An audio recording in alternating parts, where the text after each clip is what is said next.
barely sat down since you came home. Vivian got you running errands or something? Just spreading the word.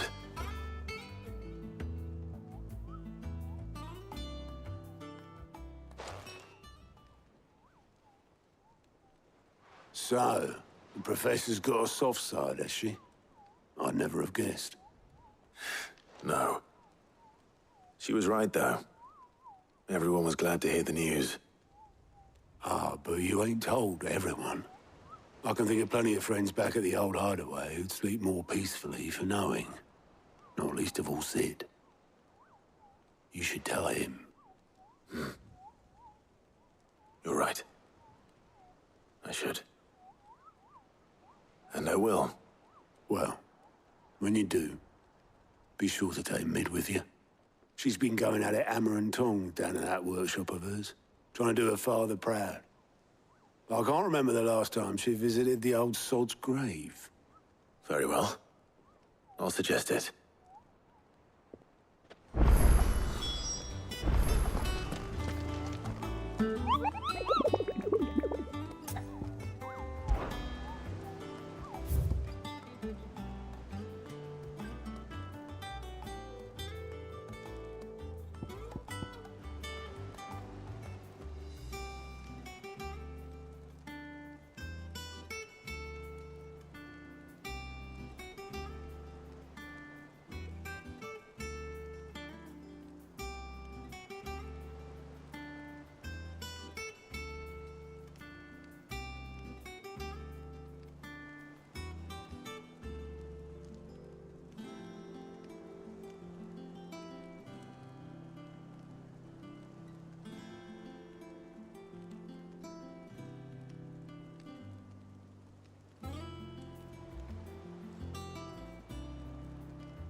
I think Mid might need some help.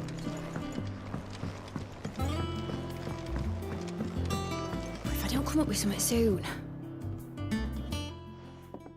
All right, Clive? What do you want? I'm going to visit Sid, and I thought you might like to come with me. Sorry, I'm too busy for all that right now. I've got to get this thermal displacement stack sorted. Thermal... Displacement stack. Here. And this is for... Only the fastest, finest ship the world has ever seen. The Enterprise.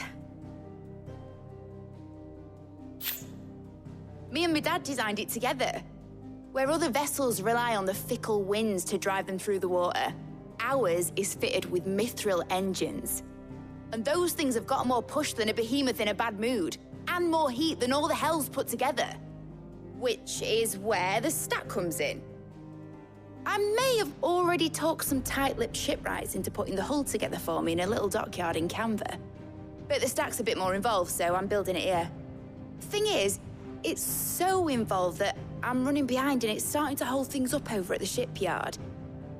I'll come and see my dad, though, when I'm done. Whenever that is. Is there anything I can do to help? Good old Clive. I were hoping you'd say that. First things first, I need some parts meching. The stack will be made up of 3 major components. There's the plating, here, that channels hot vapors away from the engine. The helm over the top, that disperses all that heat into the air. And the shielding around the sides. That stops the rest of the ship from going up in flames. A full suit of armor, then. Probably best to take it one piece at a time. Then you'll need to start with the plating. Everything else fits onto it. I've got the designs and the list of materials here. Show these to Blackthorn. He'll know what to do. Well, I can't make head nor tail of them. Luckily, you don't need to.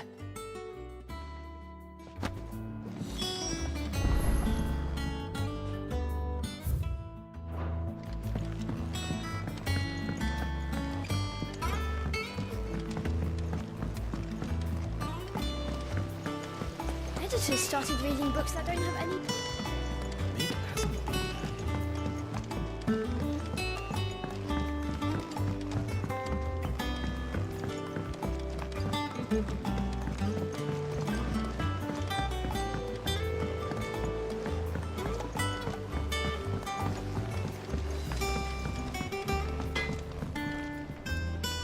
Blackthorn, can I ask a favor? Out with it. It's for Mid. This my last chance to say I'm otherwise engaged. I'd spare myself the arseache. Go on then. What is it this time? She said you would know. Here.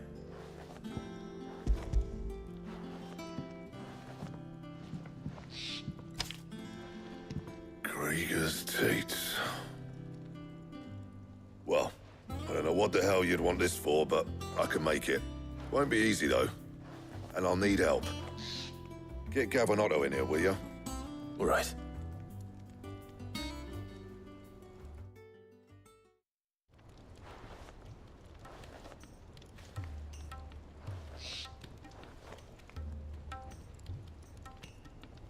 So Mid's roped us all in here again, has she? Typical. Still, if that's what it takes to get her to visit Sid's grave, I'll do what I can. And, what is it we need to do, exactly? Take a look at this. It's this plating. The usual sword grade steel won't work. We need something that can get very hot, very fast, and still keep its shape. That means an alloy. Something that won't break or buckle at the temperatures she's talking about. Which is where you lot come in. I need materials, and I've got my work cut out already. You'll have to fetch them. Now, there's a special kind of sand I'm after that you can only find out in the Velcroy. Stardust, they call it. As for the rest of the stuff, my usual supply should have it in stock. It just needs buying and bringing back here. Well, we'll get it done quicker if we split up. One of us should probably give you an hand collecting the sand. And the other can go and get the rest from this supplier. Right then. Well, make your minds up who's going where, and we can get this over with.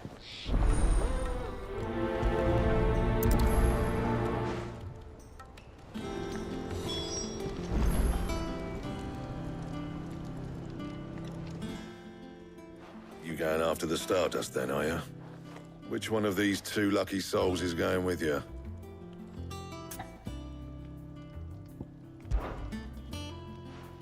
Gav, you're with me. All right, then. So, where do we find this Stardust stuff? There's a river that runs through the southern reaches of the Velcroy. It's the black sand that washes up on its banks that you're after. Southern reaches of the Velcroy, eh? That's down past Alamill. I'll go and scout the place out. See about hiring us a wagon to bring the stuff back to. All right. I'll meet you by the river. While you're off having a paddle, I'll pick up the rest of this stuff from Blackthorn's supplier. Take care. You two, eh? Don't go letting them fleece ya. Fleece me? I'd like to see him try. In your own time.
Looks like I found the river.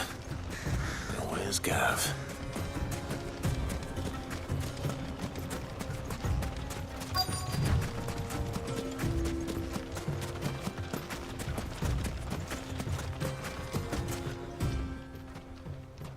Sorry to keep you, Gav. Better late than never. I've had a quick scout about, and I reckon round here's our best bet if we want to grab as much of this Stardust stuff as we can. Don't know what Blackthorn's planning to do with it, though. I asked over in Dalamil, and they seem to think it was worthless. But if Stardust is what Blackthorn wants, Stardust is what he'll get. There's plenty of this stuff lying about, just begging to be bagged. Then let's get bagging, shall we? We shall. Race ya.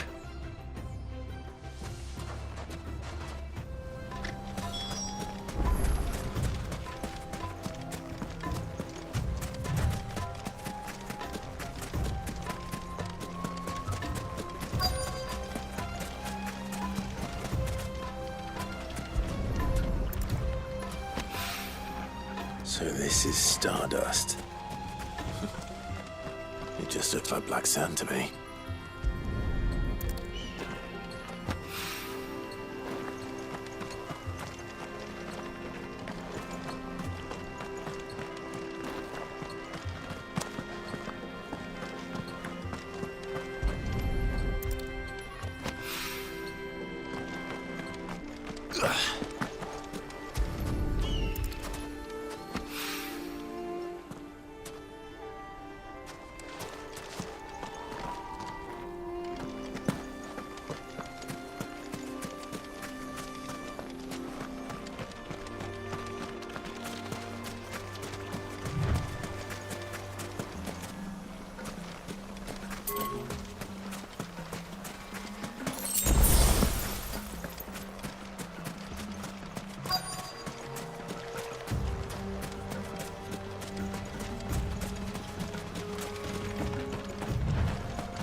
That should be enough for now.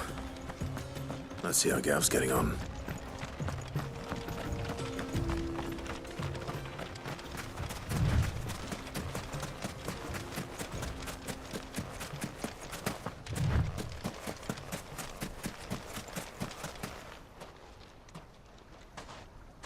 You finished?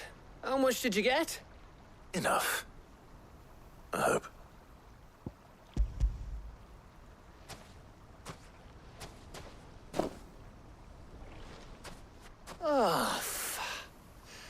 You win.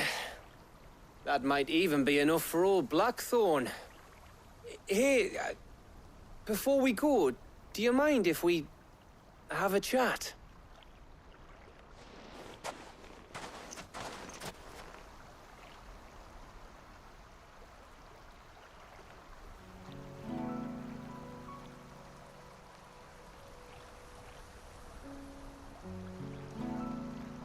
Feels like ages since we had the chance to talk. You know, man to man like. It does, doesn't it? Back when you first took Sid's name, we were talking all the time. Working out what to do in that. There was a lot to work out. And there still is. Those shoulders of yours starting to feel the strain. Hardly ever see you around the hideaway nowadays. Always on some errand or other. You can take a day off, you know. Says the man who spends most of his time behind enemy lines. Only 'cause you keep sending me there. I know I can count on you, Gav. Likewise.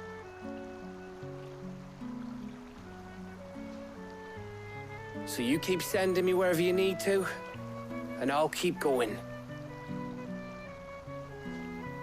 Safe in the knowledge that I have a home to come back to. Thanks to you.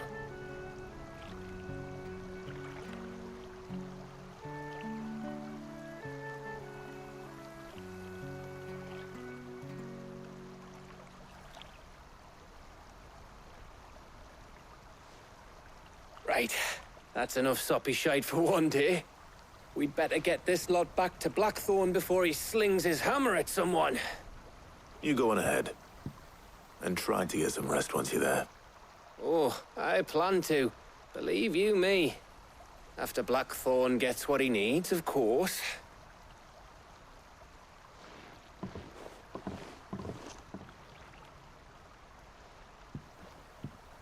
Right.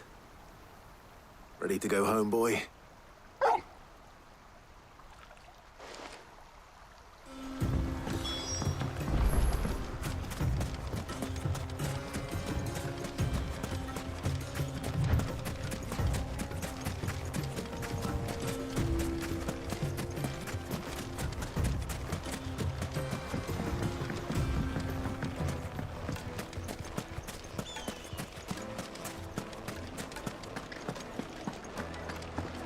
The finest fabrics! Take a sniff, good sir. Judge. Gone, just like that. And without so much as a by your leave. What's the matter? It's my apprentice. He up and vanished while my back was turned. I'd go and look for him myself, but I've got a bakery to run. A bakery that's now short one pair of hands. Loath though I am to rely on the kindness of strangers, I'm at a loss. Please, will you see if you can find him? I'll see what I can do. Do you know where he might have gone? I wouldn't be surprised if he was off somewhere mooning at Drake's Fang. He used to work there, you see. Poor fool left his heart in its hollow. All right. Then that's where I'll start.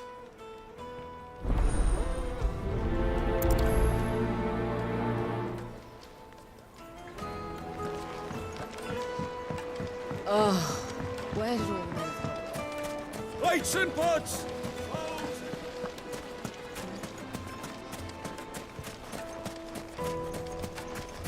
No, I'm telling you, it's gone. I saw the crater on my way back from the Free Cities.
Thanks, Gal.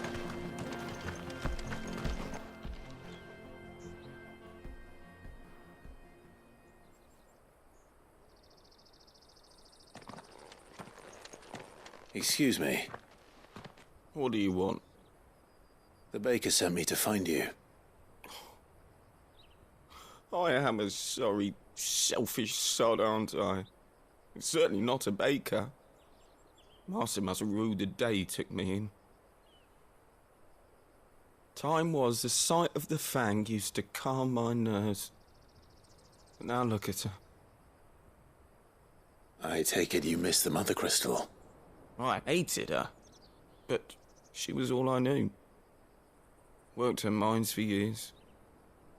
And when she shattered, part of me shattered with her. I had to trade my pickaxe for a rolling pin, but I'm no good at baking. Every loaf I touch collapses. My bread's as hollow as I am. She was the only thing that could fill the hole inside me. Oh, I loved her, damn it. But now she's gone. She's never coming back. What am I supposed to do? I ask her. How does a shell of a man learn to live again?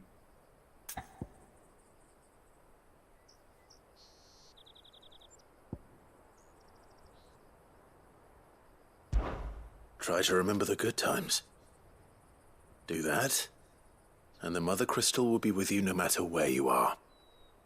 Even in the bakery. What a fool I've been. Thank you, my friend, thank you. You've opened my eyes. I have to get back there right away. Farewell! Wait.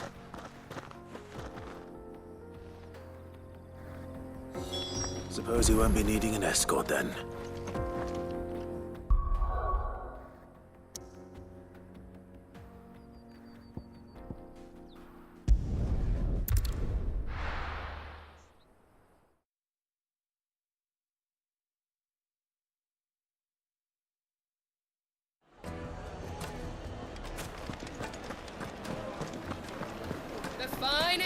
Take a sniff, good sir. Ah, there you are. The man who lit a fire under my wayward apprentice. Though I worry you might have stoked the flames a little too high. He damn near ran me down trying to get to my oven. Master, it's ready. Behold the Drake's Balm. A truly unique creation. I dare say it is. Just look at it. A perfect likeness of the Fang herself. Her steepled peaks, her fulsome spurs, her inviting hollow. True, my loaves collapse more often than not, but what's the Fang without her crater? Why, no Fang at all. And look, inside. She's filled to bursting with a bounty of beautiful crystals. Salt crystals! Master, I have found my purpose. I must use my work here to preserve the memory of the Fang. Well, if it tastes half as unique as it looks, I'd certainly say you're onto something. Not only is my apprentice back, but he's finally pulling his weight. With any luck, I might even have a new delicacy on my hands. I don't know how you did it, but you have my thanks.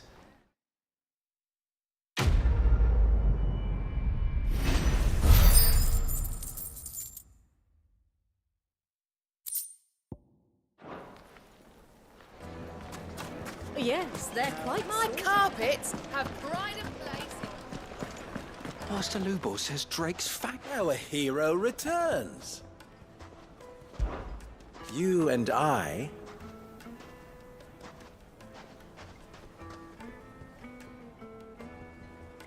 What?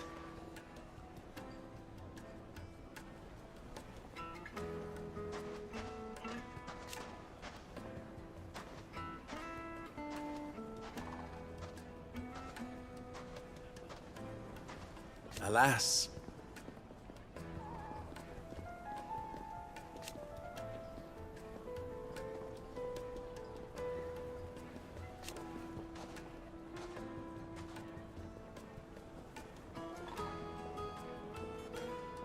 Still...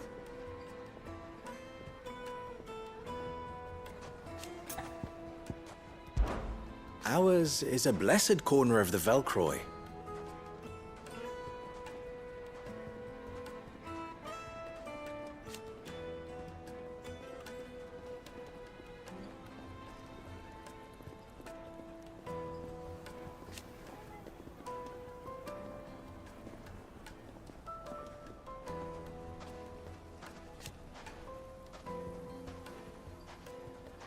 At least they did.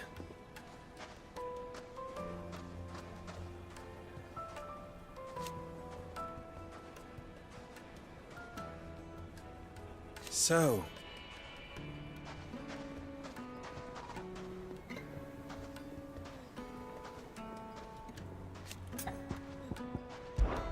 that was your doing, was it not?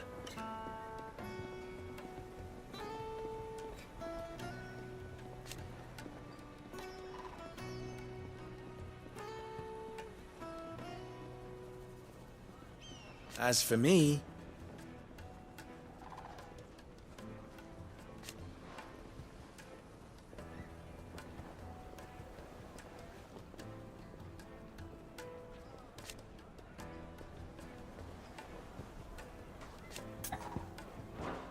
Stay safe Master out there. Lugo says Drake's fang has fallen.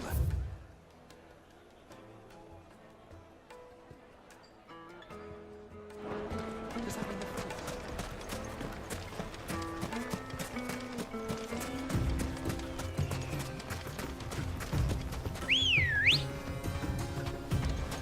Let's go.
Straight home now.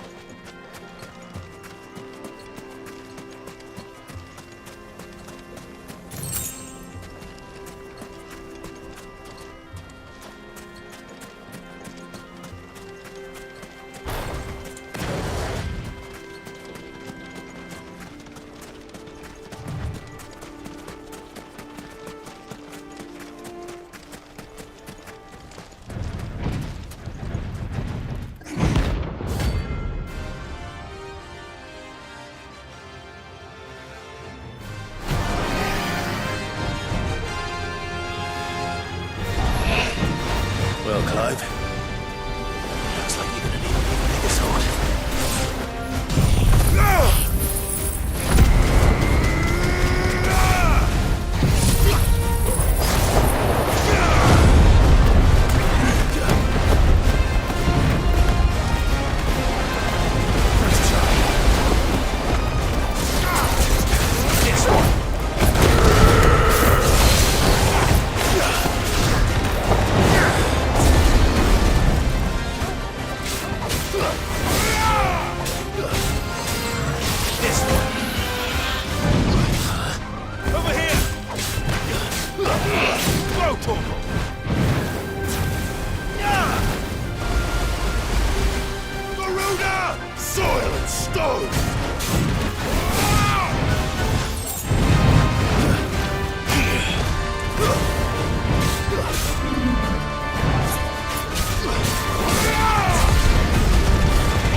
should have stayed in its shell.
Good day to you.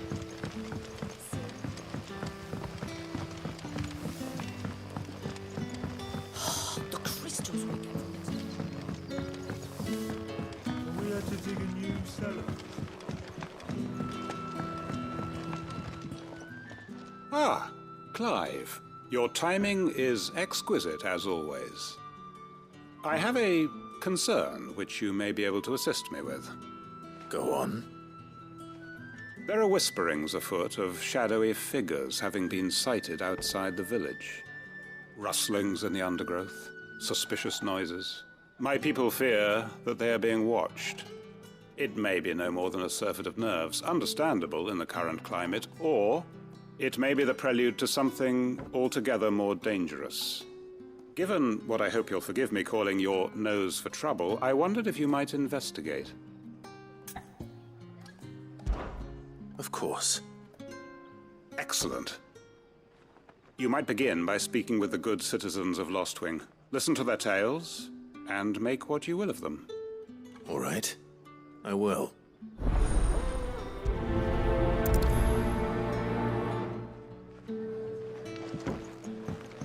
Right.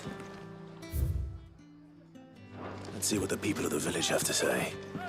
I better find out if this is just nerves, or something we need to take more seriously. Let it be over, sweet.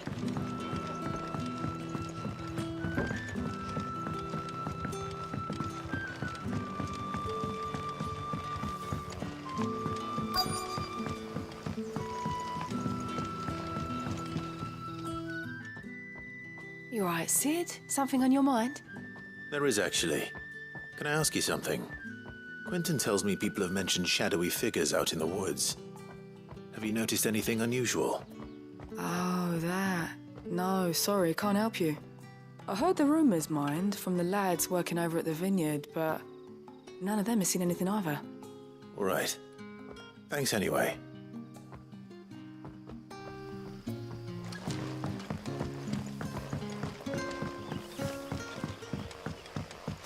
The crystals we get from the tailor all but work.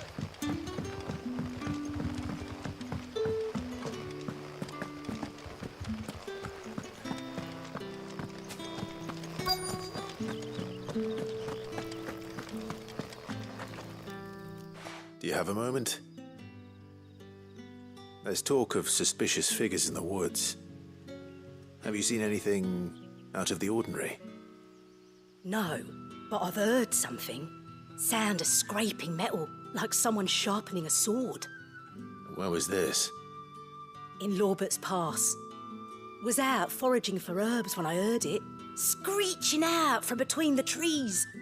Ran back here as quick as my legs would carry me, and I ain't been back since. I see. I'll look into it. Thank you.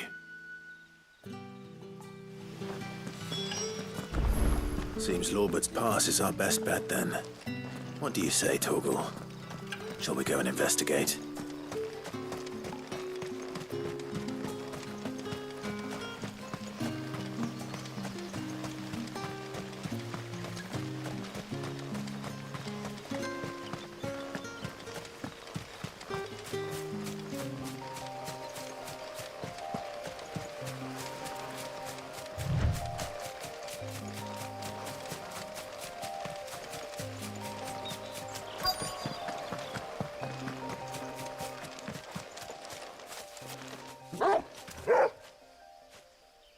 You there. Fuck! He's seen us. Get them before they escape! Black Shields. Here. What the hell are you doing here? What is it to you? Not that we give a damn. All that matters to us is that you don't leave here alive.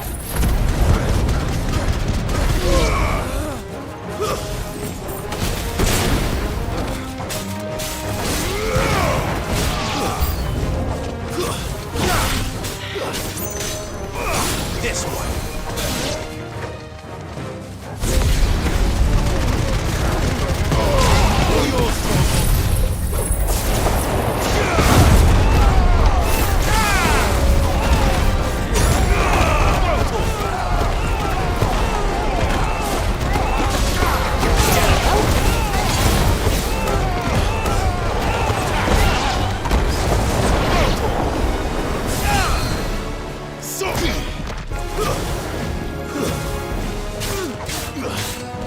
This one.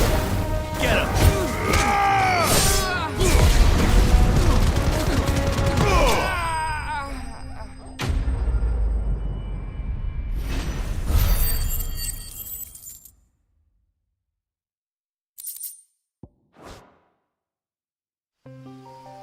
Why were they here? Were they planning an attack on Lostwing? I need to warn Quentin.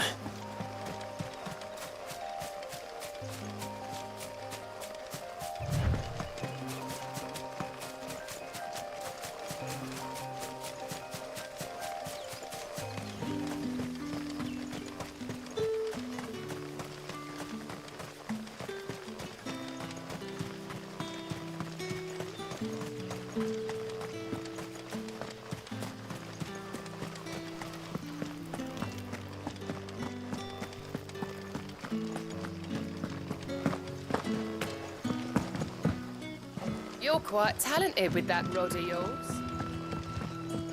The crystals we get from the tailor won't look.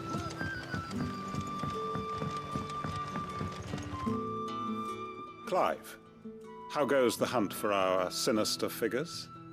I found some black shields hiding near Lorbert's Pass. They're gone now. Black Shields. The Empress's former bloodhounds. Though they serve another master now. One who means to root out and destroy both me and those I care for. And it would appear the pack has finally caught the scent of its prey. Damn it all. I had hoped I would have more time than this. More time to prepare.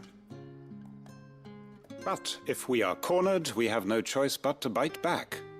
And bite back we shall. I'm sorry. You're going to need to explain. Who did the Black Shield serve now? And why would that person want you dead? Because I want him dead. Who? The former Lord Chief Justice of Sanbreque. All that I have built here is for him. I don't understand. Why him? Why Lostwing? I suppose it is better that you know the truth. I was a member of the judiciary once. So sickened was I by the injustice of this world, I swore to fight it. And fight it I did in my own small way. I saw more than a few corrupt officials condemned to the very cells into which they had thrown blameless innocents. Men to whom the law was but a scourge to turn against the powerless. And throughout, it was the Lord Chief Justice who backed me, who was my one true ally in the quest to see justice done. So what changed? I discovered that he hunted bearers for sport. I was a fool to think he shared my hatred of venality and vice. His support for me was no more than a facade, a means of ridding himself of his rivals, a mask to hide the rot beneath. I filed suit against him immediately. His response, however, was rather more visceral. He had my entire family slaughtered, and he faced no punishment whatsoever. I lost everything.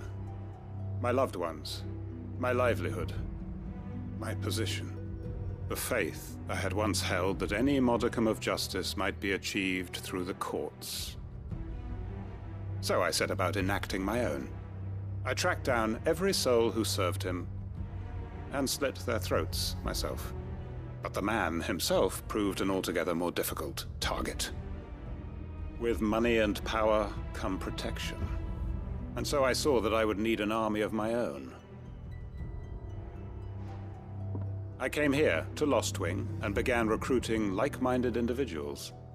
And everyone here knows this is why you do what you do. Of course. They too have lost loved ones to the bearer hunts. Seen faultless friends sent to the gallows to spare the guilty, all under the watchful eye of the Lord Chief Justice. Our wounds are the same. And our cause is the same. We are comrades, and our revenge is already in motion. We know where he hides, how numerous and well-trained his guard. What we did not know until now, however, was that his plans may already be in motion too. Quentin. Our time is short. He may move against us at any moment, unless we move against him first. My friends and comrades, it begins. Make ready for war.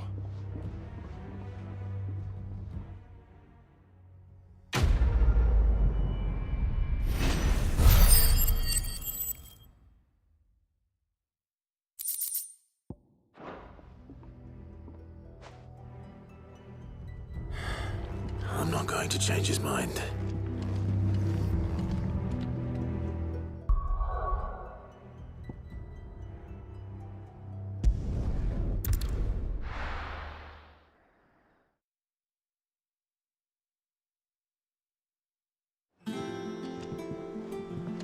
Let's hope this is all Blackthorn needs.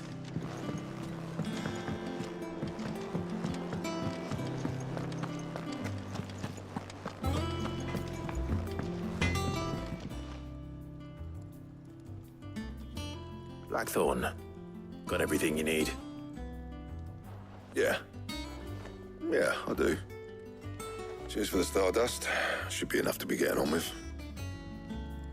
We should go out on maneuvers together more often. It beats sneaking around on your Todd all the time. I'll make a start on putting this thermal plating together then. It'll take some time, mind. So if you've got other things to be getting on with, I could do without you breathing down my neck. Thank you, Blackthorn. I'll let Mid know construction's underway.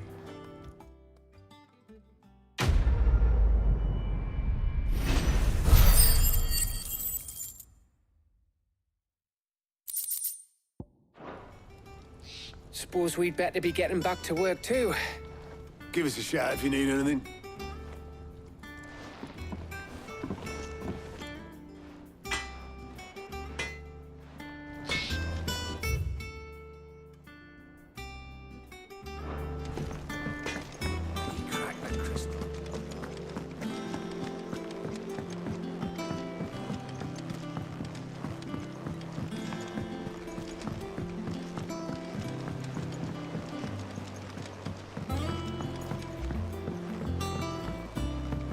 seen troops amassing at every corner. No surprises there.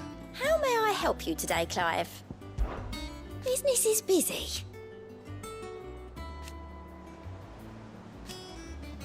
Still. Kuka. But when I close my eyes...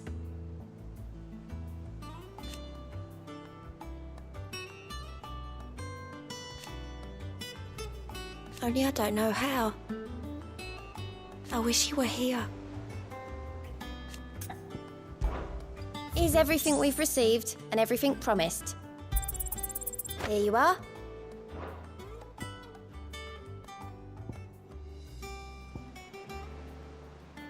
All done?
I think Mid might need some help.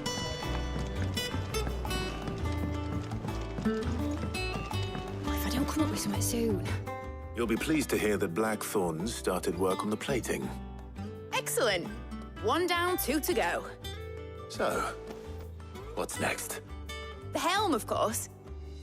For this, we'll be repurposing fallen scrap. Salvage from the ruins? I thought that material was all but impossible to work. Ah, but we don't have to. I'm sorry. Just so happens there's one particular ruin that's broken into exactly the right shape and size pieces for what we need. What's the name back there? I'll give you all the details. What's her name? Right.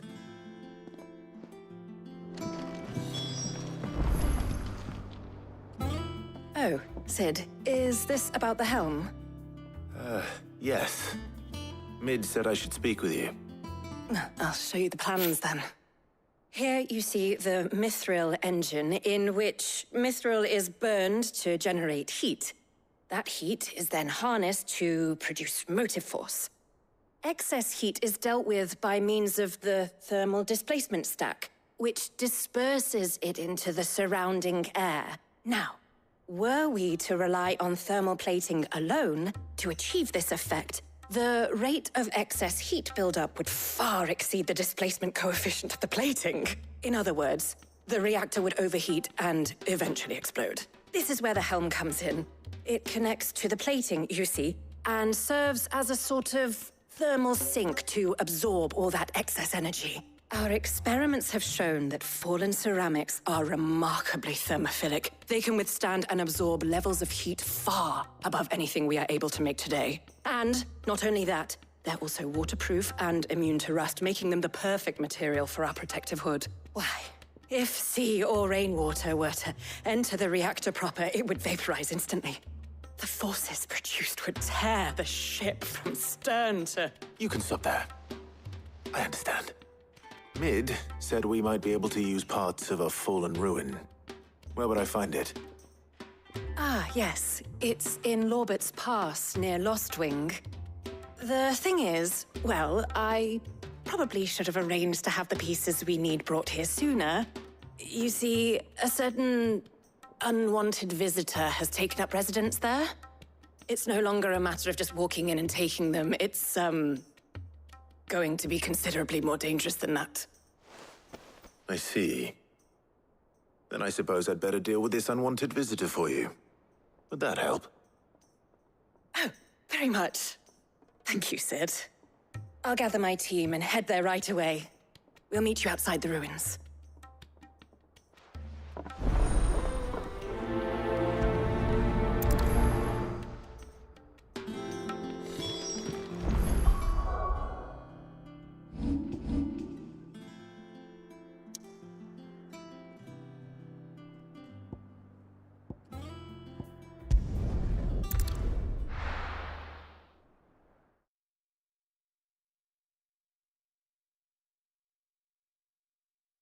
I'll be taking you all to a storehouse in the Bales.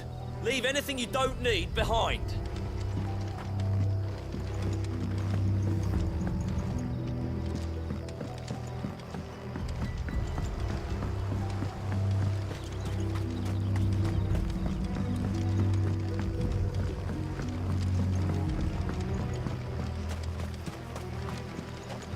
If you're ready, we leave at once.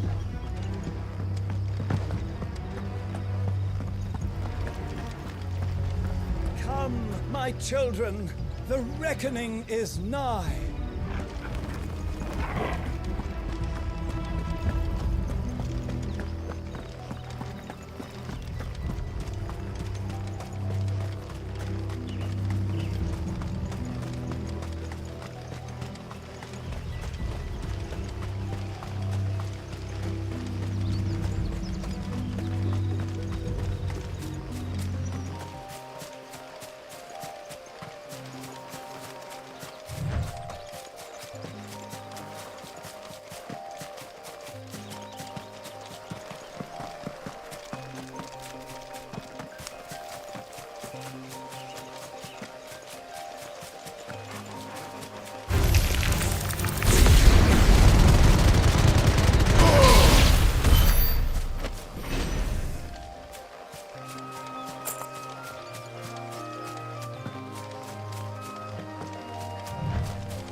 Oh, there you are, Sid.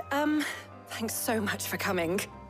The, ruins are just over there, as is the creature I told you about, I'd imagine.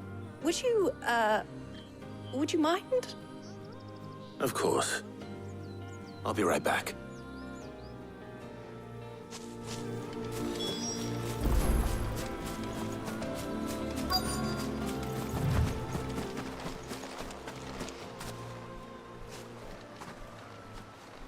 Anybody home?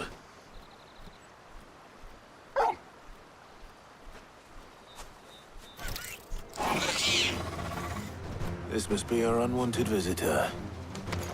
Time to go.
The things I do for you, Mid.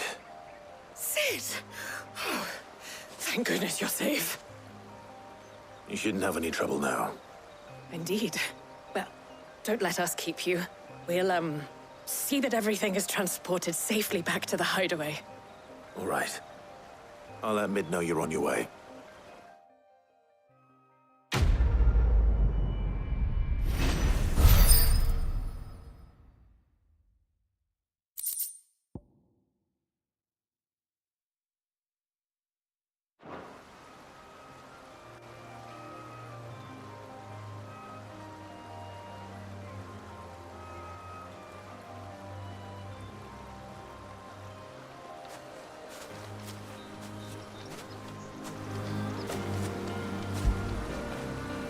That feel good, boy.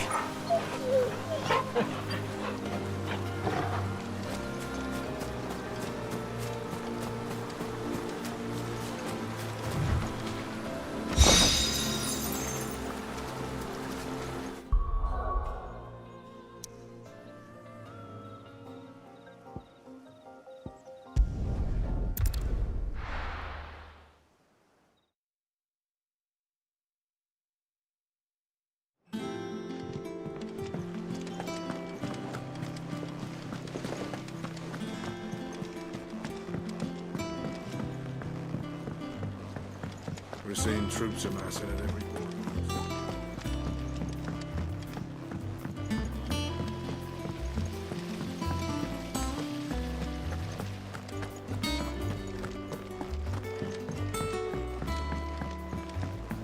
I think Mid might need some help.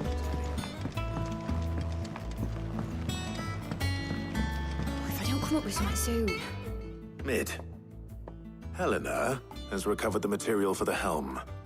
She'll be along shortly. Excellent. Another job well done. And just one remaining. Right. Right, the shielding. This one's a bit of a bugger. How so?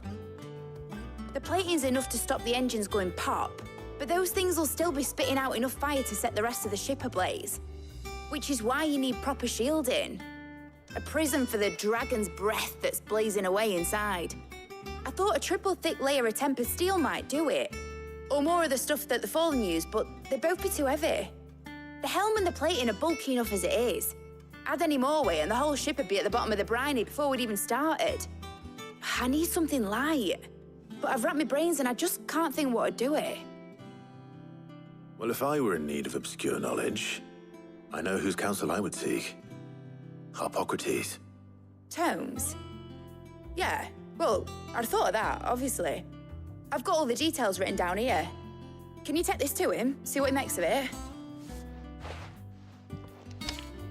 Right away.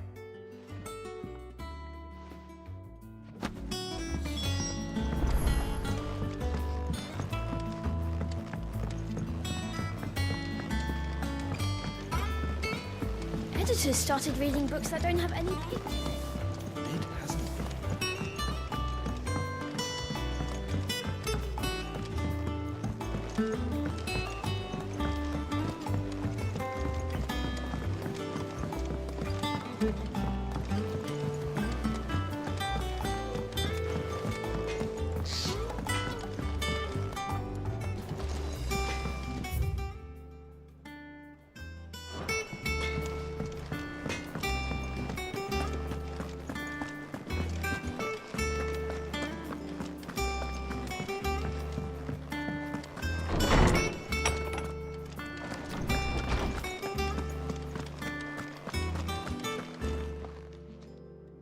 Harpocrates, do you have the moment?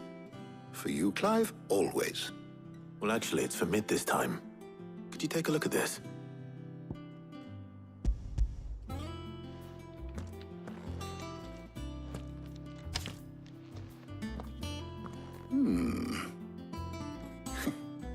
Shielding for a mithril engine. Whatever will that girl think of next? And what are these notes around the edges? She has some specific requirements for the materials. The shielding needs to be able to resist extreme heat on the inside, and yet remain cool enough on the outside not to set the ship alight, while also being light enough not to sink it. As you can imagine, she's struggling to find anything that meets her needs. I see. I wondered if you might know of a solution, or if you might be able to search the records for one. Perhaps it is not a different material she requires, but a different approach. What do you mean? Consider the lake we have made our home. Its blighted waters eat away far more quickly than fresh water or even brine, at timber and steel alike. And yet, we have made a home here from those very materials nonetheless. We have. But Bardolph must varnish every board twice over to keep it from rotting. And Obelisk complains that without a constant supply of pitch. I see. Early Gregorian histories speak of a preparation known as moon dew. It is said to be able to resist even the most ferocious flames. Before the dragoons tamed the worms and wyverns of the realm, nobles would daub their castle walls with it in order to guard against dragonfire. So if we could recreate it... It might be applied to some material or other in order to provide the protection it requires. As to how best to apply it and to what material, perhaps Bardolph and Obelisk might be of assistance. I shall speak to them and see what wisdom they might have to offer. If you would be so kind as to procure the necessary ingredients, I shall discuss the specifics of how it might be most effectively put to use with our two friends. The knowledge of the past may yet prove useful to we of the modern era. Thank you, Hippocrates. And since you're asking others to help you, perhaps I should too.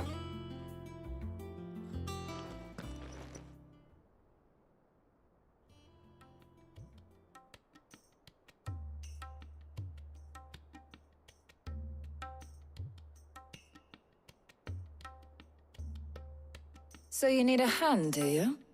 We do. I'll be heading to market for the ingredients we need. I could do with some help. And some company, too. The other can assist me in researching how best to prepare the shielding itself. Can we count on your aid? Always. Well, if Jill's game. Thank you. I am sure either of these fine young minds would prove indispensable in my research. I leave the decision as to who will go with whom in your capable hands, Clive.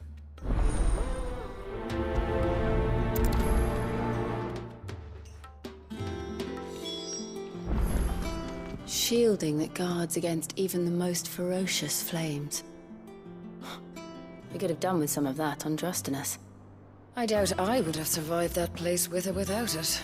A trip to Northreach, though, I think either of us could handle. So, Clive, have you made your decision? Who will accompany you on your little excursion? Very well. So then, what do we need to find? I have taken the liberty of preparing a list. Here. White chocobo eggs. Pepio nuts. Are you sure this list is right? Everything on here seems very edible. I would have thought the ingredients would be a little more exotic.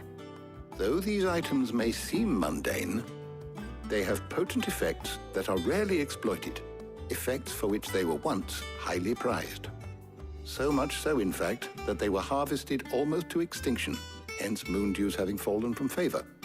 Now, of course, they can be obtained with ease. You should be able to find everything you need at the market in Northreach. Is that so? I've been meaning to visit Northreach anyway. I'll set out now. Join me there when you're ready. I will. Until then.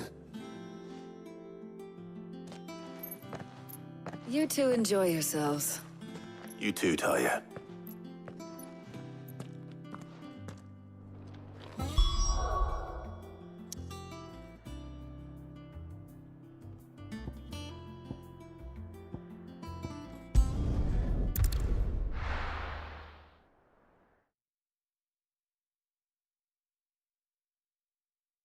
Now, where's Jill? Welcome, welcome.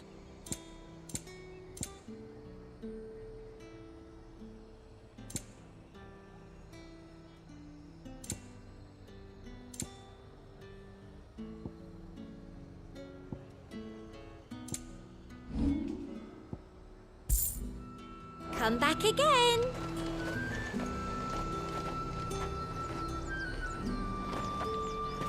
There's talk that the Glassgate flood has finally spread. Keep them pilchards nice and chilled. Are those Pepio nuts? I can never tell. How goes the hunt for ingredients? I've only just started.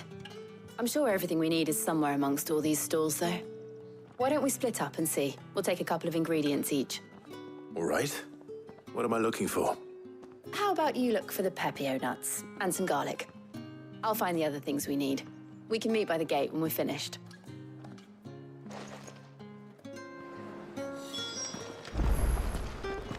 Up! You'll not find a bruised pippin in the... Fresh cuts! Come and get them before they're gone. We haven't much, but you're free to look. Ah, yes. You're always welcome here in Lostwing.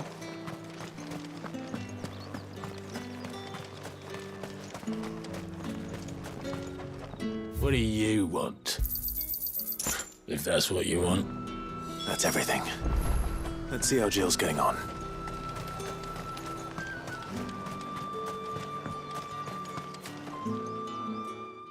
Did you find everything? I did. Here.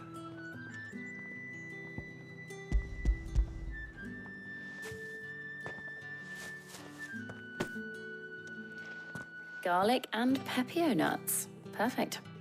Now all that remains is for Harpocrates to somehow turn all this into what Mid needs to keep her engine cool.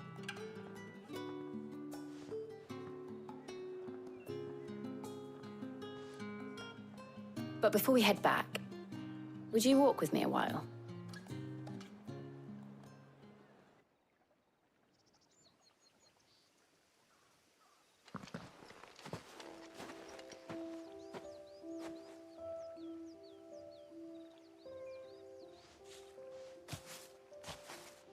Thank you for asking me to help you today. It makes a nice change. It does. It's good to get away from all the battle and bloodshed for once. Just being here reminds me of when we were children. Do you remember? Walking down Market Street in Rosalith, taking in the sights and smells. How could I forget? What with Torgal's antics. Remember how his nose would prick up at the scent of sausages? He'd go racing away and we'd have to go running after him. We wouldn't catch you now, would we, boy? Was there anything you wanted to buy for yourself while we're here? There was, yes. Well, sort of. Molly in the kitchens told me about a place that sells particularly good pies. Thought you might like to share one with me. I would. Thank you. And I saw some bread.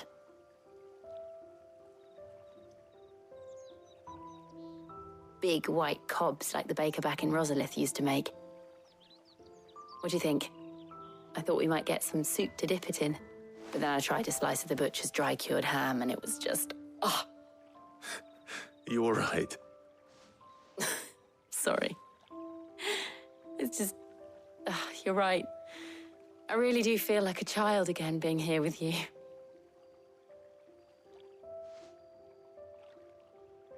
Clive. Is it wrong of me to enjoy this? No, Jill. This is how life should be. And it's how our lives will be when our work is finally done. When we can live on our own terms. I hope so. Thank you, Clive.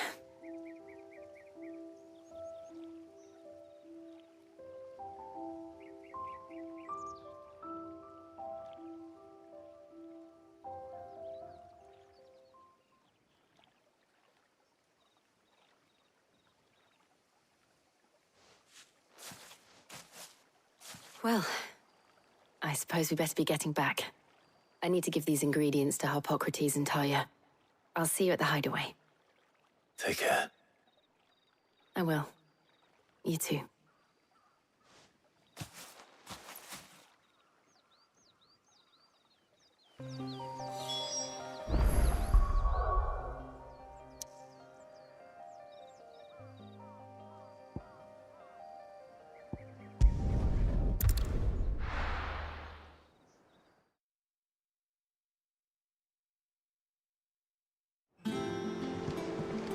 Wonder how Hippocrates is getting on with the moon dew.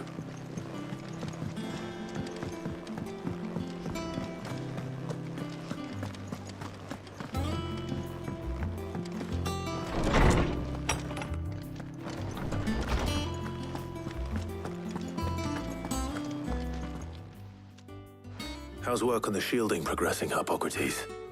Well, very well indeed. And thanks in no small part to your kind assistance.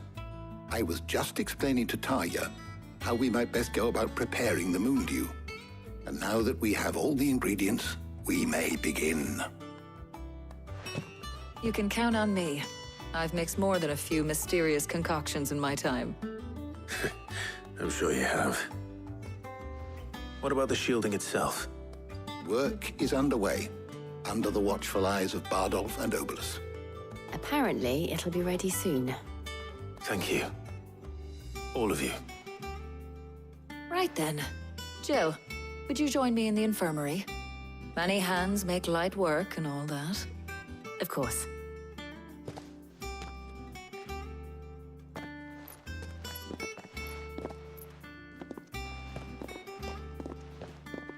Oh, and Clive, thank you. It was nice just being with you.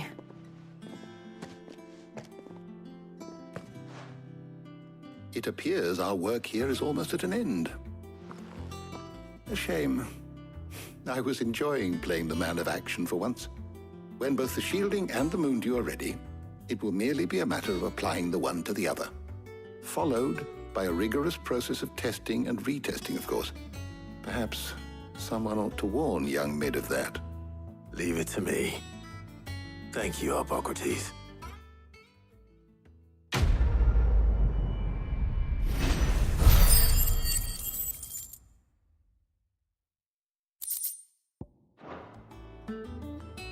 Well, I'd better go and give Mid the good news then.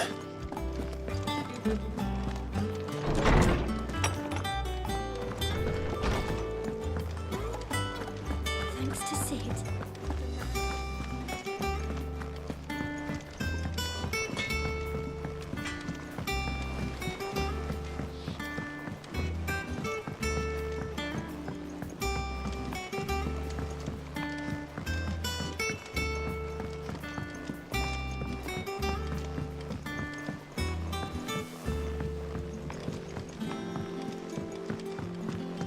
Editors started reading books that don't have any pictures.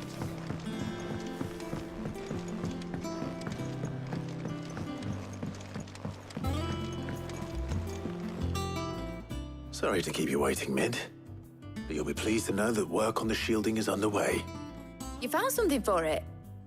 In a manner of speaking, Hippocrates knew of a substance that's highly resistant to heat, a coating that should provide the protection you need. He's supervising the construction and testing of the shielding as we speak. Brilliant! I knew you wouldn't let me down. Don't thank me. I'm just the errand boy. Right then, better start working out how to bolt all these bits together.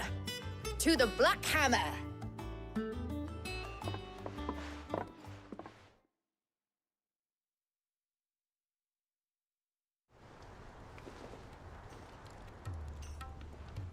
You know, when I got into the smithing game, I thought I'd be making swords and shields, not thermal bleeding didgeridoo-dahs.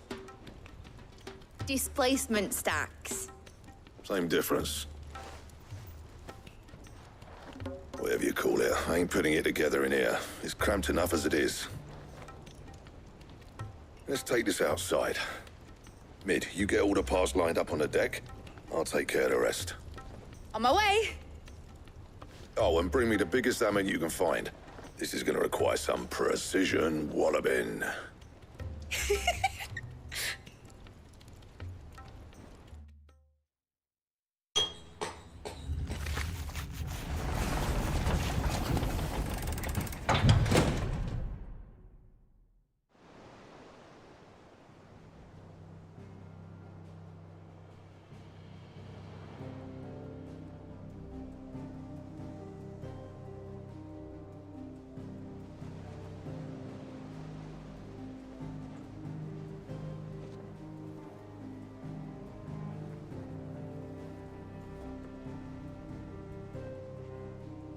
It's finished! It's finally finished! Thank fuck for that. I'll be feeling my hammer arm for weeks. Thank you, Clive, Blackthorn, everyone. That's 1 down and just 3 more to go. I'm sorry. Oh, didn't I tell you? The Enterprise has 4 mithril engines, and we'll be needing a displacement stack for each. You don't mean...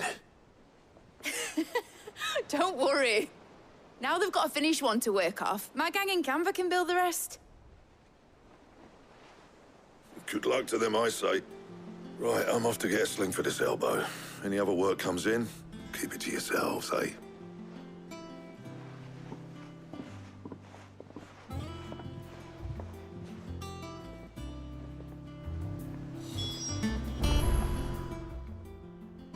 What's the matter?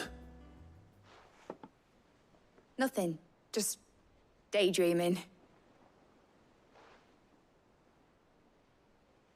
Thinking about the Enterprise sailing off over the horizon to shores unknown. Searching for a land untouched by the Blight. Just like me and my dad planned. So if the worst came to the worst and every scrap of soil in the Twins turned black, we might still have a chance. That's what she was meant to be. You see, one last chance just in case we needed it. But now she's so close to being finished, I've realized I don't want her to be that. I don't want her to be just a lifeboat for us to cling to if things get desperate. I want people to sail aboard her by choice, not from the lack of it. In a world where we're not just trying to survive, but where we can actually live. I'm working on that. And I'll do everything I can to get you what you want. Don't you always? All right. My mind's made up. As soon as the Enterprise is fit to sail, I'm putting her under your command. Sod our plans, I'm trusting in yours. Are you sure about this? Something tells me it's what my dad would have wanted. He'd be proud of you. You were gonna visit his grave, weren't you? I was. And you can come too now that your little project is finished. Right. There's just one thing I need to finish up first. Won't be a mo. All right. I'll let Otto know you're coming. Meet us in the mess when you're ready. Aye, aye, Captain.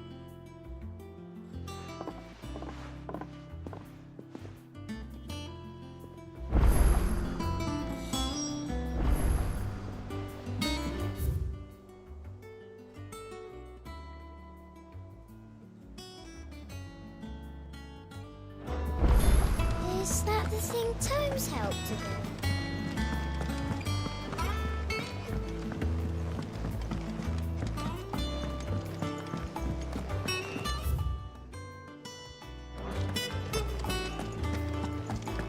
He cracked the crystal too.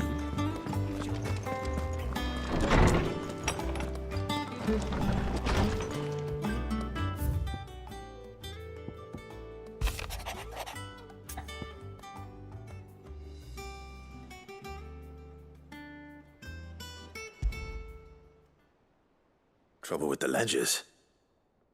Shouldn't he be asking Otto for help?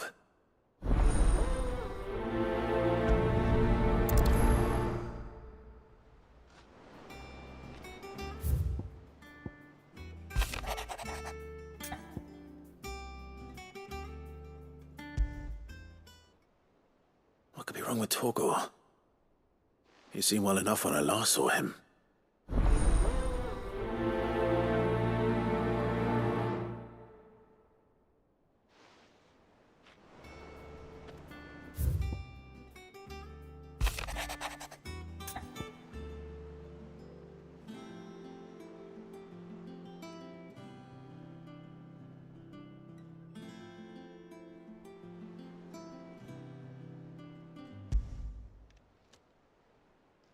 Hopefully it's nothing. But I should speak to Blackthorn just in case.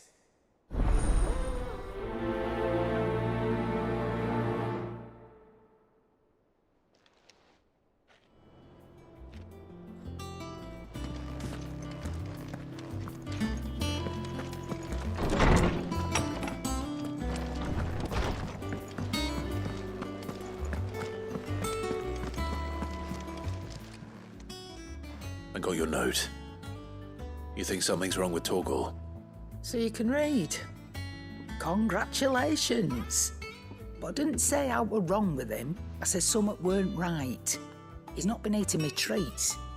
He used to love cracking the bones from Molly's boiled brown, but now he won't so much as look at 'em.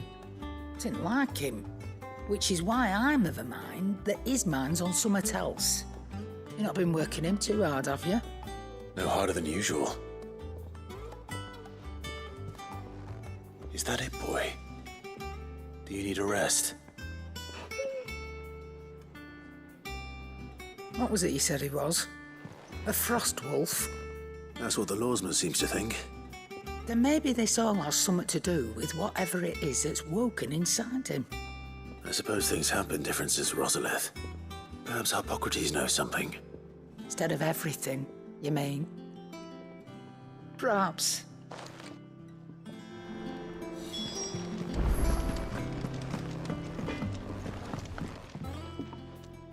Blackthorn, do you have a moment? Not really, no. This won't take long. I just wanted to ask how you're getting on.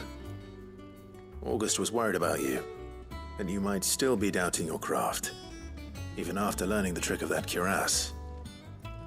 Is there something else weighing on your mind? Perhaps sharing your thoughts might help. That bastard's like a dog with a bone. Still, you've got a keen eye, I'll give him that. He's just, well, Karen showed me something. Something I've never seen before. And that was? A sword. An odd-looking thing with a single-edged blade. The metal itself wasn't anything to write home about, but fuck me, the edge on it. You could slice a man clean in two with a weapon like that, and he'd be halfway home before he even realised he'd been cut. So that's what's troubling you? Nah, no. Not troubling me exactly. More distracting. Can't stop thinking, how do you get an edge that sharp? It's driving me mad. And if you knew how to do it, we could arm the curse breakers with even better blades. That's about the size of it, yeah. I'll see what I can find out. Sharper swords are always welcome. And we can't have our master blacksmith being distracted. You're a soft touch, you know that. But I can't say I'm not grateful for it. Good luck, eh? Thank you. Let's see what Karen knows about this sword.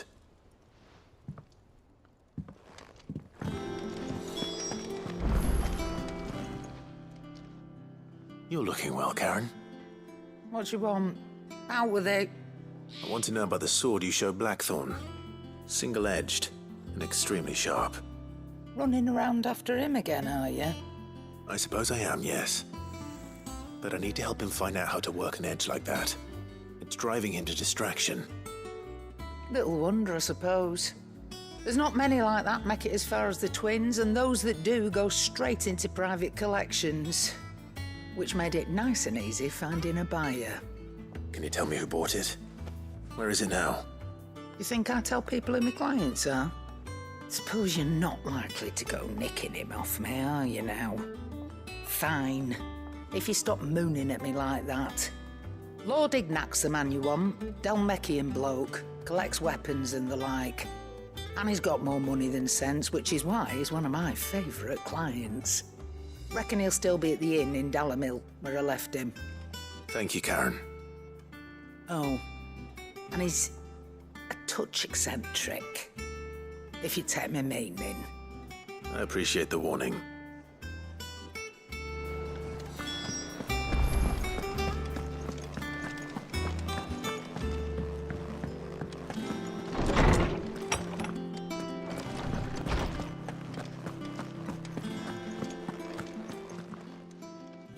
Lawsman, I need to ask you about Torgal. Something's not right with him. He isn't ill, is he? I don't think so. But according to Lady Karen, he seems to have lost his appetite, which is certainly a new development. She says he's hardly been touching his bones of late, and she believes it may have something to do with what happened at Rosalith Castle. I rather think she might be right, though not about his appetite. all canids are instinctively inclined to crack open bones for the rich marrow that resides within, and I see no reason why a frost wolf should be any different. Accordingly, I suspect it is not a lack of appetite that afflicts Torgal, but a surfeit of it. If we assume that his newfound magics require additional nourishment to sustain,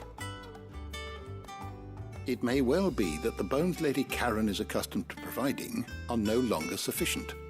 Frost wolves, after all, habitually prey upon far larger animals, whose bones may yield altogether different nutrients.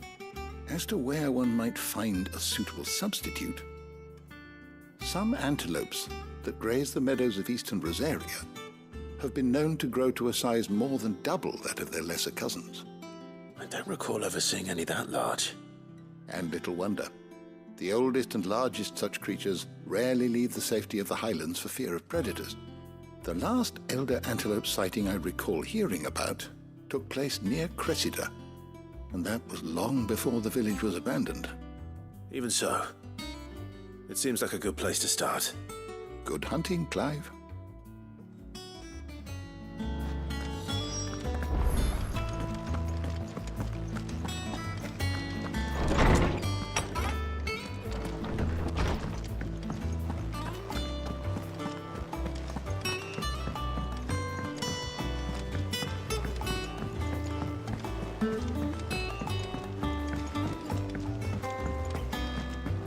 Mid told me she was building a ship.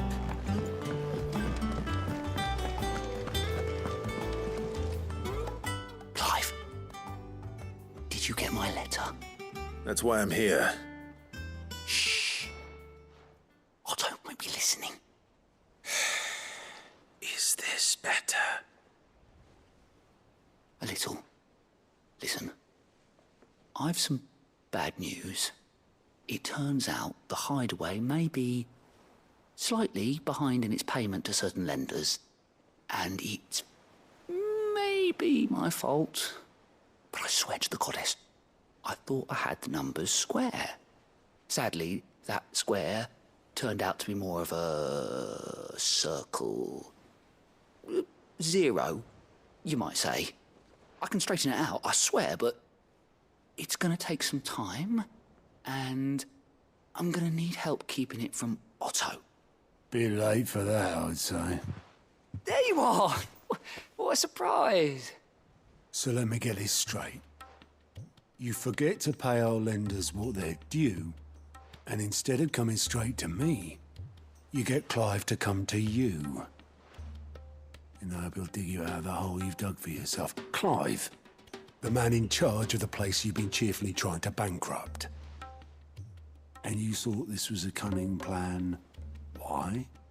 Well, who needs paying? Oh, just Martha. And the dame. And, well, Lady Karen. But only 500 talents. We owe 3 of our most trusted friends 5 million gil. Each. 5 million each. They lent us the bulk of the money we used to rebuild the hideaway, you see, and, well, I must have made some sort of oversight. Those ledgers were my responsibility, and it was my decision to entrust them to you. This is my fault. Do we have that much to hand? I can always ask my uncle. No, we don't. And no, you won't. We've lightened Lord Rosfield's purse enough. After the king's ransom we had off him, he deserves better than to see our begging bowl. Besides, we'll need to learn to stand on our own if we're gonna make this work. All right. But that doesn't mean you have to shoulder the burden yourself. Is there anything I can do to help? There might be. How'd you fancy taking these to Martha and the dame? Rocks. Rocks, he says. Worth 1,000 talents apiece, these are. A little something Sid and I set aside for when times got lean. And I reckon 15 million in overdue debt probably qualifies. I just hope our associates' eyes are a bit more discerning than yours. I'm sure there will be. Should be me making the rounds, really. But you know how it is with this place. Orders to bark, arses to wipe, and all that.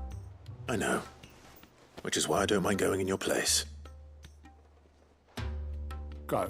Do you know why I only gave Master Clive here 2 star rubies? Because you'd rather Lady Karen killed me. Because I'd rather Lady Karen killed you. Yes. Well, I suppose this is goodbye then. Don't worry. I'm sure Karen will understand. Really? Do you think so? No, I don't.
People take notice of wealthy men.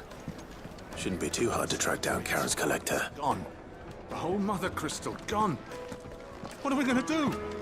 Calm yourself. We don't know for sure. It could have just been a tremor. Welcome. If you're hoping for a bed, I'm afraid you'll have to look elsewhere. One of our wealthy patrons has purchased the use of every room hoping to keep up. My reputation will be ruined!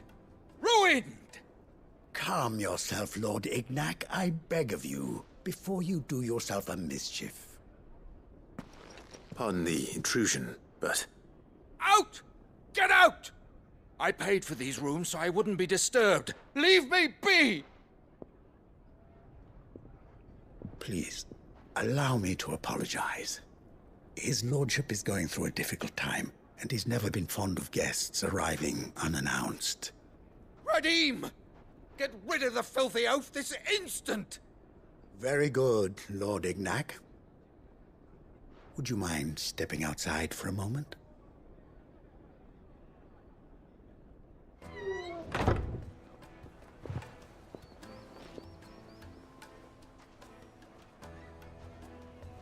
I'm sorry if I've caused you any trouble. That? No. That's just how his lordship is. Though the morning's events have left him somewhat fractious. He has been dispossessed of his luggage, you see. The thieves also made away with a considerable amount of coin. Coin the innkeeper will soon be keen to collect. I don't suppose a certain blade was among the stolen items. A single-edged sword. It was purchased from a merchant friend of mine. Ah, you know Lady Karen. Yes, I'm afraid it was. Then I'll retrieve Lord Ignac's luggage. But I have one condition. You have but to state it. You are welcome to anything that is within my power to grant. I want an audience with Lord Ignac. A few minutes should be enough. Then I'll be on my way. A condition I would be a fool to refuse. Of course, you shall have your audience. I don't suppose you saw where the thieves went? I did not, no. Though some discreet inquiries made on his lordship's behalf mean that I know where you might find them. The bandit's bed. Every ill-gotten coin in Dalamel is said to pass through that disreputable corner of the Valcroy. And that's where I'm heading. I shall speak to Lord Ignac in your absence, and arrange for an audience upon your triumphant return. That will be very kind of you. Farewell, and best of luck.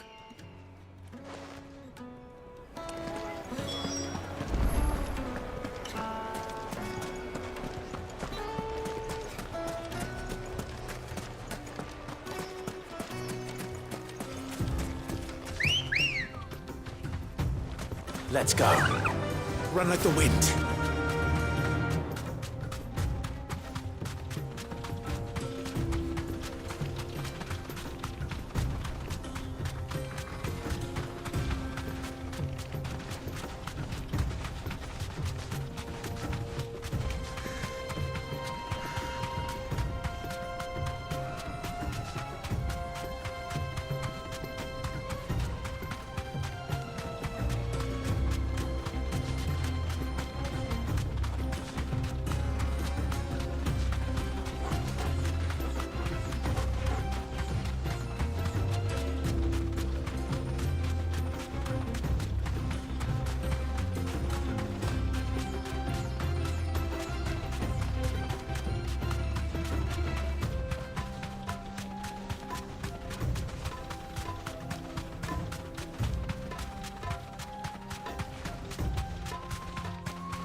We've got company!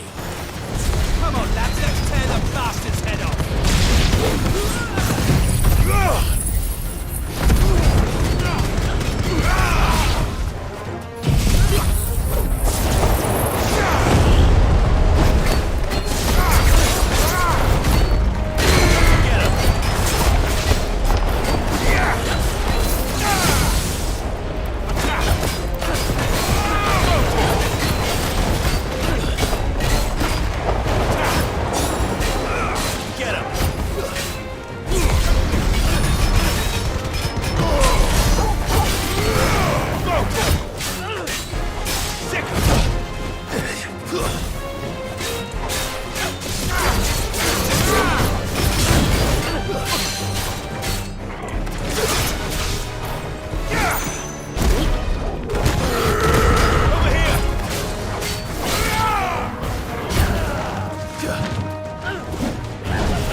This must be Ignac's luggage. Nothing seems to be damaged. All right. Let's get it back to Delamil.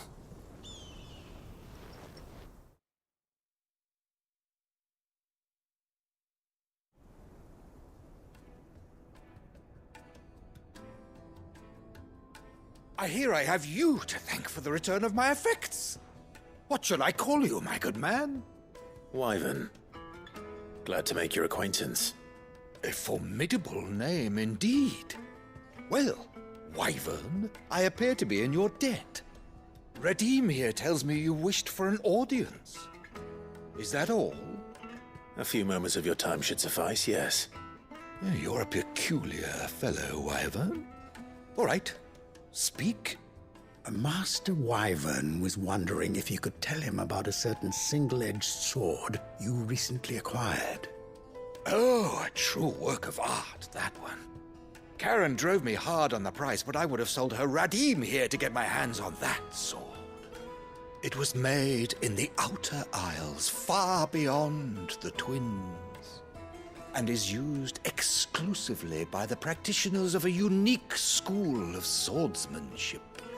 They believe no combat should ever exceed a single strike, and hone their blades to such perfection that none ever does. Each sword is made for that one perfect stroke, and for that stroke only. They crack upon a second blow. There's a brutal sort of beauty to it, really. But how do they hone such an edge?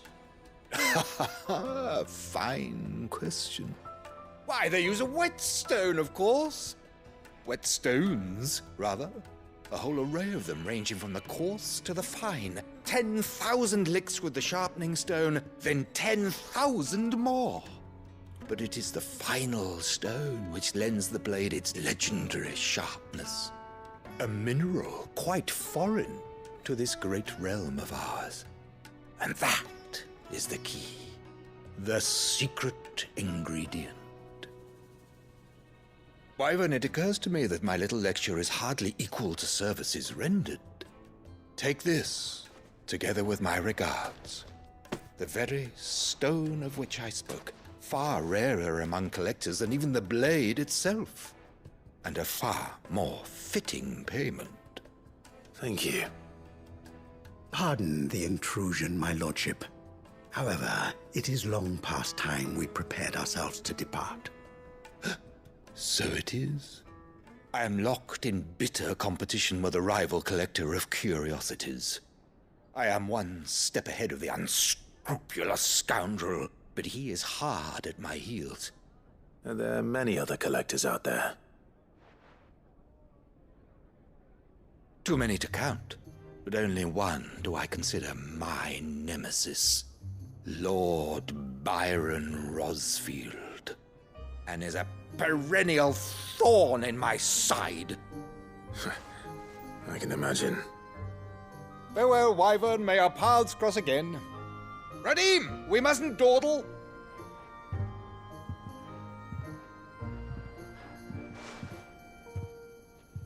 I think his lordship is rather taken with you, Master Wyvern. Thank you again for your assistance. Coming, my lordship. I'll be right there.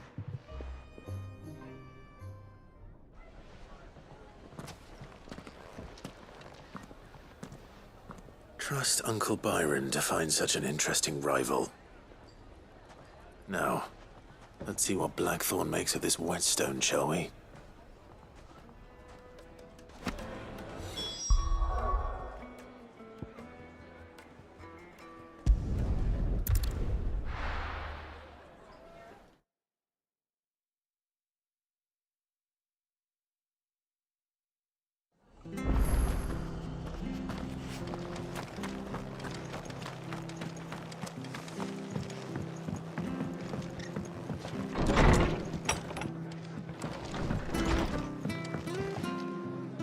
Clive, we weren't expecting you. I wasn't expecting to be here, but it seems we still owe you a considerable amount of coin for your help with our rebuilding efforts.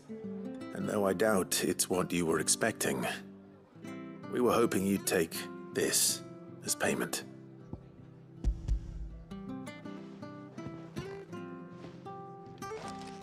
A star ruby? I can't accept this. It's worth at least twice what you owe me. More if you can find yourself the right buyer. Think of the difference as interest. Interest? If word got out I charged that much, no one would ever borrow from me again. Anyway, why are you the one here asking me about this? I'd have expected Otto.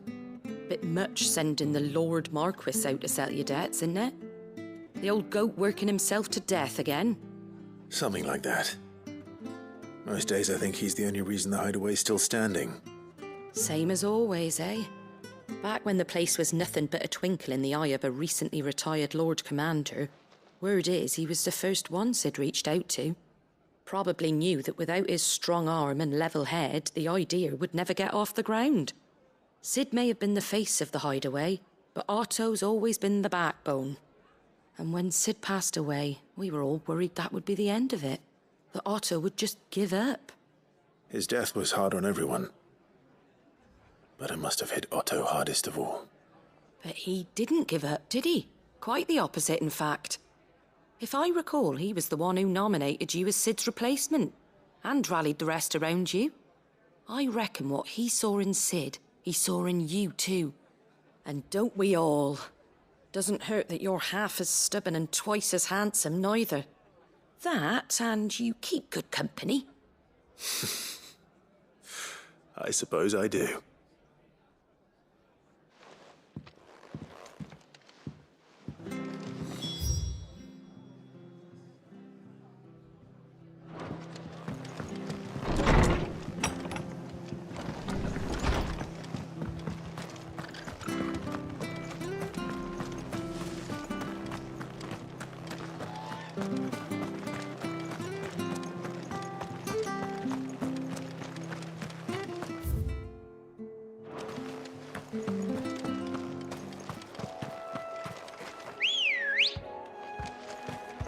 Come on. Faster!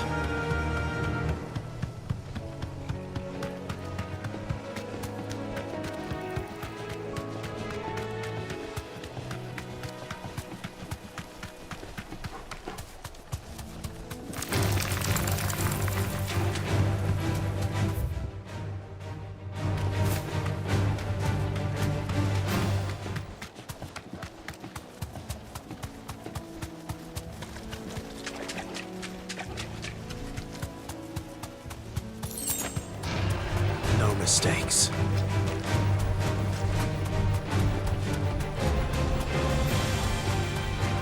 Well, as certainly quiet. If I were a giant antelope, it'd seem like just the place.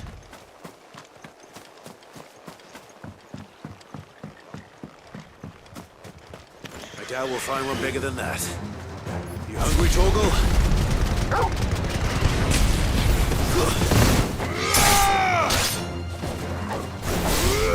This one.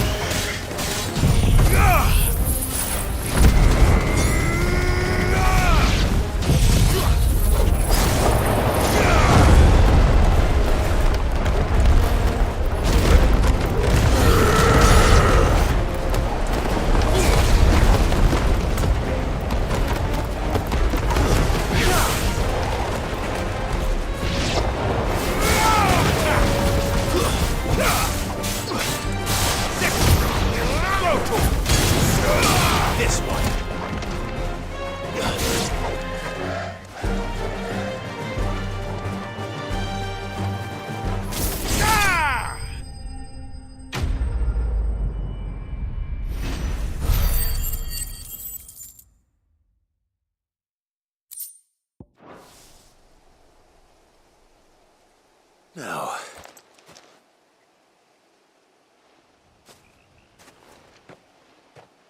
will it be enough, I wonder?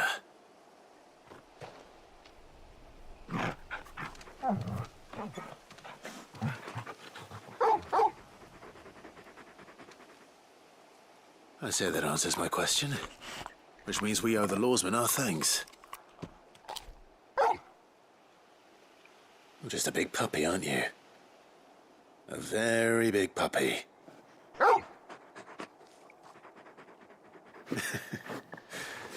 You do know you can take that with you, Torgal.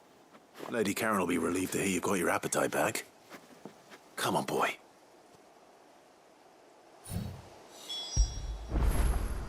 Oh, Torgal.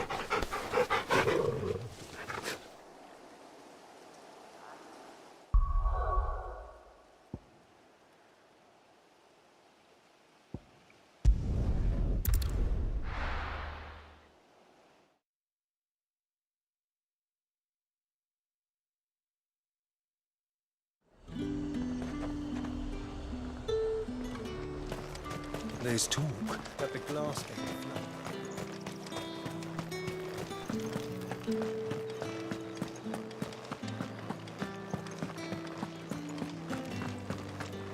Did you hear?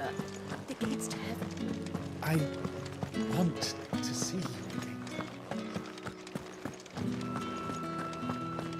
What am I going to do without sweet water and oil of talc? Milady, I come bearing gifts. Gifts? Whatever is the occasion.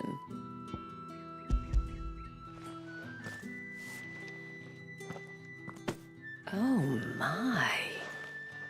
Clive, you really have outdone yourself.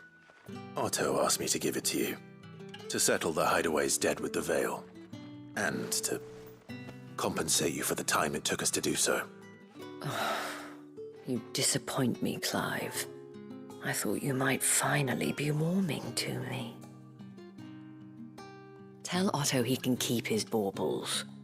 I tried to tell him as much the first time around. The man owes me nothing, nor does the Hideaway. My contribution to the restoration effort was made freely and willingly. It was the least I could do. You once told me Sid did you a kindness. I'd like to do the same. Please, accept it. For my sake. And for Otto's. For all of us. For all you've done. It is rather fetching, isn't it? Very well. Otto is lucky to have you, Clive. I doubt anything could ever replace his son. But you and the others at the Hideaway are the closest thing he has to family. Otto had a son. Long ago, yes. Sid told me Otto lost him when he was just a boy, and blamed himself for not being able to stop it. I don't know how it happened, whether there was anything he could have done. But it was clear that it weighed heavily on him. I didn't know. How could you have? I doubt anyone did. Besides Sid, I've never met a man more keen to bear his sorrows in stoic silence. An ill habit, given that both have always been surrounded by friends desperate to help them. I'm beginning to see that.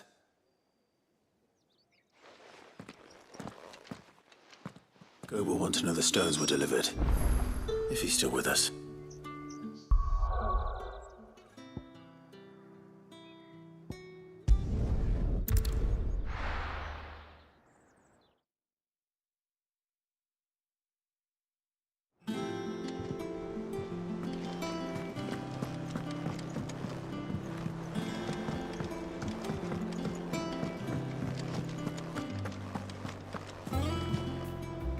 I noticed you and Torgal had gone off somewhere.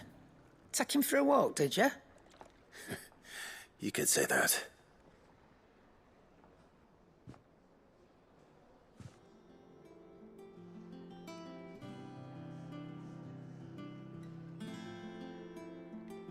So, Molly's leftovers weren't good enough, eh? That'll teach me for treating you like you're still a pup.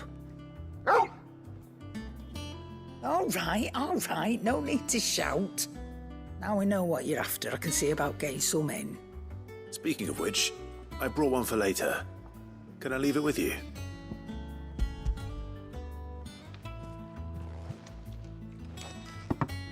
You can, aye. I'm nice like that.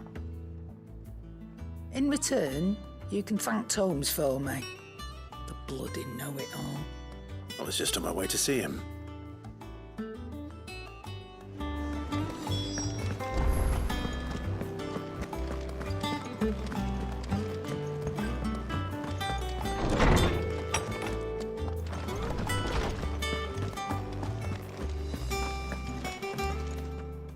Ah, Clive. Were you able to locate your quarry? We were indeed, Lawsman. You pointed us in exactly the right direction. And Torgal's been a very happy hound ever since. Very good, very good. Lady Karen sends her thanks, by the way, for your part in solving the mystery. Ah. But that reminds me. After your last visit, I found myself pondering Torgal's talents. Do you recall our conversation concerning Lady Jill's role in Torgal's transformation? About how she somehow woke the power within him. Precisely that. A reasonable conclusion, I thought. But one which raised certain questions in my mind. You see, the Fenrir of legend served Shiva and Shiva alone. And while the powers attributed to him are certainly impressive, the records imply they are somewhat different in nature to those you described Torgal as having used. What are you suggesting? That Torgal may be the beneficiary of more than one icon's power. Consider that in addition to Lady Jill, he has served as a loyal companion to you, your brother, and even the late Sid. In short, the icons hitherto near at hand, or should I say at paw, have been diverse and plenty, and that number has only grown as the realm's dominance have fallen to your sword. One can but speculate as to how all of this has affected Torgal.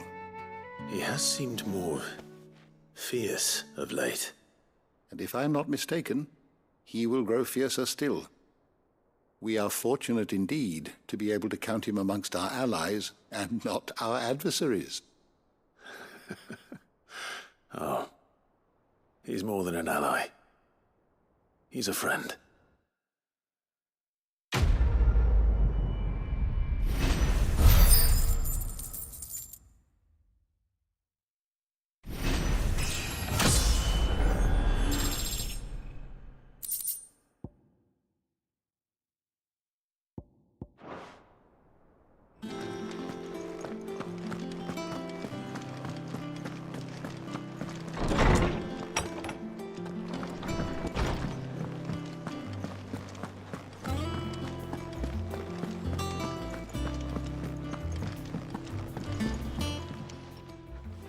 Sorry for the wait, but hopefully he'll agree it was worth it. You learned something about that sword, then? I did better than that.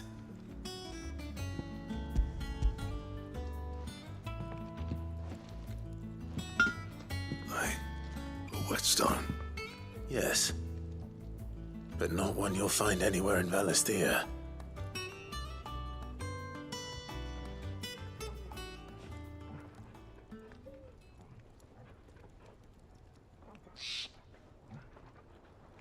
No wonder I couldn't get the same finish on the grinding wheel.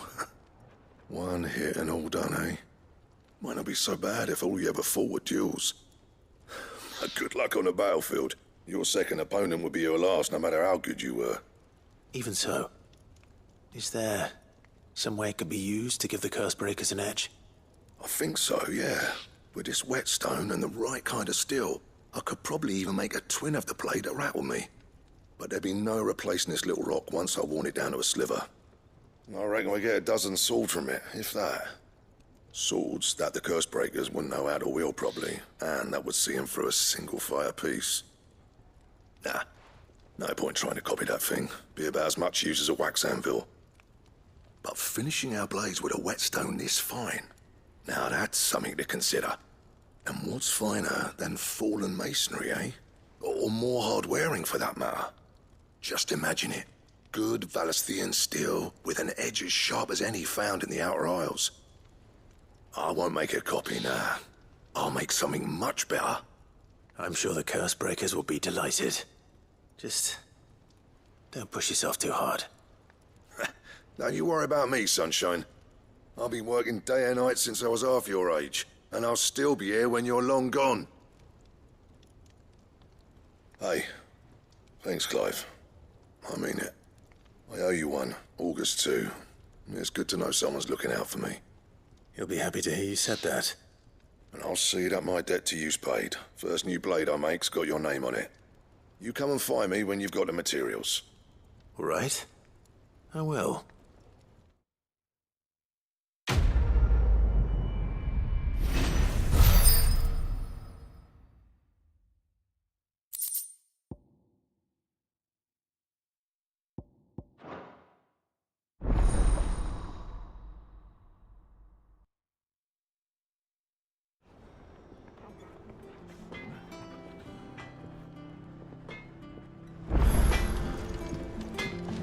Back, are ya?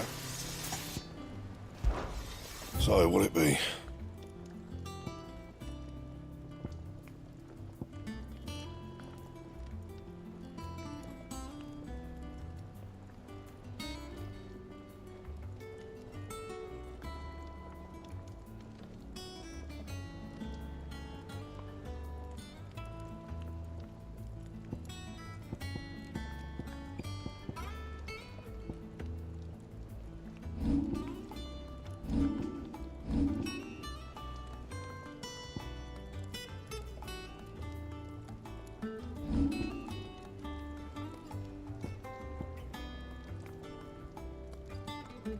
Anything else?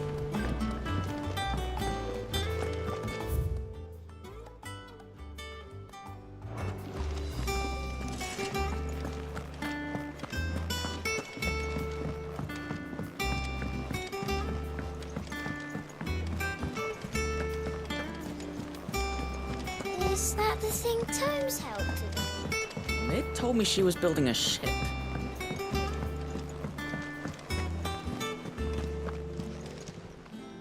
Welcome to the Patron's Whisper. Your benefactors are a generous lot. You earned this. Best of luck out there, Sid. Good. Still alive, I see. So Lady Karen accepted the ruby. Ah, about that. I tried my best, but she was just too stubborn to take it. She threw it right back in my face, in fact, and told me I could stick my stupid stone where the sun don't shine. Karen refused payment. I hope it wasn't something I said. I'm sure you were as tactful as ever. Let me see what I can do. Oh, wonderful. I hope you have better luck than I did.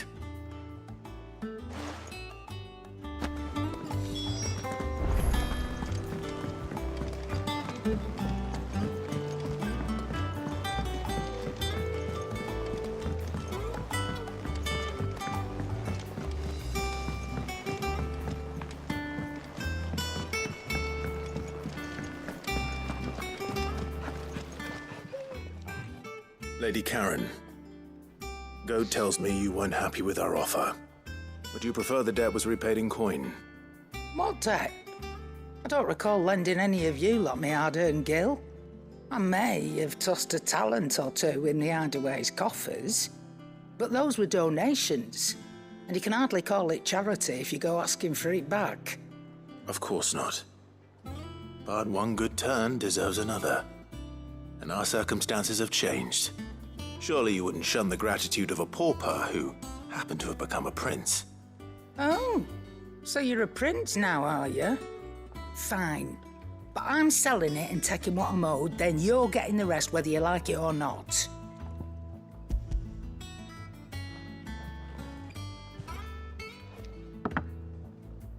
Where'd you even get this? A decent trader might nab 1,000 talents for a star ruby. A canny one, meanwhile, might claim it were nicked from the belt of Sid the Outlaw himself and ask twice as much. Might be I already have a buyer in mind. Might be you even know her. A fine continental maid whose beauty's only eclipsed by a guile in commerce. You wouldn't mind, would you? Not at all. Just be sure to tell her that it's always a pleasure doing business.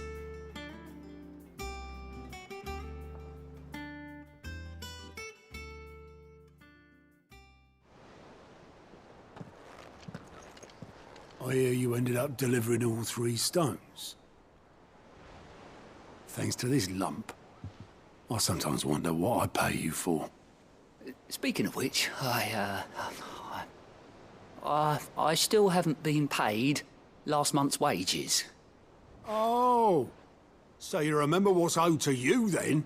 Get your ass behind that disc of yours and don't get up before those ledgers are square. Right away.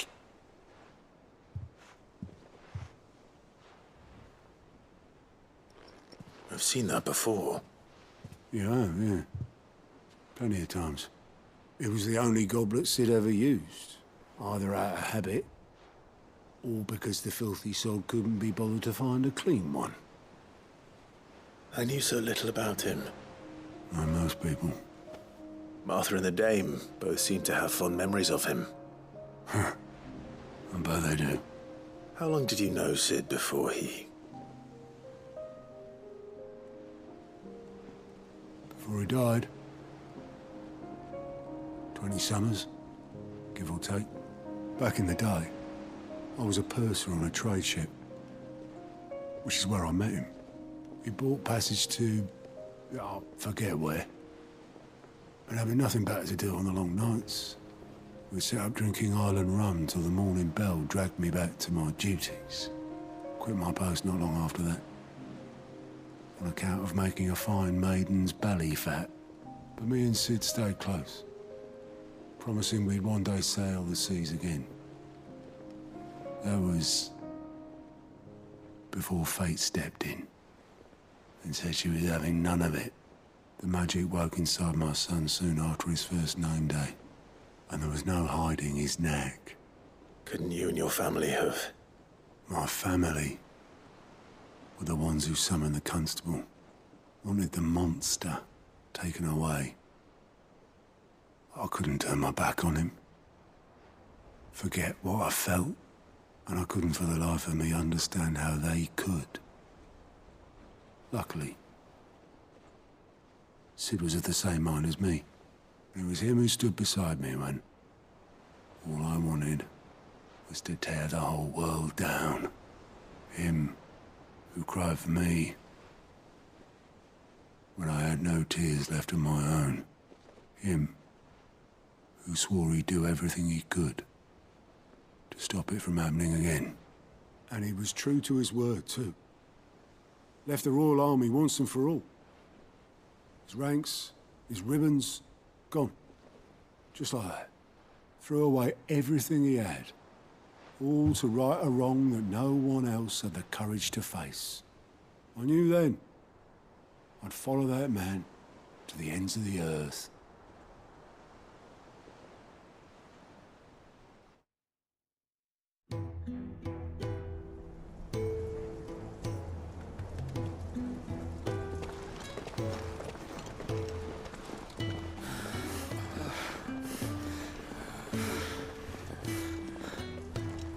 was always too clever for his own good, was Sid. Saw the world for what it really was, while the rest of us were content to go along with the lie we were shown. And it can't have been easy, bearing that burden alone.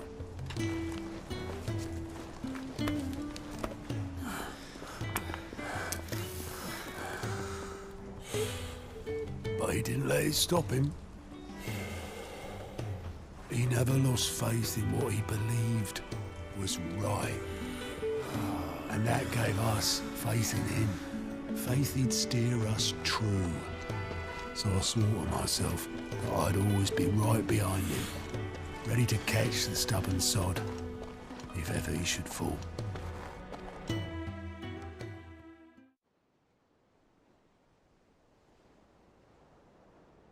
But I couldn't even do that.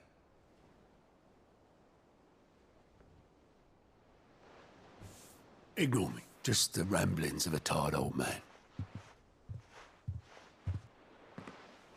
Leave that lot. I'll tidy it up in a bit.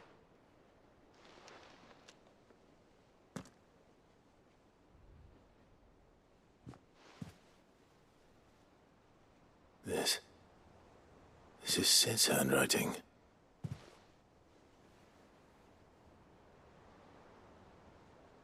Dear Otto. I may be drunk, but I wanted you to know this place would be fucked without you. Love you, you grumpy old sod.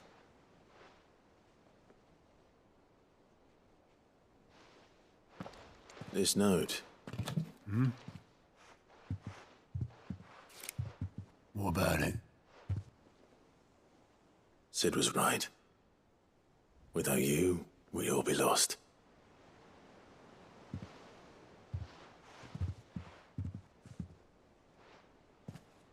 He should have bloody well said so then.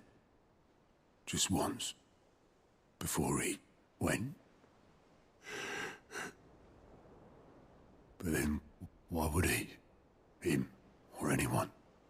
I'd only have told him to piss off.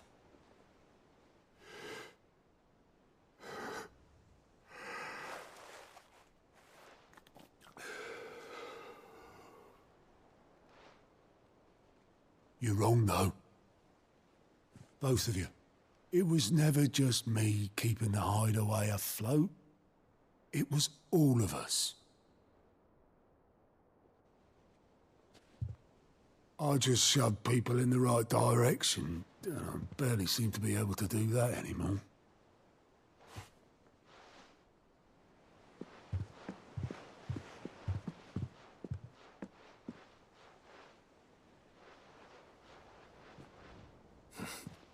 Would you rather go at the helm? Well, maybe I've got a few more years left in me. I'm going to hold you to that, Otto. Before you go, Sid would have wanted you to have this. But that's... This'll do me just fine.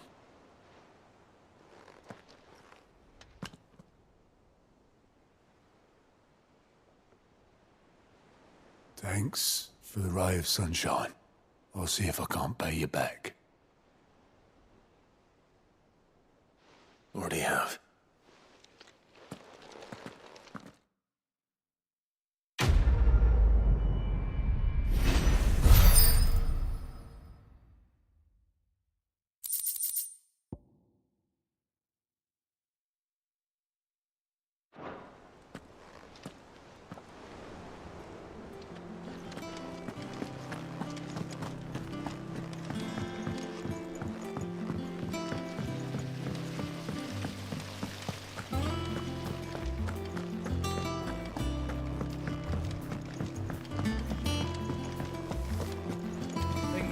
Might need some help.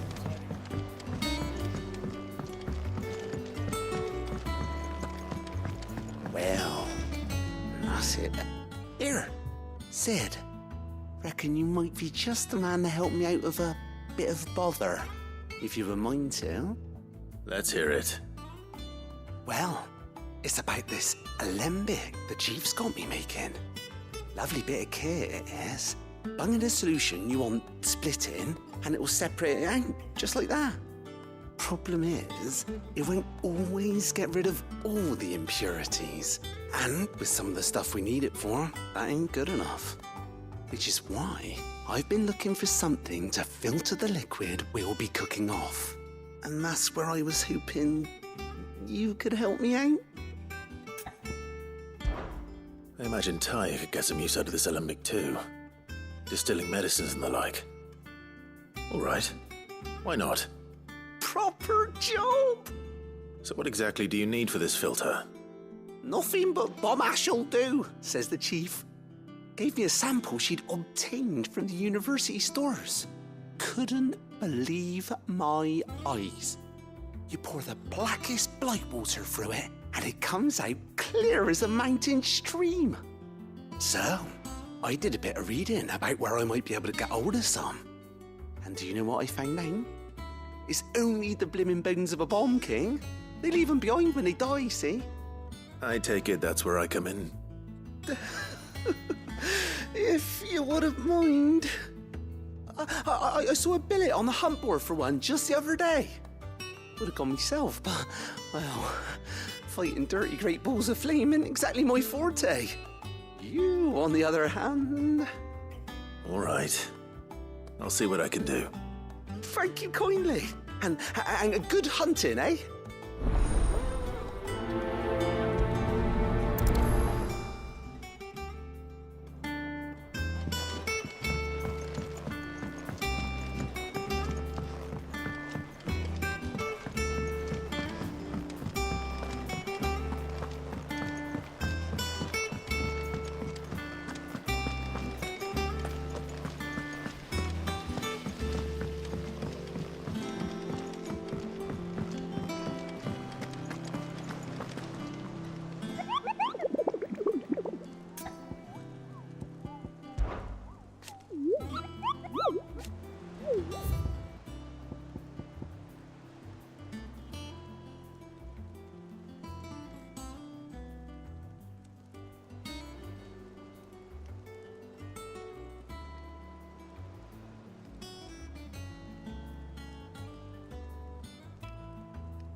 Run like the wind.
back to the stables, girl.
Greetings, Your Majesty.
Your reign is over. Now to collect the ash. This looks like the stuff. Let's see if there's any more.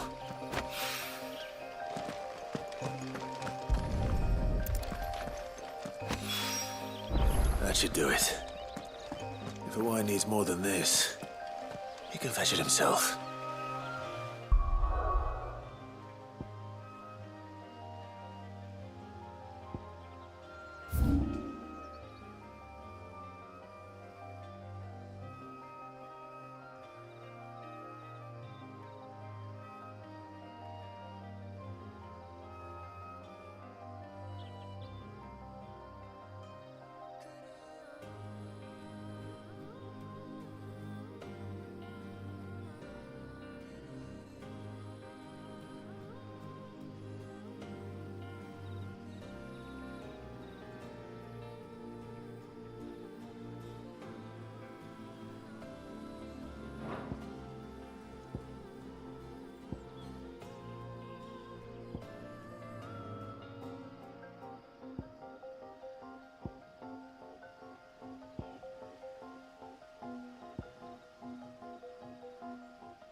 My blade yet hungers, so do I. Come, let us feast on your flesh. Your feasting days are over. Over here! Too slow.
Those who kill for sport deserve no better.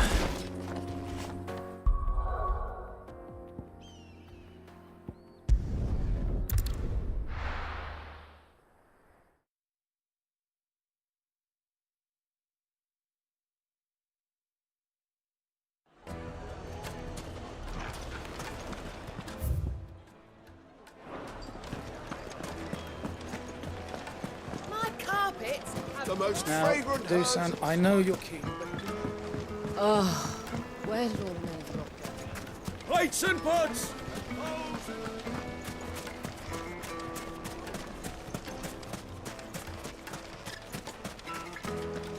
Good day, my lord.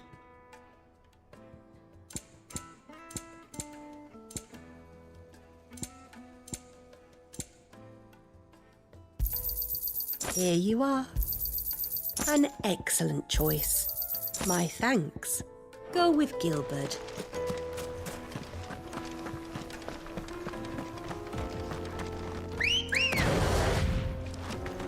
Let's go.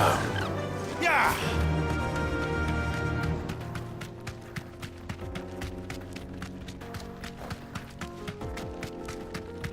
That's better.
wasn't too bad, was it, Torgal?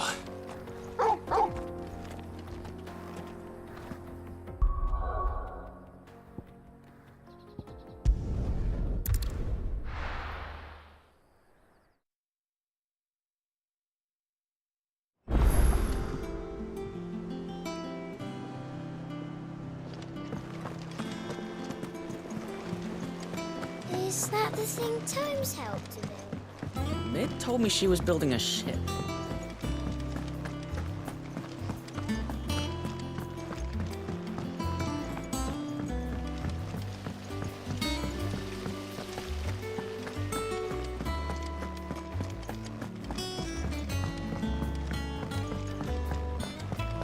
I think Mid might need some help.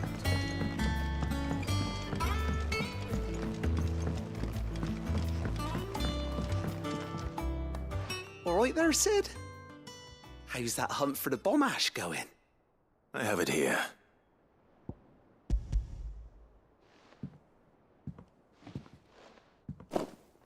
That's the stuff. And plenty of it, too. Enough to keep the Olympic bubbling away for a good old while. You're a gent, Sid. Let nothing say otherwise. Right then, let's get this contraption up and running.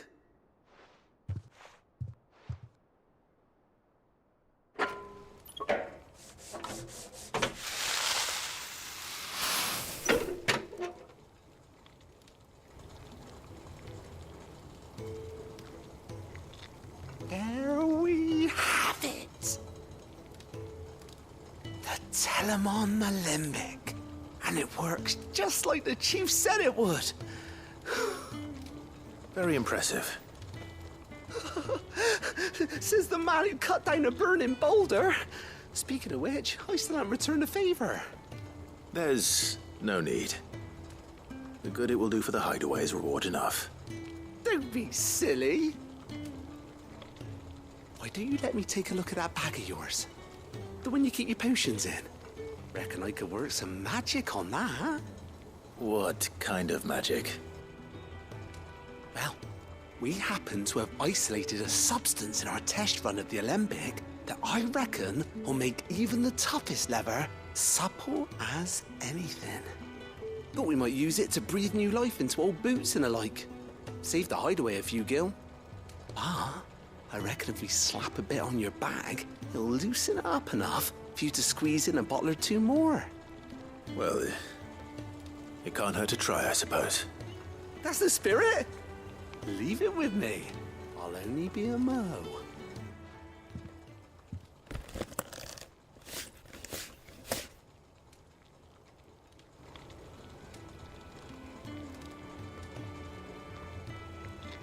Well, what do you reckon? It certainly feels more flexible. Right? Told you. Thank you. I think. No. Thank you for supporting Mid and the rest of us in our endeavors.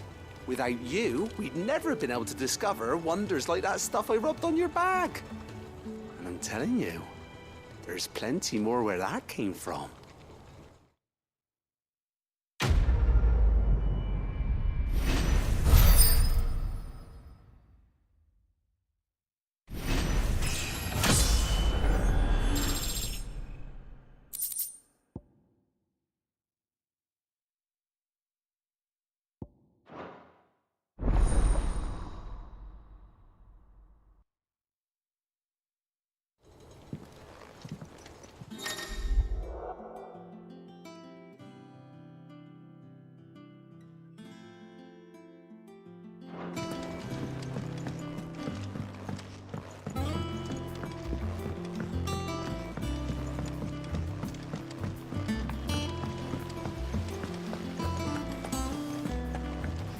Wish I could take one.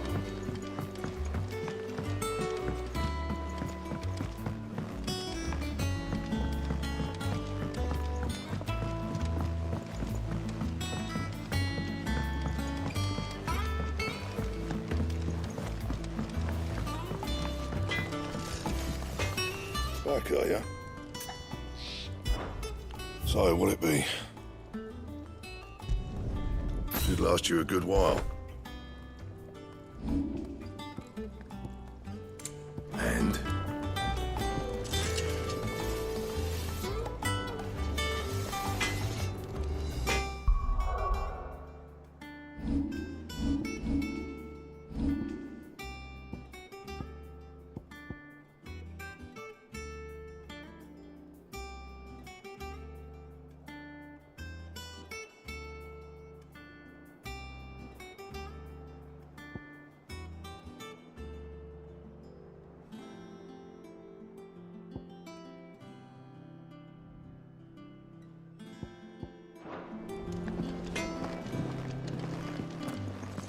I heard what you told Nan about Kupka.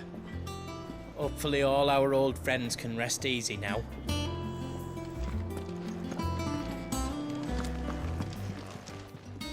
Is it business or pleasure? You'll not find a better price than that. You're rubbing me blind, you know. It'd better all be here. You'll not find a better price than that. You're rubbing me blind, you know. I'll be thankful you got that much. Is that all?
Let's go. Yeah!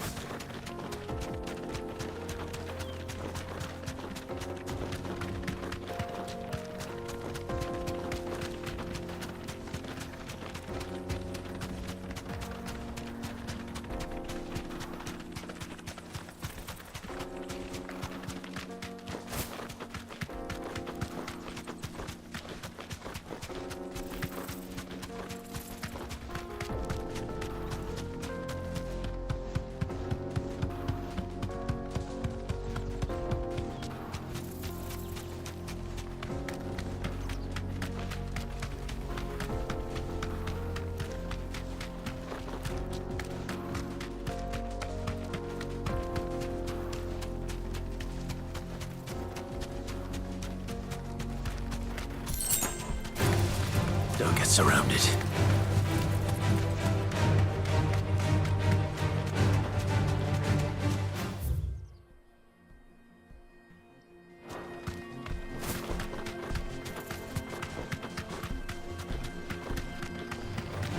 This might take a while.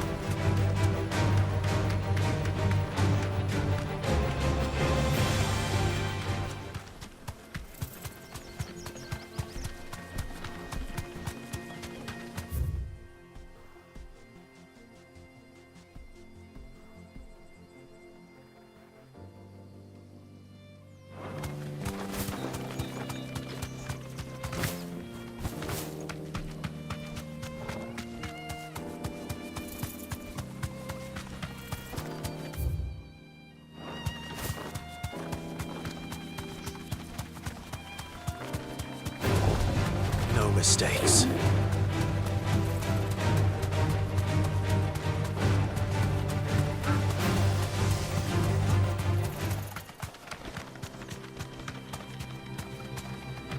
Be safe.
Peace at last.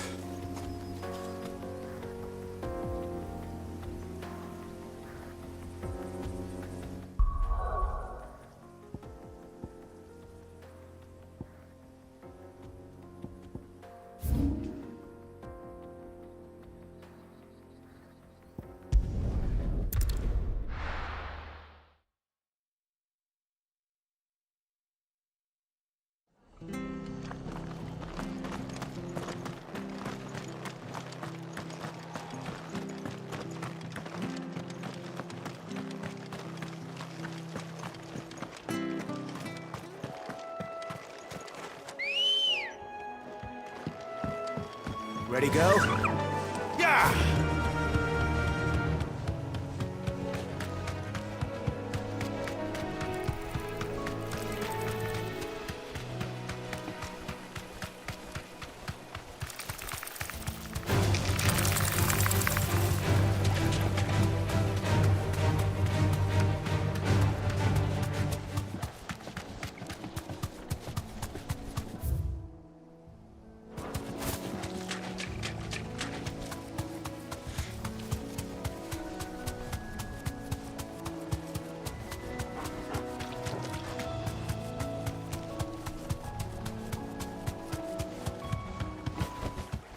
Back to the stables, girl.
This one has a little more life left in it. All right, then.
And what can I do for you?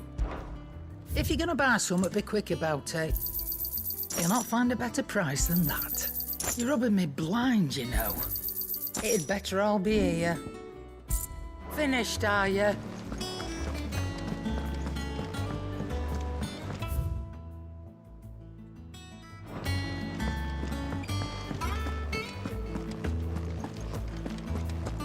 He cracked the crystal too.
Is that the thing Tomes helped to build? Mid told me she was building a ship.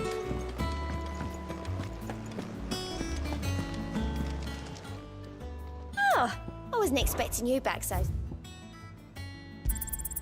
You earned this. All done?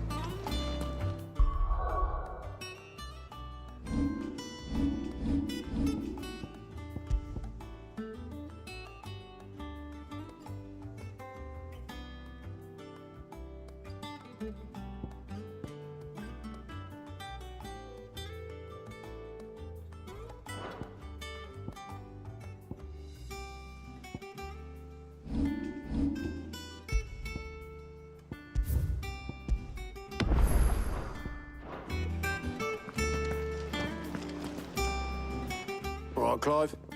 Asterix.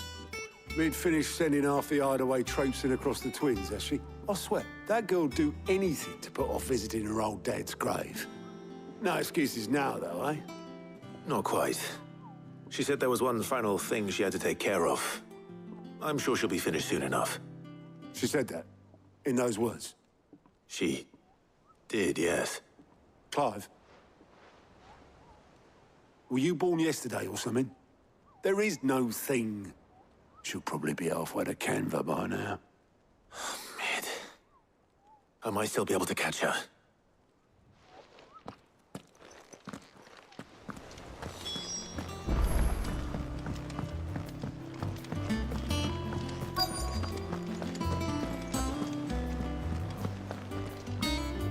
Obolus, have you seen Mid?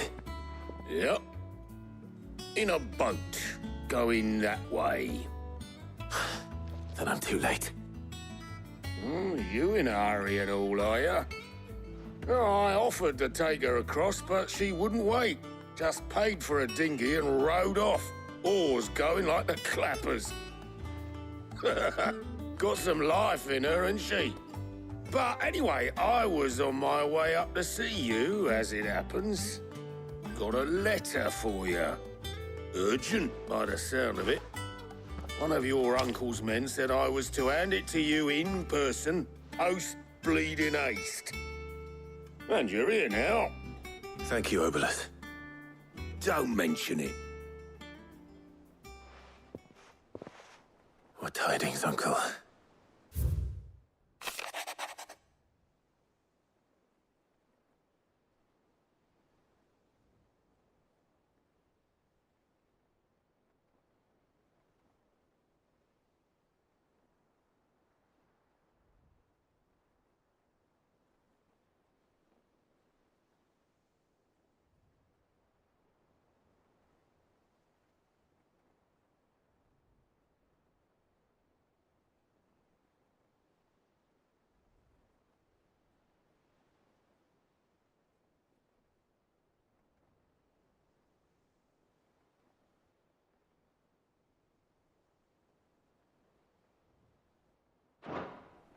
trouble in Canva, well, I'll need someone to keep an eye on Mid.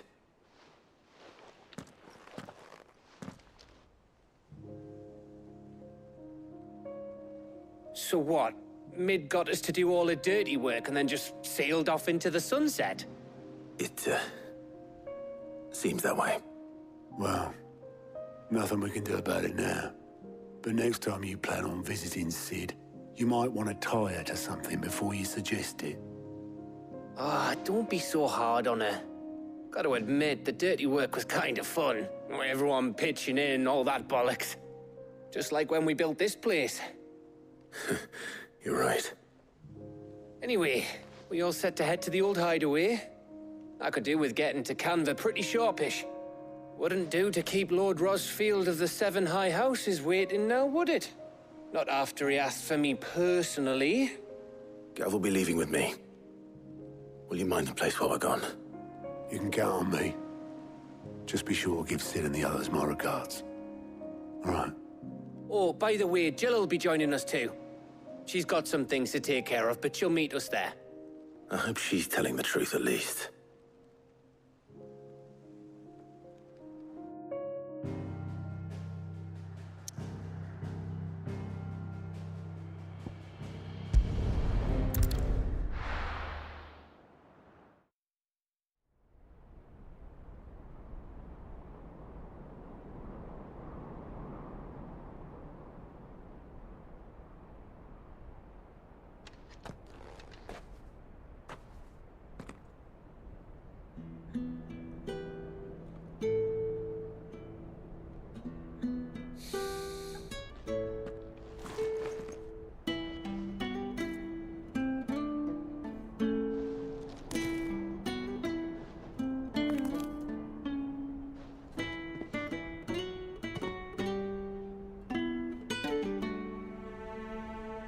Well, Sid, I remember what you told me.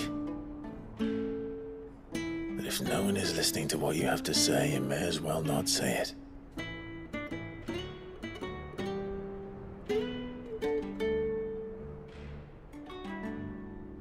But I will say this, old friend.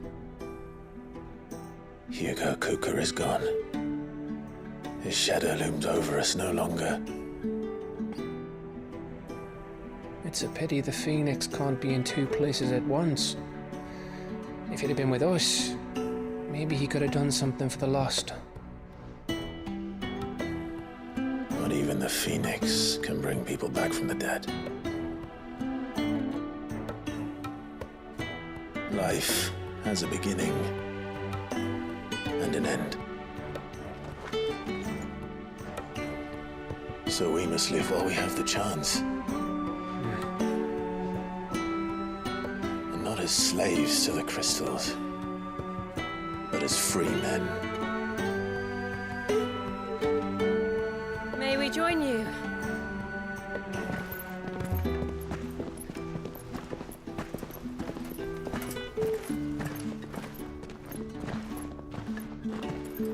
Lady Karen, what a pleasant surprise. I thought I'd drop by and see how you were all doing before heading off to restock my supplies.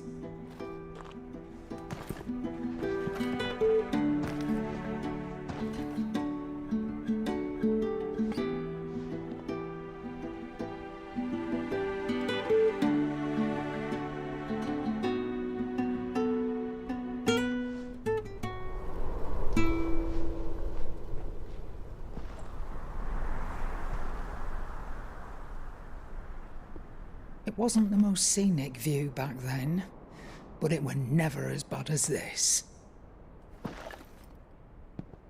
I know. The blight march is on. And soon, there will be no escaping sights like these.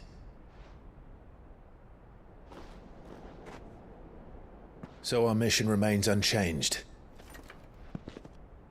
We cannot stop until every Mother Crystal is gone, and their thirst for ether with them. The only one that remains in Storm is Drake's Tail in the Crystalline Dominion. Our next target. We're going to Twinside.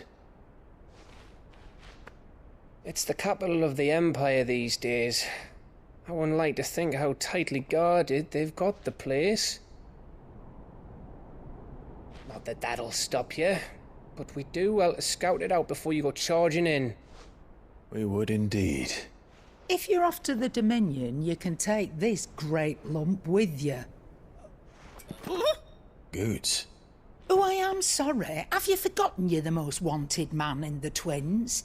I thought you might like to disguise yourselves as the attendants of a travelling trader, assuming you've no better ideas. You wanted to buy yourself some tools, didn't you? Well, now's your chance.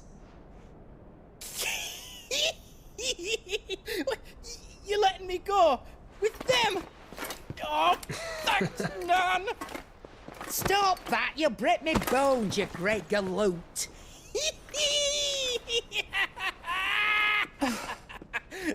There's a caravan that runs back and forth between the Dominion and the Bocklad markets. It's managed by the Merchants Guild. Just show them Goots' traders pass and you'll be on your way. It'll be a damn sight less risky than footing it the length of the Crystal Road. That's for sure. Thank you, Karen. And glad to have you with us, Goot. Okay then. I'll get me things and I'll meet yous there. See yous down in Bocklad. Get off! Me poor fingers! Jill, you're with me. Understood. And Gav. Already on my way, Captain. Be careful. Aren't I always?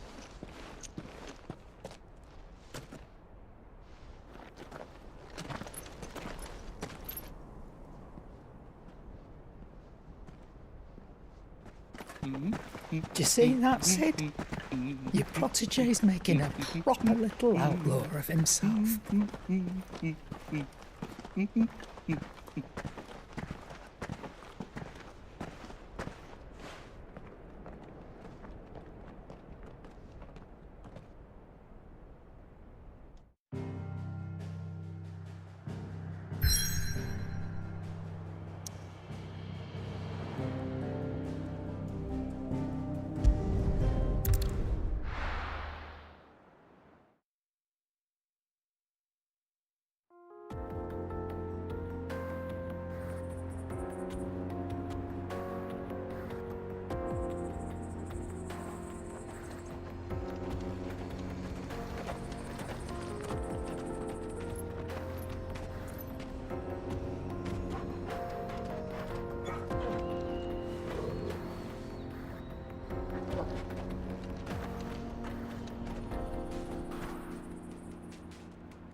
How are you feeling?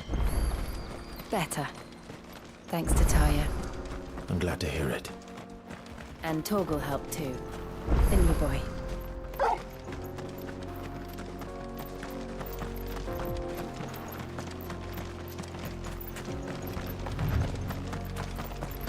This used to be a trade route for merchants crossing the Scars. Till the Republic laid a new road wide enough to let wagons pass. And all official traffic moved there. Leaving this one for those living outside the law. Indeed. I doubt we'll be the only outlaws on the trail today.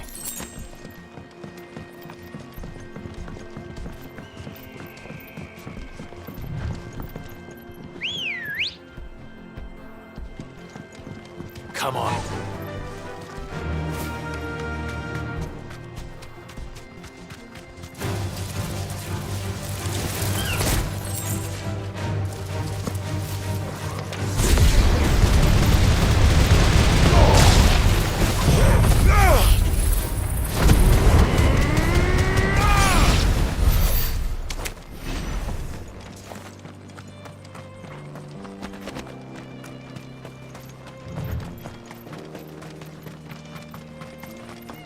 So what do you think? That we... Really? It's as bad as that?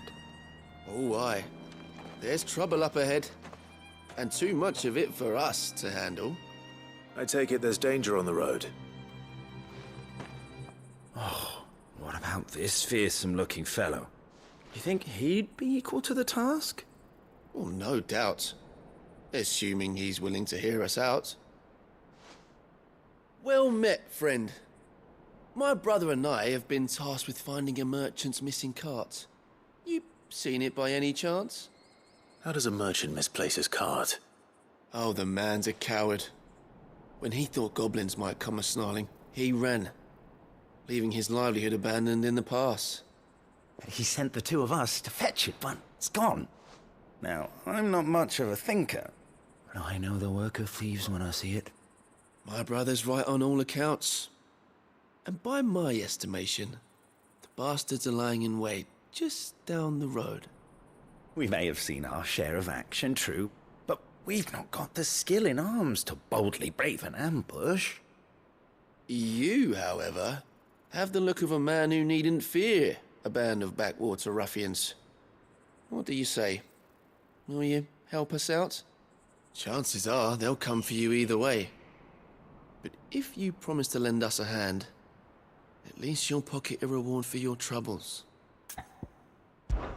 Well, if I'm going to have to deal with them anyway. You've clearly got a fine head on those broad shoulders. We're lucky you came along. Now, hoping to make a heavy purse in Boklad, our merchant friend loaded his cart with as much as it would carry.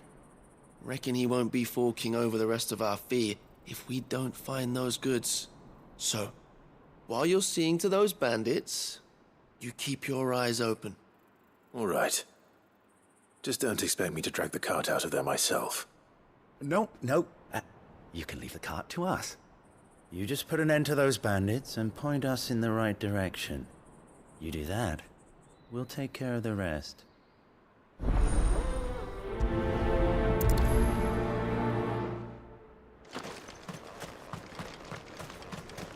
I'm not sure I trust those two. But if there are bandits lying in wait, I should probably take care. Look lively, you lot. You've got guests. These must be our bandits. See it again. Go! Get him!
That's them dealt with. Now, where's that cart?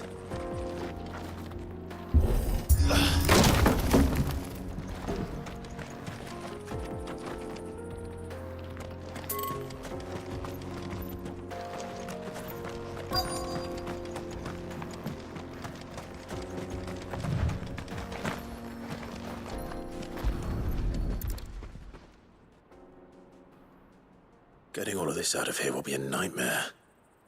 Seems we've found ourselves the right man for the job, wouldn't you say? Found the cart and didn't leave a single bastard breathing. Our merchant friend will be delighted. And how exactly will he be getting his goods out of here? You leave that to us. After all, it'd be wrong to make such a fine warrior haul cabbages to market. You've done your part. And that's all you need to worry about. Here.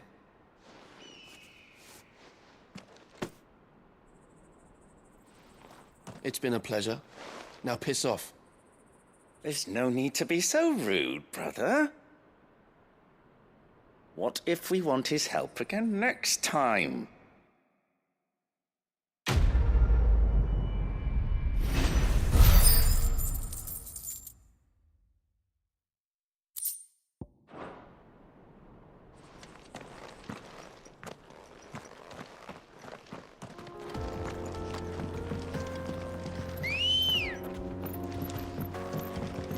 Ready, girl? I see the Dalmex lag behind Rosaria when it comes to bridge building. The fallen ruin should hold, at least. The path continues on the other side.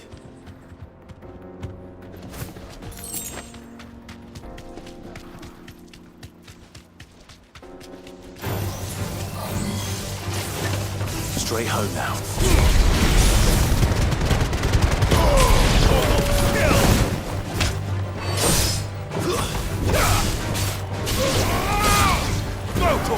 It's over!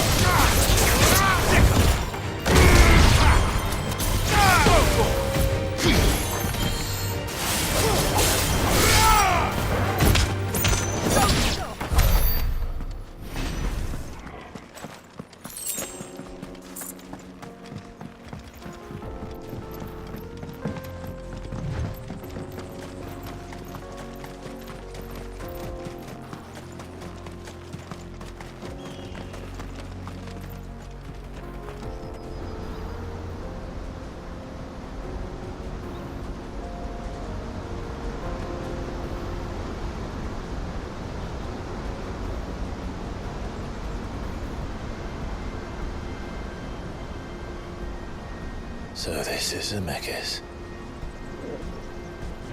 The land of the gods. It's even more impressive than I imagined. I remember being captivated by the story as a child. Long, long ago, man was overcome by avarice and challenged the gods in a bid to win their power. The final battle took place here, at these falls.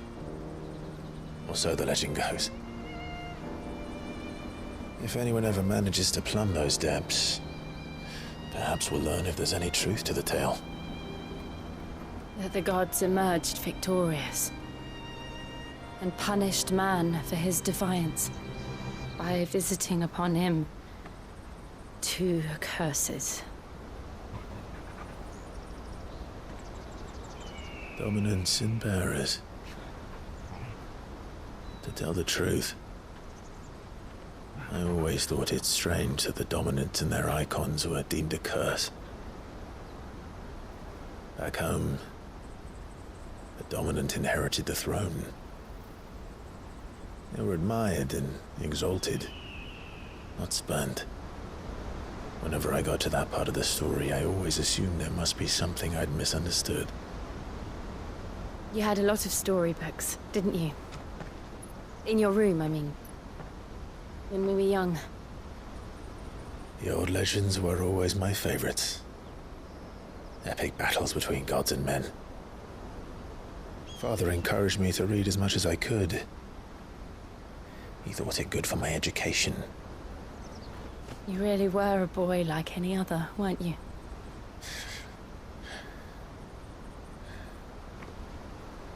Just look at this place.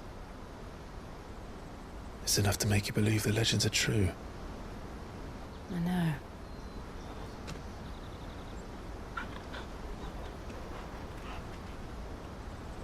We're not far from Boklad. The road will be busier up ahead. Then we'll have to keep our wits about us.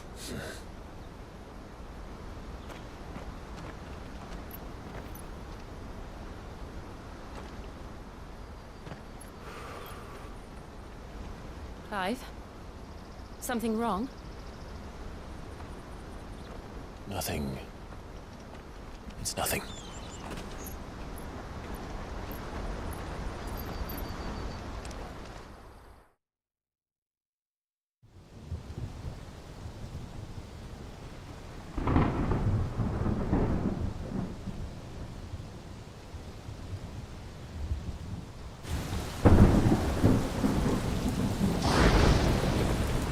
I see the reports are true, Father.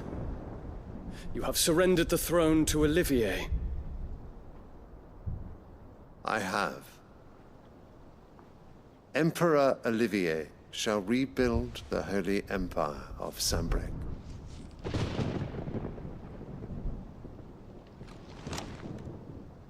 How is he to rule an empire? He is but a boy. I shall advise him until he comes of age. Father, please. Or for as long as I am able. The empire we seek to build needs young blood to rule it, and I can think of none better suited to the task.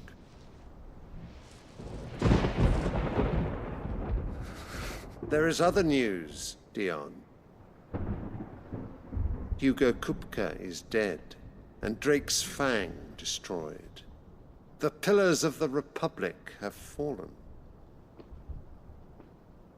Ere long, the Imperial banner shall fly over every city in Storm. And then, Valisthea.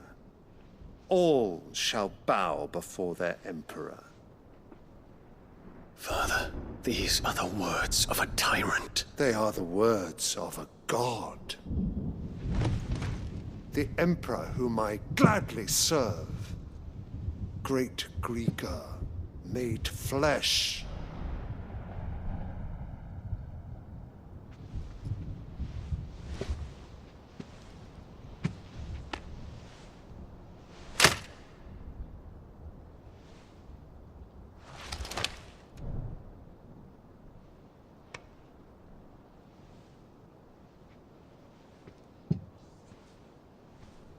Return to your camp, Dion, and ready your forces. It is time to show the world the true power of Sambrec. Father. I find you much changed. Is this truly the path you wish to tread? Or are these the ambitions of another? Of Ultima, perhaps? What nonsense is this? I speak my mind, and my mind only. Though I do owe Annabella thanks for reminding me of certain truths regarding the nature of nations, of rulers, and of the divine. You would trust the words of this traitress? She betrayed her country. She slew her husband. You have ever been an invaluable servant to Sambrec, Prince Dion. I trust you will continue to serve your Emperor in the wars to come. The canker! Silence! Insolent wretch! You will bend the knee. All else is heresy. Sire, forgive me. This audience is over. Come, your Radiance. The Rowena Syndicate awaits your pleasure. Oh, not another meeting with silly old men. They're so boring. I'm hungry, Father. Can't we have luncheon instead?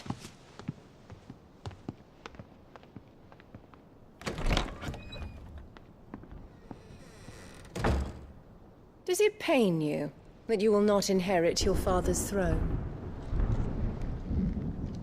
I have suffered worse.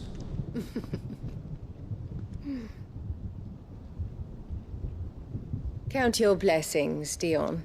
For a base-born child to be chosen by Bahamut is miracle enough. You have risen high on his wings, but you shall rise no higher, lest your impure blood stain the throne. What do you know of my blood?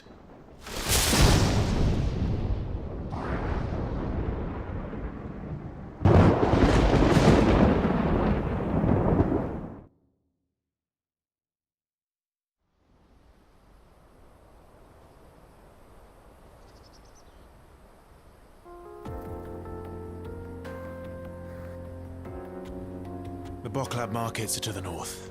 We just need to hug the coast.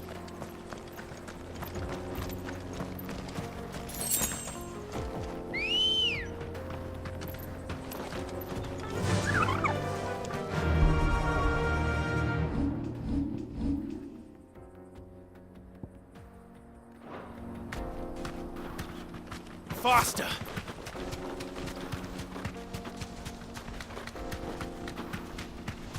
Infiltrating the Dominion won't be easy with the Imperials on high alert. No. His Radiance has lost one capital already. We can be sure Sylvester will do everything in his power to hold on to Twinside. His troops are well-trained and increasingly battle-hardened. But it's not as if we can wait for the siege to end.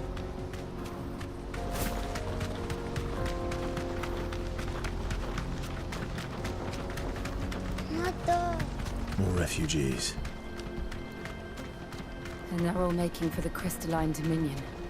Because they don't know how to live without the Crystal's blessing.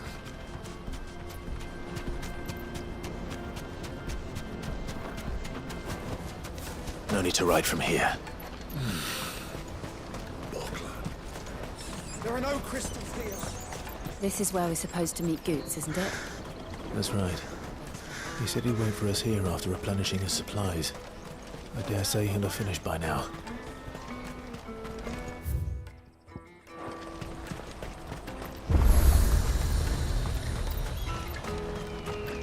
What are you looking for?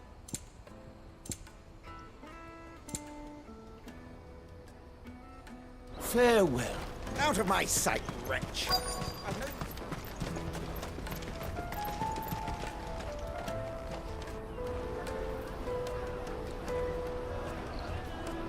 Wonders from across the water. Come one, come all. Feast your eyes. Good sir, can I interest you in...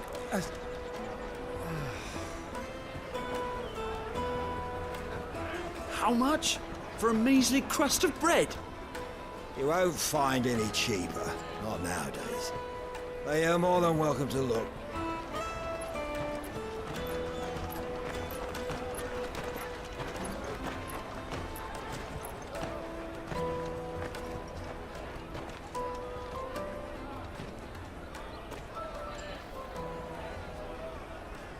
The Empire's unlawful and illegitimate occupation of the Crystalline Dominion is still in effect.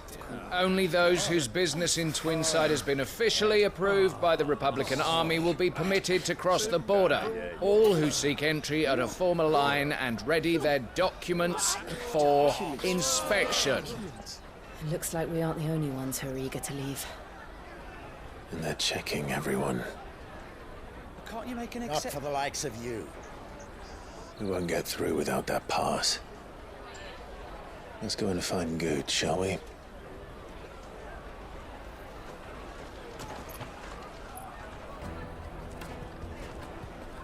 He must be around here somewhere. Peaches! They're sweet as nectar! I'll take the large one. Ah, Good. There you are. Clive, I'm so sorry. Don't tell Nan, will you? Slow down, Goots. Just tell us what happened. It's betrayed us, Pass. It's gone. We cannot ride the caravan without it. We won't even be able to get through the flipping checkpoint. Do you remember when you last saw it? It was in my pocket a minute ago. Then a bairn bumped into me and... Yeah. You don't think that they might have nicked it, do you? It wouldn't surprise me. A busy market like this is prime territory for pickpockets. So, to get the pass back, we need to find this child. Where would we even start? I know where! gallant Bock lad who might be able to help us. No one knows more about what goes on round here than she does. Where do we find her? She's the owner of the Crimson Caravans, up that way. Sign's got a red chocobo on it. No time like the present. You two go on ahead. I'm gonna check the rest of my stuff, make sure naught else is missing. All right. We'll meet you there. Let's keep an eye out for this red chocobo, then. And the other on our purses. Next to the checkpoint.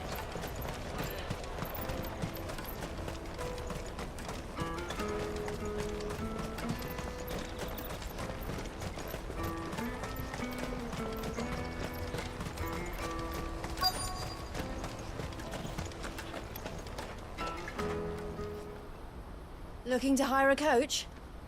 It's 10 million for a two-birder to the Crystalline Dominion. Take it or leave it. Oh, we're not here for that. Then I bid you good day. Oh, wait! Don't go, El. He's me mate. As I live and breathe. Goots, what are you doing back in Bocklad?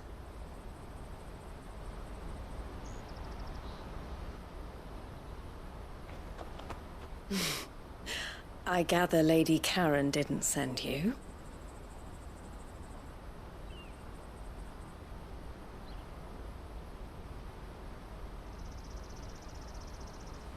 So what trouble have you got yourself into this time? It's me trader's pass. It got stolen. By a little bairn. Of all the... You're the size of a marble. Honestly. Ugh. Goots told us that you know the markets well. Might you have an idea which little bairn could have done this? We don't intend to punish them. We just need our pass back. Then, we can be on our way. I see. So neither of you has a trader's pass either. Not that anyone would take you for traders, but I suppose that's why you came to me, correct? Now, I can't say for sure who took your pass, but I suspect I know why they did it. Let me explain.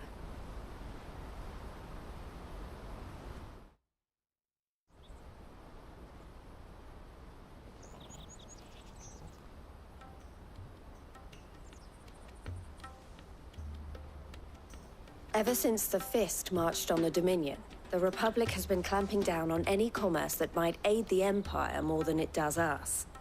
Which means traders' passes have gone from being merely a way of easing one's progress to being essential if one wishes to cross the border at all. And with demand outstripping supply, they've become a precious commodity, leading some to seek to acquire them by less than legitimate means. So the children are stealing passes to sell on the black market? Yes, and no. Passes are inscribed with the names of their owners, and yet none of the victims' names have appeared on the register of those passing through the checkpoint. Which means? That someone is doctoring the stolen passes. The same someone who is encouraging the children to steal them. And the same someone who has Goots' pass, no doubt. Whoever they are, they're ruining the livelihoods of honest merchants, which is why we've decided to take a stand. Will you stand with us? You want to get your pass back, and we want to ensure that no more are stolen. Catch whoever's behind it all, and two birds shall be slain with a single stone. Is there any other way of getting to the Crystalline Dominion, Goots? They won't let you in if you're not with the caravan. It's that, I don't know, try swimming across the strait. But the guards will definitely spot you if you try and do that. Like, we don't want to get spotted, right? So either we find the people who took the pass, or give up all hope of entering the Dominion. All right. We'll help. Thank you kindly. But I don't know your name. Eloise at your service. Clive. A pleasure doing business with you, Clive.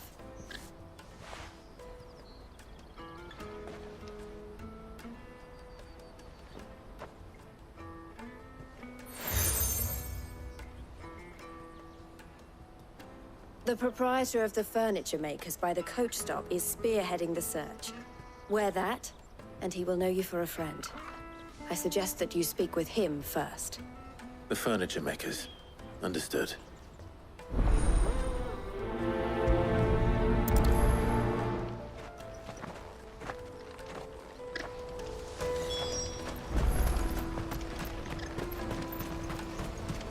Out of my sight, wretch!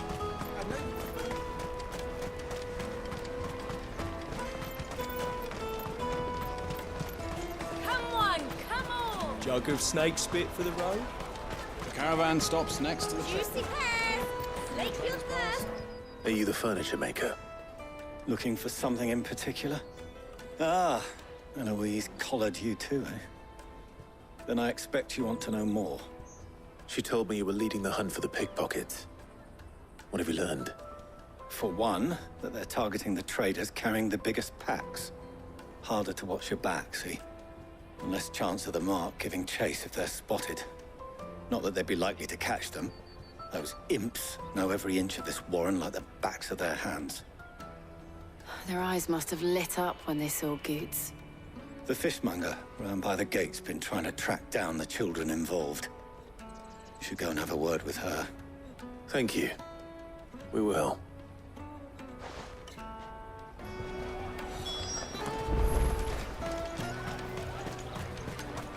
You won't find anything of this quality in Twinside. You should come with me to the Dominion. Fish for sale! Fresh sorted and smoked! Can I interest you? Ah, sorry. Message from Eloise, is it? She's asked me to help her. To help you find the pickpockets. Is that so? Suppose I better tell you what I know, then. For one, this isn't a family operation. All the traders say the children who stole their passes were dirty, dressed in rags. Street urchins, by the sound of it. We get a lot around here. Orphans from the wars. A few, perhaps. You saw the refugees gathered by the entranceway? They're all looking for a new start in the Dominion and beyond. Some of them take it as an opportunity to rid themselves of unwanted baggage. The shame of it. Whoever's behind this would have to have made themselves known to the children at some point. And so should we. You should start with the children around here, then. I doubt they're the ones involved, but they might have heard something. It's worth a try. All right, then. Questioning children. How hard can that be? You won't find anything of this quality in Twinside.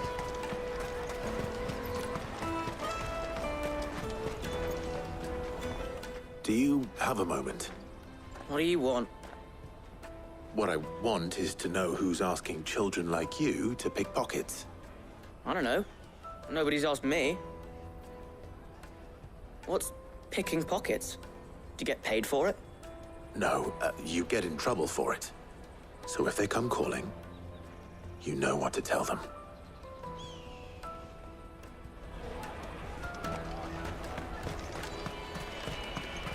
Jug of snake spit for the road? Excuse me? What do you want? I don't have any money. It's all right. We're not going to hurt you. We just want to talk. What about? We've heard that some very bad people are making children like you steal from travelers. We need to know who's behind it so we can stop them. I don't know much about it, really. But my friend, Honza, he said he got a job. Doing something dangerous. Sounds promising. We need to find him and ask. Do you know where your friend might be? He's usually by the tents outside town. Thank you. You've been very helpful. Come on, come on!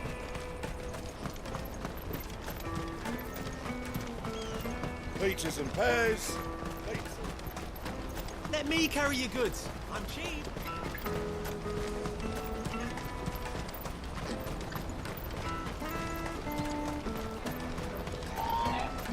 She must have meant the refugee camp. Let's hope he's still nearby. Daddy, I'm hungry.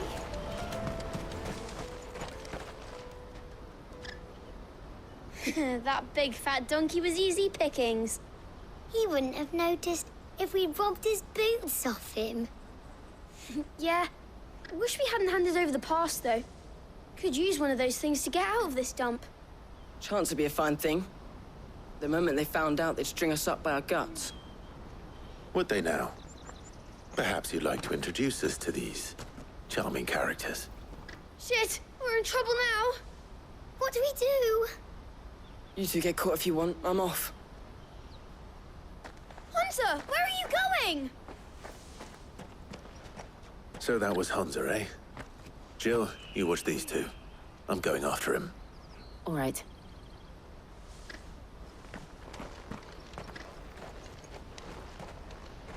He can't have gone far. I need to find him before his employers do.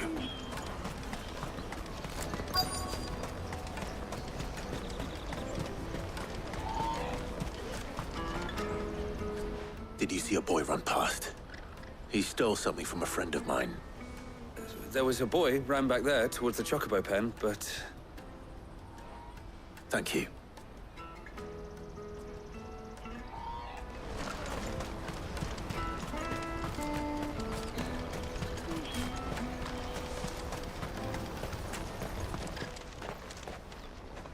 Oh, shit. Cornered. It's all right, Hunter. I'm not going to hurt you. I just want to ask you some questions. Fine. Not like I've got a choice. I'm looking for the people who are making you steal for them. Who are they? Call themselves the Carstones. They said they'd give me good gill if I did what they told me. I knew they were bad, but bread doesn't come for free. Didn't come at all half the time, before I started buzzing for them. You know, if I didn't do it, they'd just pick on someone else. Someone they could push around easier. Hunter. You found him, then? Jill. Where are the other two? Eloise is watching over them. She sent Goots and I to look for you.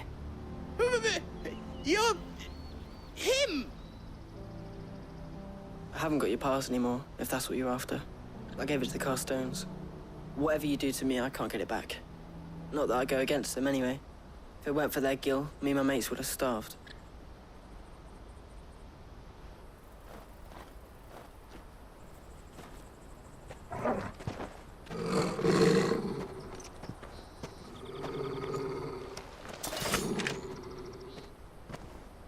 Cowards.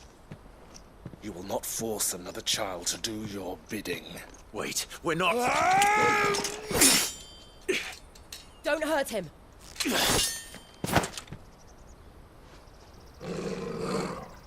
You're making a mistake. We're on the same side. Like hell we are. That brooch. Where did you get it? Master Theo. Goots.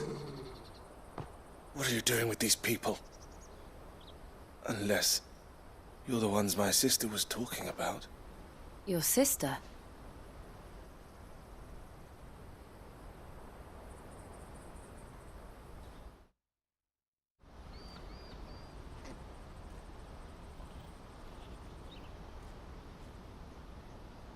Eloise didn't tell us she had a brother.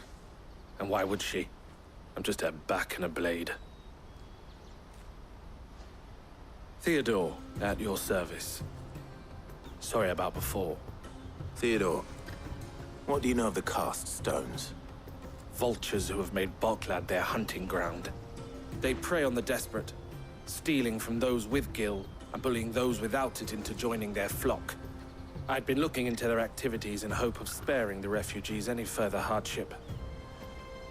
But it seems they've already stooped even lower than I'd feared. Hans is a good lad. Don't blame him for what they've made him do. If he and his friends hadn't agreed to work for the stones, some other poor souls would have. On pain of death, most likely. Clive, was it? And my sisters asked you to help put an end to the pickpocketing. Then we all want the same thing.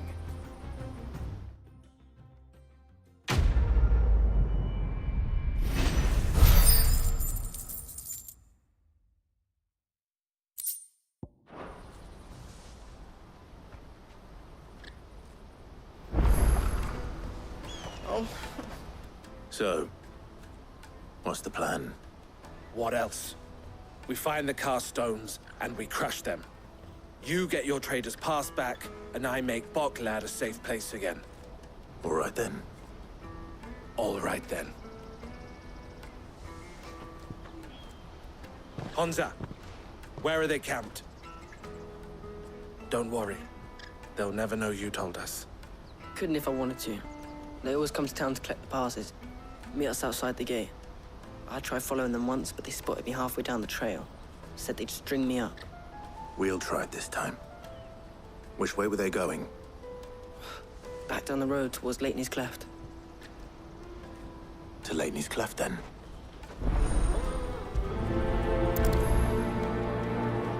Leighton's Cleft is to the south, past the camp.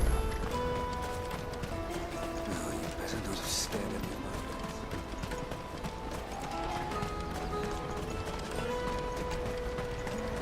That's that then.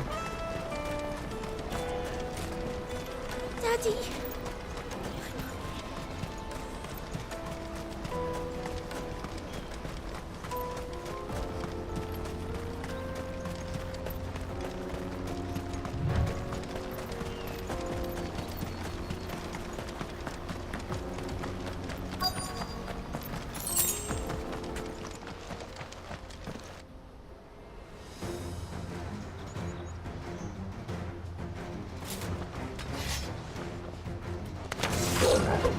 That's the one who's been sticking his nose in our business.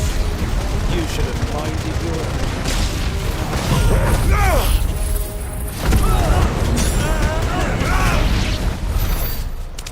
I doubt these were the ringleaders. But at least we know we're on the right track.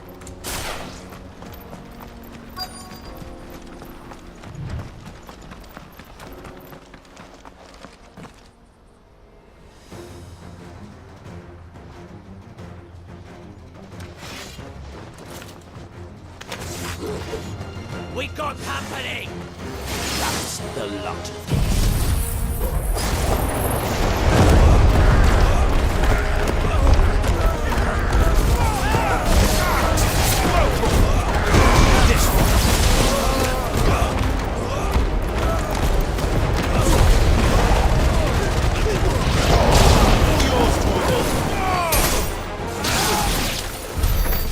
Foot soldiers. Fewer now.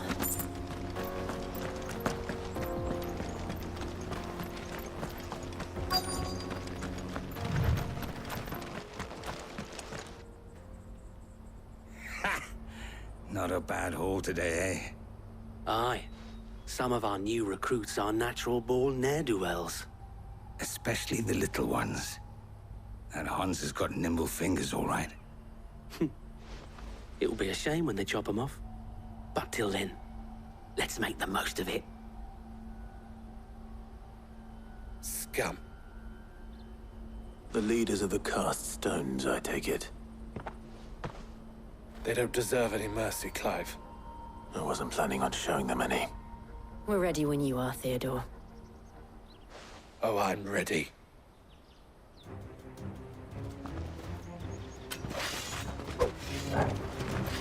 Fuck. It's that guard from Bockland. Kill him. Kill them all.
And they say crime doesn't pay.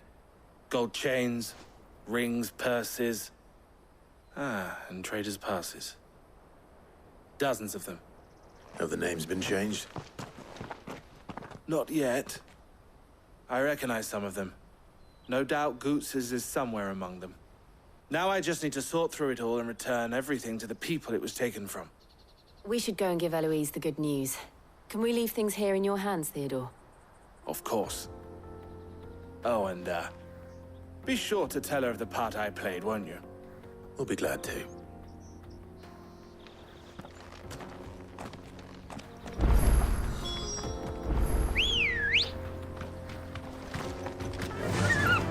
Fly, Ambrosia.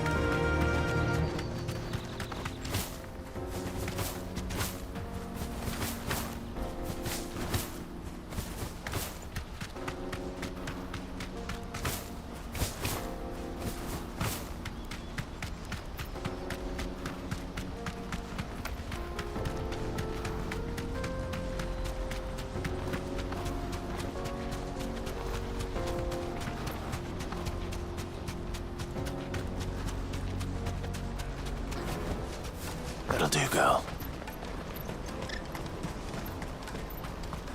There are no crystals here. Daddy! I'm hungry. That's that, then.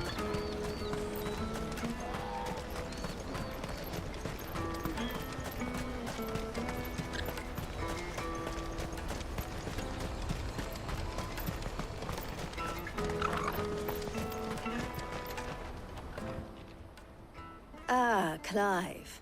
How goes the hunt? My brother isn't getting in your way, I trust? Quite the opposite.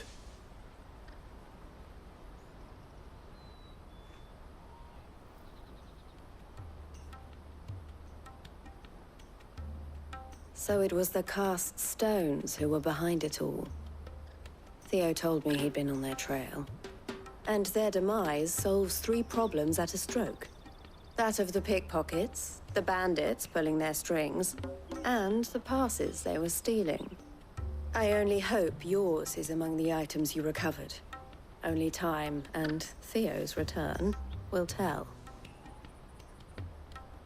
Speaking of whom, welcome home, dear brother. You are too kind, Eloise.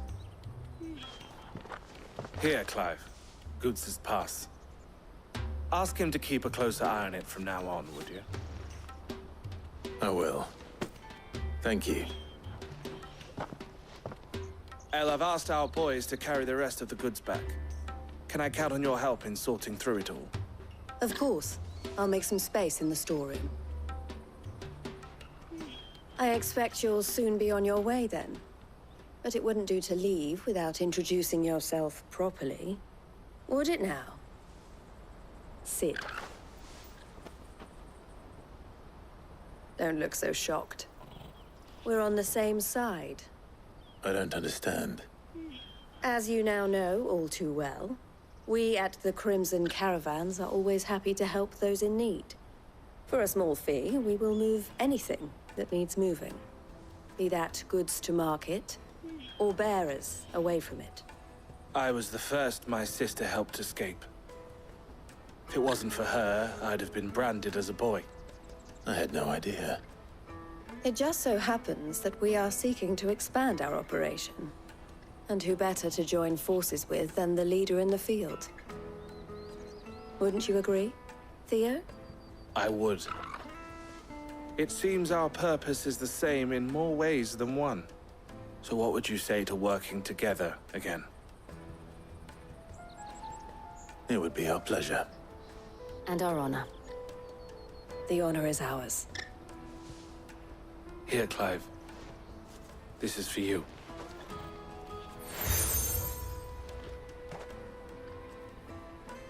What is it? El has friends in high places, while I have associates in, lower ones. That mark is proof that you're a friend to us both.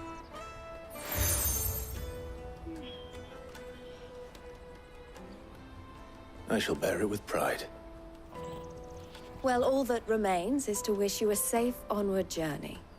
Goots's pass should secure you a place on the caravan, but if you encounter any difficulties, we would be delighted to provide you with a coach of our own. For a discounted price, of course. Say, 9 million? We'll try the caravan.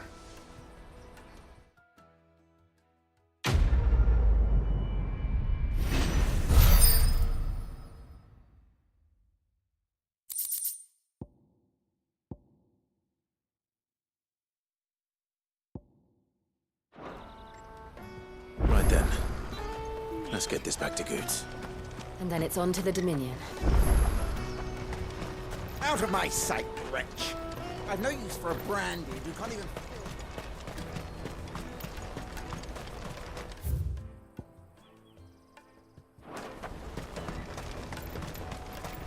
Come on, come on!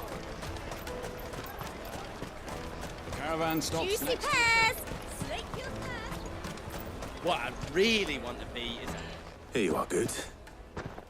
Try not to lose it again. Me pass! You found it! Oh, thank you so much. Nan would have killed me if I'd come back without it. I'll have to say thanks to Elle and Theo, too. So should you, Honza. You and your friends don't have to steal anymore. If anyone threatens you again, you know who to turn to. We do. And we already have. Miss Elle's given us a job shifting the chocobo shit out the stables. It's hard work, and the pay isn't half what we got from the Stones. But if we stick at it, we'll keep ourselves fit. You stick at it, then. And Goots, I'm sorry for stealing your pass. That's all right. I've got it back now. And all's well that ends well, eh? You said you're trained to be a blacksmith, right? Well, I'm gonna be your first customer. I'm gonna save up all my gil and get you to make me a massive sword. I'll do me best. Till then, eh?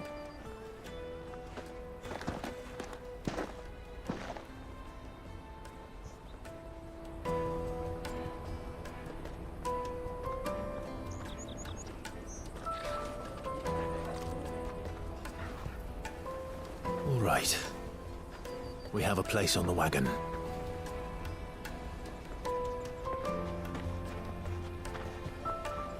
Remember, Goots, we're mercenaries. You hired us to protect you. Mercenaries. And you remember the plan? You're to ride all the way to Twinside. Jill and I will go with you as far as the outskirts, then find our own way in. I'll buy that stuff I need. Right. And we'll scout out the Imperial's defenses. There's a square with a big bell tower right in the middle of town. If you get lost, or out goes wrong, we can meet up there. Right. Let's go.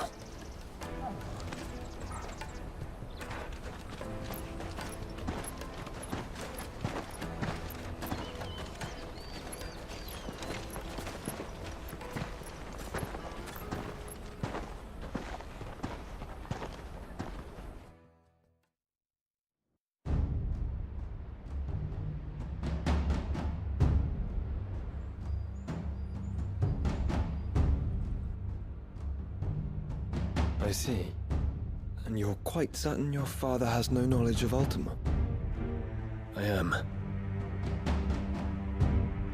I have no difficulty believing a sinister force has come to exert an influence on Sanbreque. But be that as it may, it is yet to claim my father. For better or worse, his radiance speaks his own mind. Then the fiend works from the shadows. I confess, when first you told me of this fiend, I had my doubts. And more than a few at that. A beast that labors to plunge Valisthea into turmoil, all in pursuit of your brother. But that wound is proof enough that evil is afoot. Then I have your answer, Your Highness. You will join me in my fight. I cannot. Not yet. Your Highness, please. As you are aware, the Dalmekian army is at our gates. They have lost their mother crystal, and with it all hope of a negotiated withdrawal. It is but a matter of time before they invade. If Bahamut is not here to meet them, my people will be slaughtered. Though not by Hugo Kupka, thanks to Ultima's machinations. I know the fate of your people weighs heavy on your conscience, but if we do not put an end to Ultima's plans, they shall face a far darker fate. The chaos he would wreak would sweep all of Valisthea into the abyss. The lives of every man, woman, and child in the Twins are at stake. I believe what you say, Phoenix. But I have duties of my own, and I must discharge them. Come what may.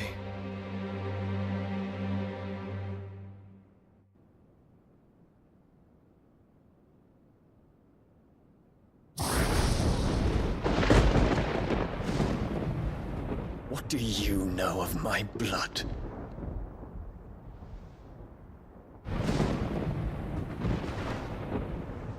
I know that it is wholly unworthy of the highest offices of state, which rightly belong to those of purer breeding.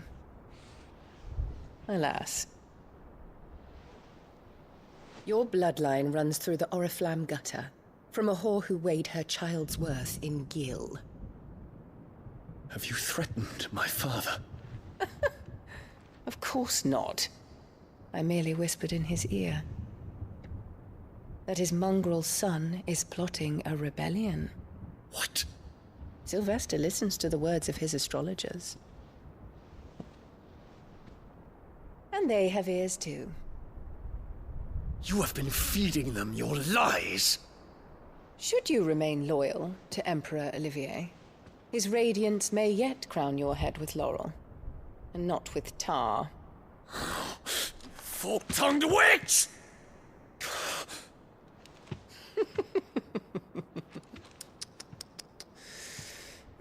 In consideration of your long years of service to the Empire, I shall forgive this uncharacteristic rudeness. Now hurry and make ready, Your Imperial Highness. Emperor Olivier expects much of you, Dion. Or should I say, of Bahamut. May your fire reduce his enemies to ash, till all of Valisthea bows to its rightful ruler.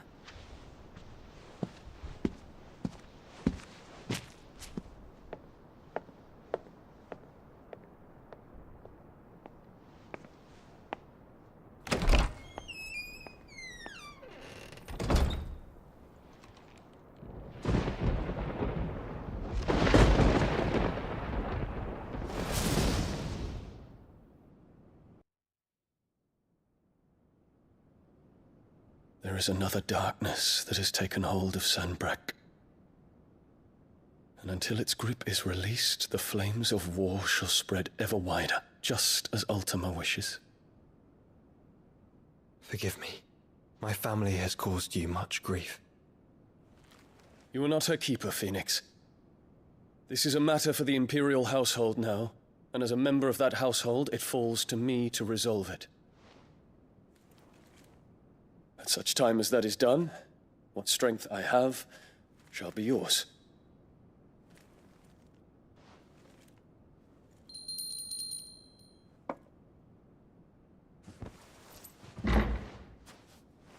Thank you, Your Highness.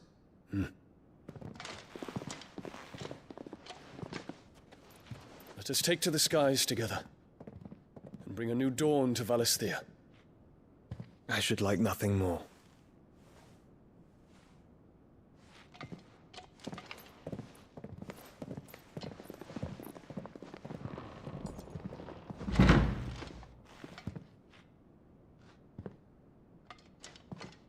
Terence. My prince. Tell me true. Do you believe what I'm about to do is wrong? We dragoons have but one leader, Your Highness. And we shall follow him unto the very end. Thank you. This is my decree. For their crimes against the crown, the traitorous Annabella and her usurping son shall be put to death, and the Empire restored.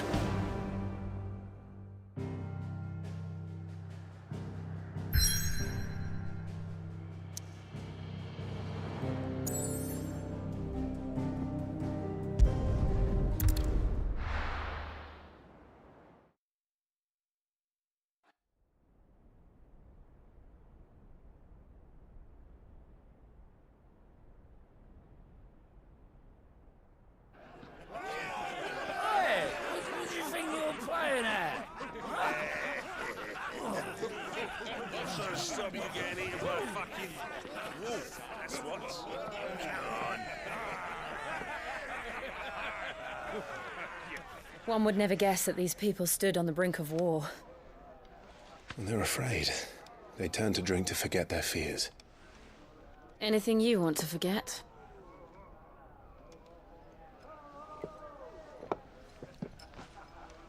The harbor is empty, and half the market stalls too.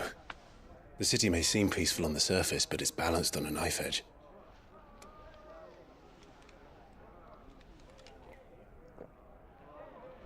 Were we to give it a nudge, it might be just the distraction we need to reach the Mother Crystal. I thought you might say that. We should send for Gav. We'll need someone to keep the fires we start from going out. And we can busy ourselves scheming until he gets here.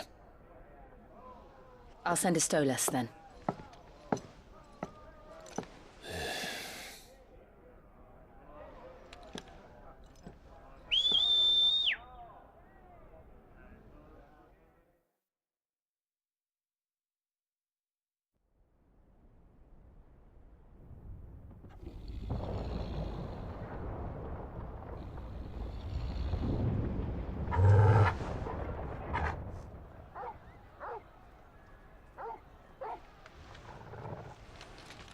What is it, boy?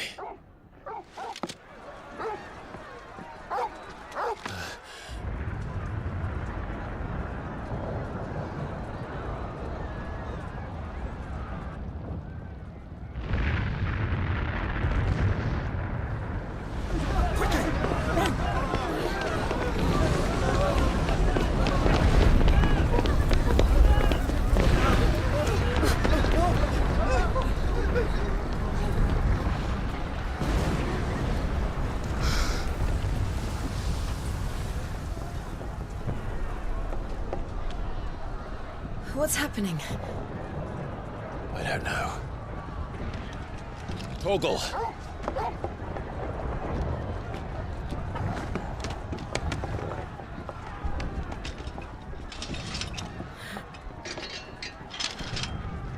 This way.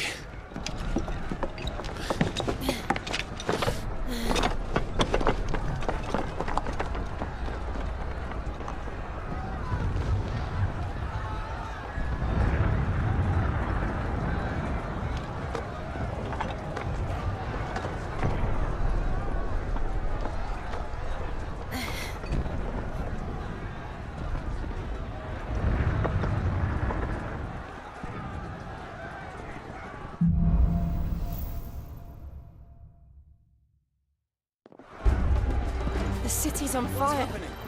I'm sure Goots is fine. He'll be making for the square. The one with the bell tower. In the middle of town, right? Watchman or sentry is to be slain on sight. But spare the citizenry. His Highness's orders were clear. Those were Imperial Dragoons.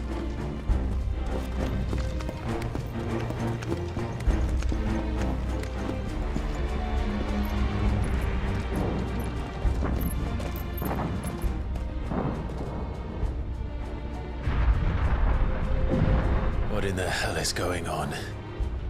Let's go and see. Right.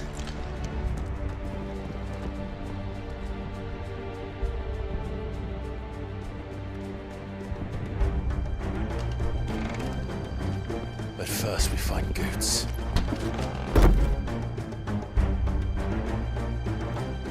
I just hope he's all right.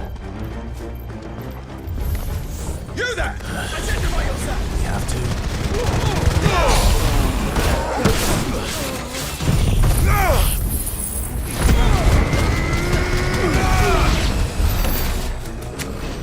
Around! Quickly! Cut them down!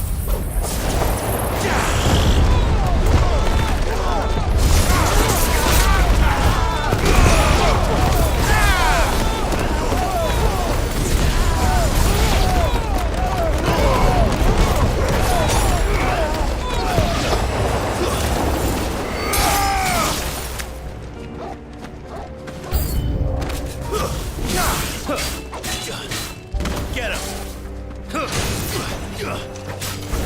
Sick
Never thought I'd be glad to fall into a sewer.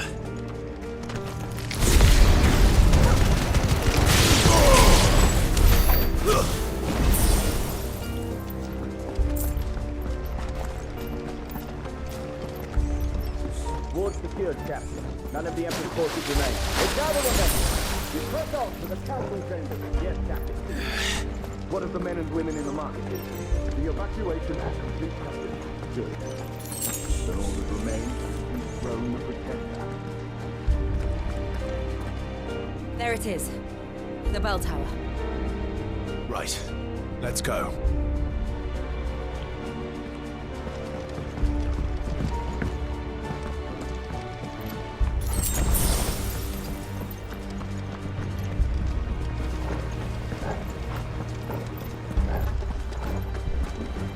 Ah, no goods left.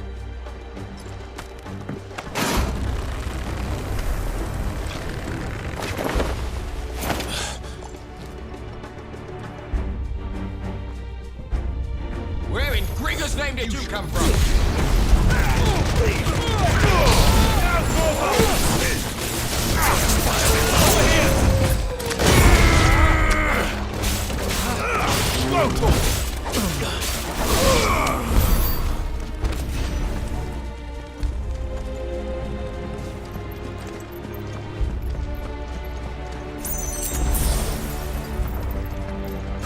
Intruders! They're out the gate!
the job.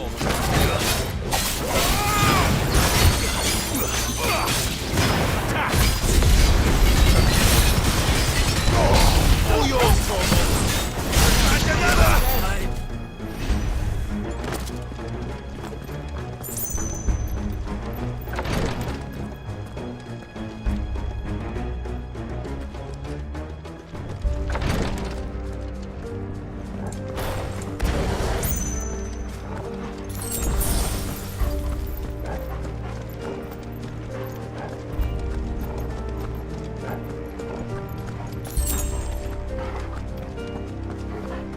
Enemies on the ramparts! Very Kill well. them!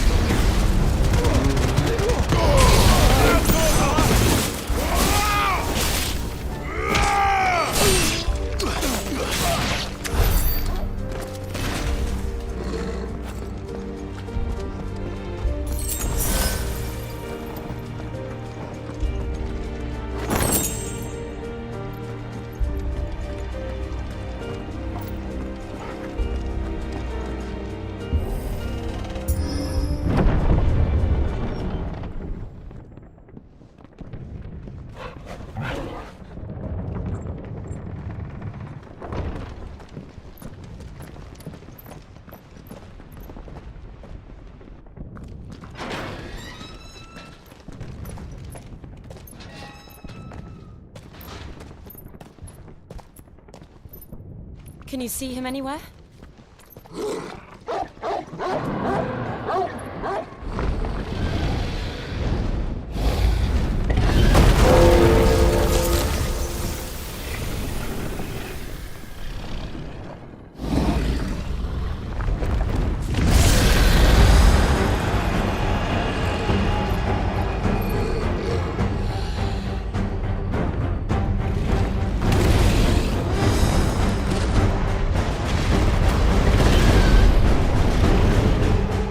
It must be one of the Dragoon's pets.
Get ready to move.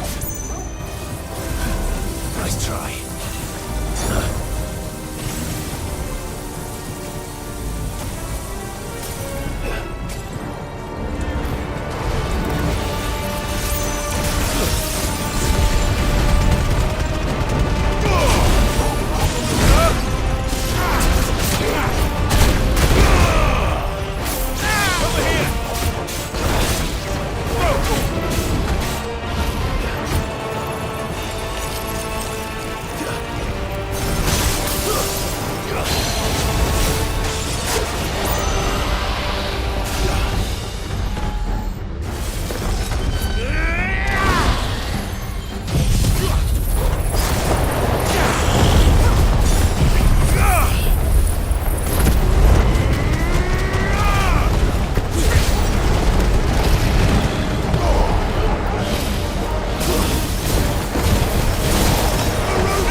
Over here, Clive! Are you alright? Goots, there you are. I didn't know there'd be a dragon. All right, let's get out of here. Oh! What now? Is that Mother Crystal's heart? What the hell is it doing up there?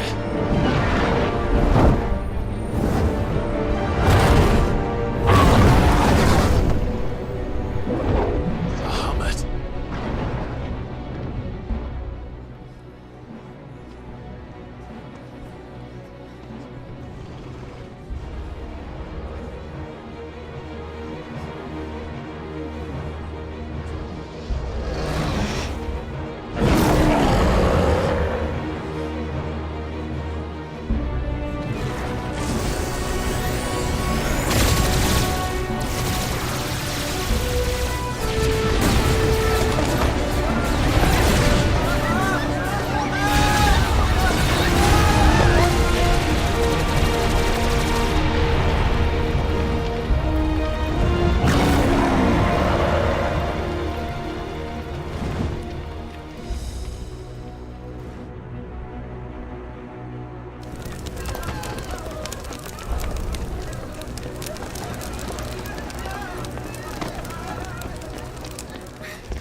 Your Highness, don't do this. We must leave. Now, Your Grace. I beg of you. This is not what he wanted. Something's happened. Forgive me, Yoda, but I must put a stop to this. Your Grace!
So, what do we do now then?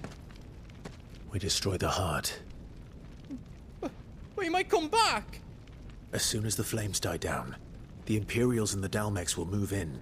This may be our only chance. And Bahamut has gone for now. You should get as far away as you can, Goots.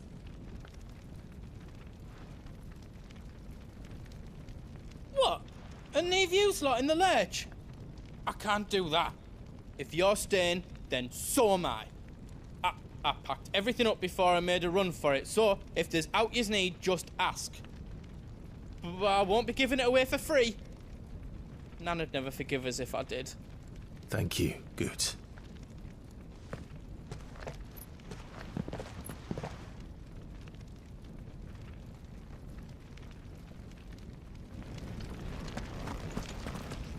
Do you need out? I've got some good stuff for yous.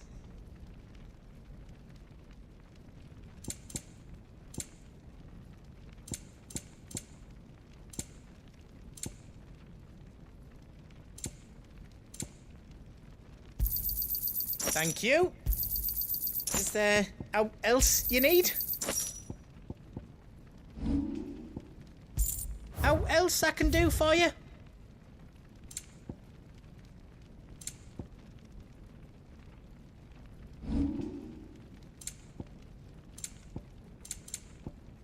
Is all done then? No.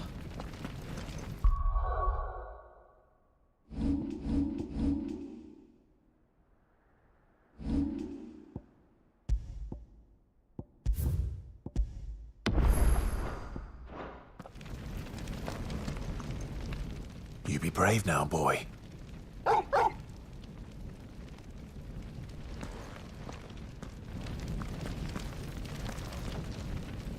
Drake's tail is right there, Clive. It's time to free Storm from the Crystal's curse. Oh, it's past time. But remember, Bahamut is still out there. And I dare say we'll be seeing him again before the night is done.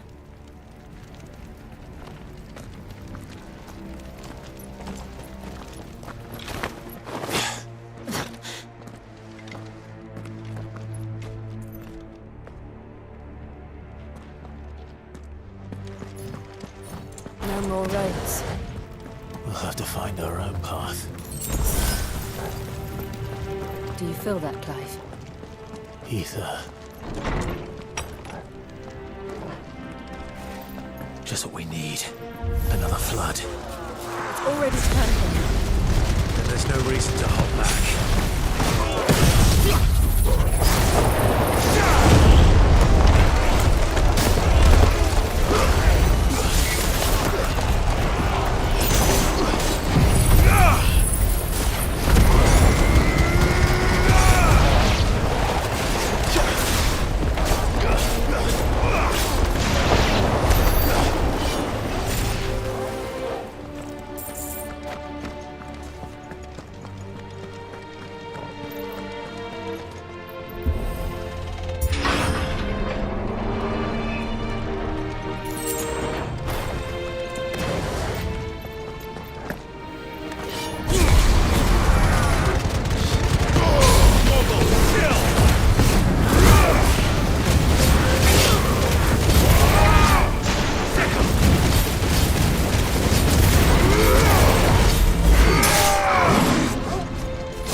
too dangerous.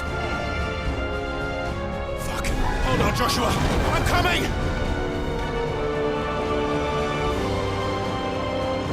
We have to save him. And we will. We just need to keep moving.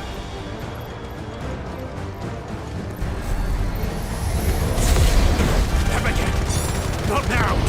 Vogel, kill!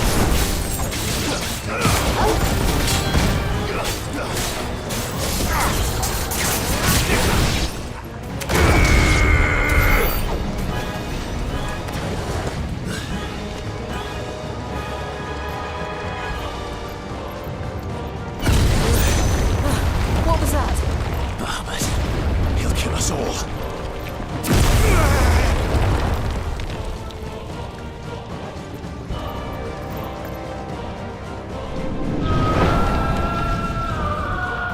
There he is. Joshua! I'm here, brother! Clive. He can't hear you. Joshua! They're heading for the heart. Then so should we.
Those the council chiefs.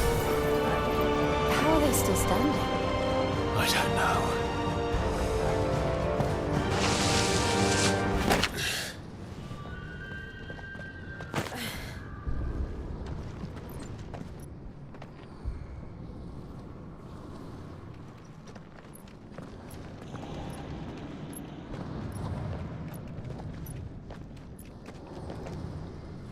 He'll be all right, Clive. He's a survivor. We're getting close.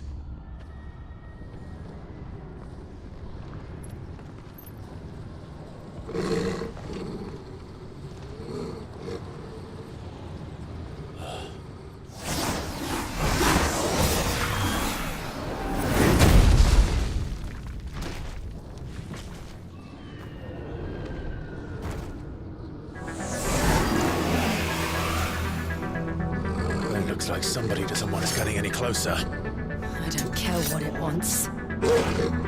Neither do I.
These beasts... they're getting stronger. We can think about them later. Right now, there's only one thing we need to focus on. The heart.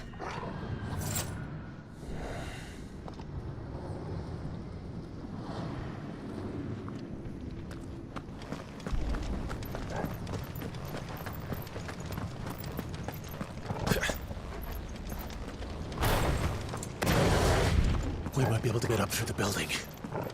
It's worth a try.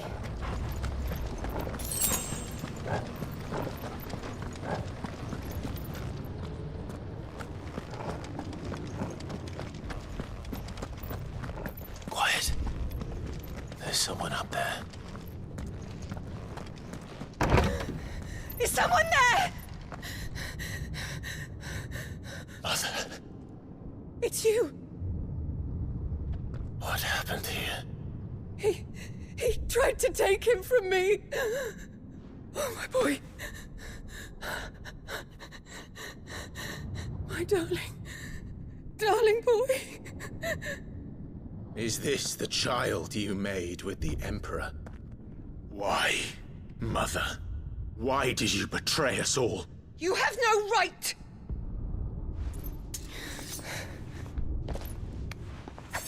Answer him. We took you in, savage. Show some respect for those who raised you.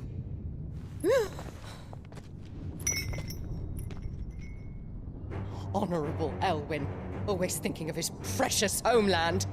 But what worth is a homeland in a world beset by the Blight? Father did not seek to protect his country. He sought to protect his people. A leader's duty is not to protect his people. It is to protect the source of his sovereignty. The noble blood that runs in his family's veins. So long as this bloodline remains unbroken, what does it matter if a nation falls? One can always found another. Unlike him, I did my duty. I preserved my line. I bore a son of the noblest blood, to whom the whole world might kneel. That is why I gave Rosaria to Sambrek, that I might join my line with the Lesages and birth a savior of this benighted land, blessed by both Bahamut and the Phoenix! You sold your country for a child. Why did he need another? You had Joshua. I had nothing. You were always your father's son, so very strong and bold and daring, and yet you failed to awaken. Would that Joshua had been granted 1/10 of your strength? Oh! How the nobles laughed that Elwyn's firstborn was surely the son of a concubine, and my own, not long for this world. The shame of it! The shame of being slandered by one's inferiors! How could you ever know how that feels? It should have been you! Why didn't the Phoenix choose you? Joshua's every waking moment was spent trying to shoulder the burden that you and the Phoenix and the Duchy foisted on him. That's why I became his shield. To help bear the weight. But what did you do? You betrayed your own blood and surrendered your son to his fate! Joshua, my darling boy. I never meant to hurt him. The soldiers' orders were clear. He was to be spared. Why did you survive when the only one I truly cared for died? What? Have you not looked out of the window? Joshua is here! The Phoenix lives on! He's battling Bahamut as we speak!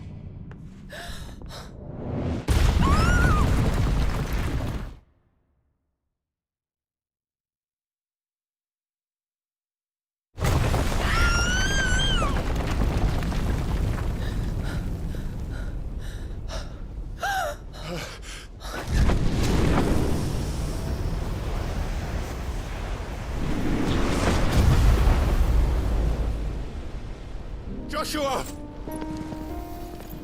Wake up!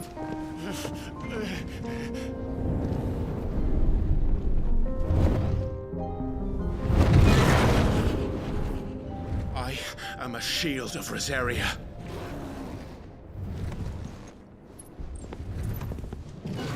And I will do my duty.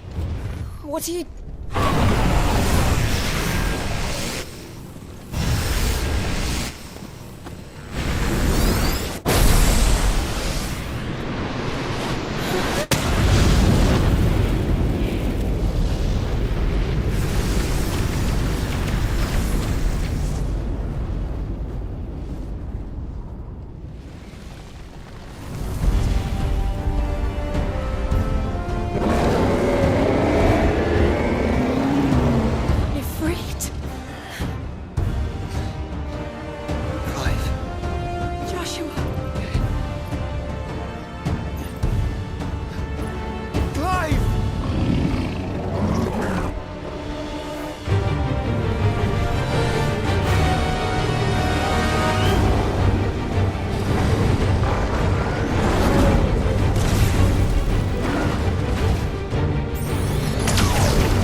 than I've ever seen!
Thank the Founder!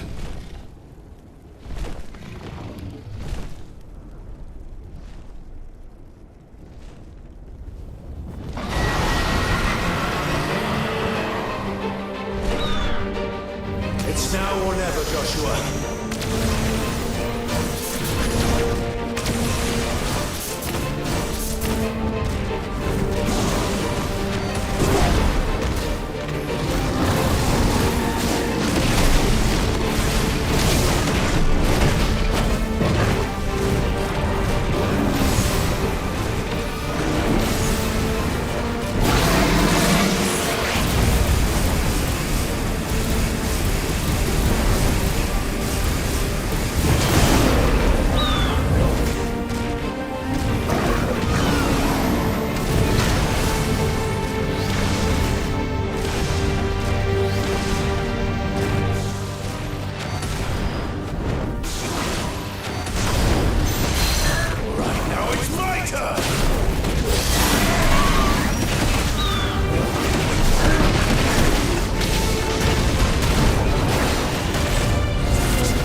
This is drinking the ether. We have to stop him.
How can we hope to match such power? By trusting in our own.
Joshua!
Dion!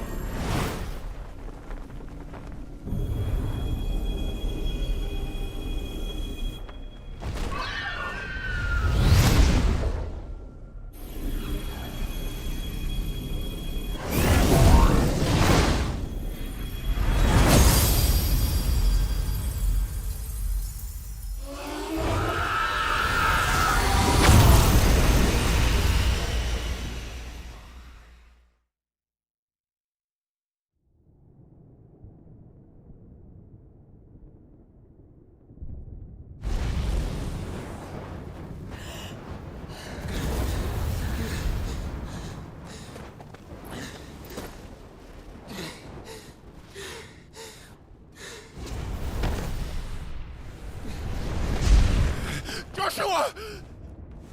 Clive!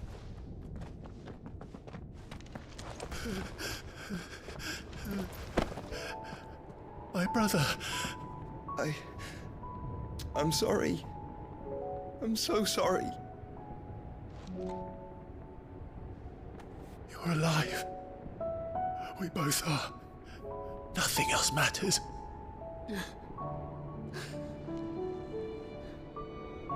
I never dared hope that I would see this day.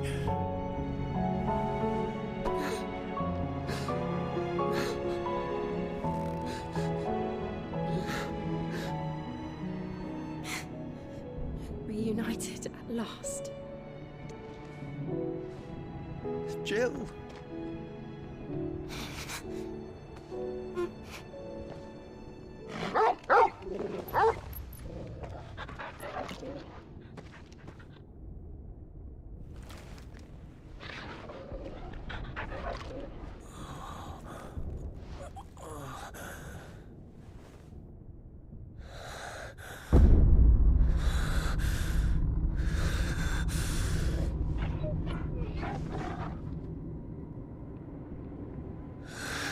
This is for my father!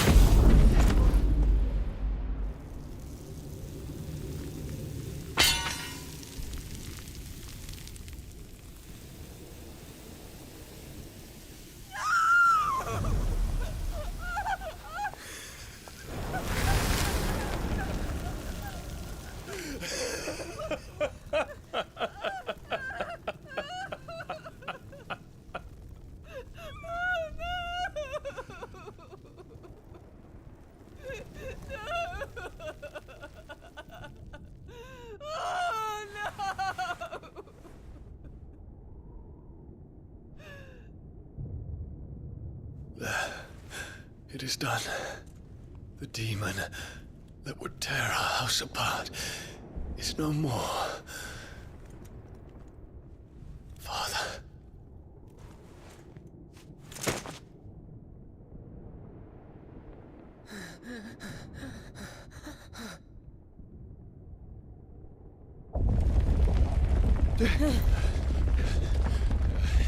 The Mother Crystal. It's collapsing. Right. We need to leave. No. Wait.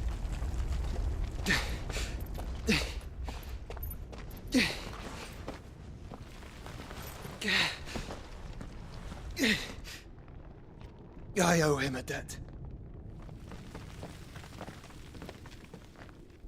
Fine.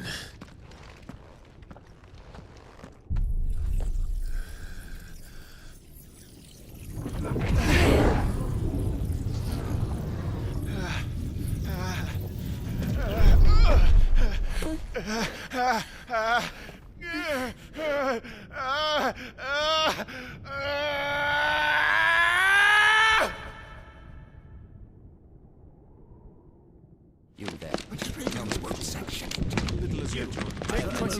Don't reinforce the walls. Situation. Report, Captain.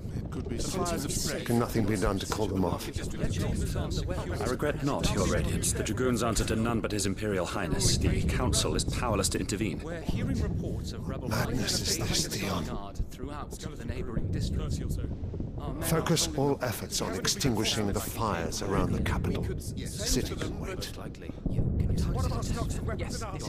Don't dally, man, go! Your Radiance.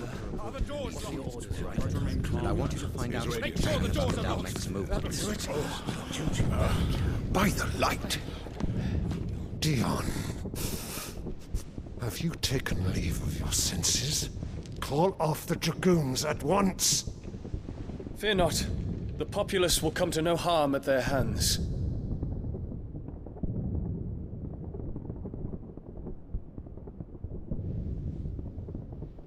I am here to save you, Father. Save me? A creeping darkness hides in the heart of Sanbreque. It stems from your wife, the traitorous Annabella.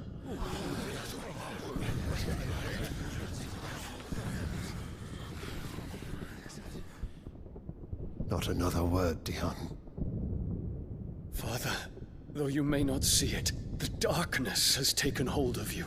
It has made you forget yourself. But I bid you remember, there was a time when you ruled not with cruelty, but with compassion.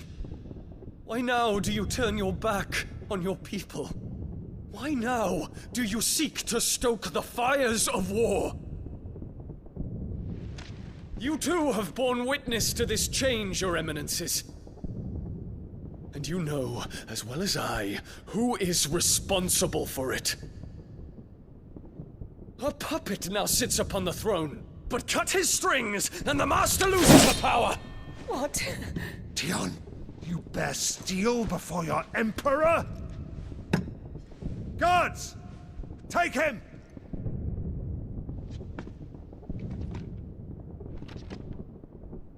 For every citizen who falls, another can be bred.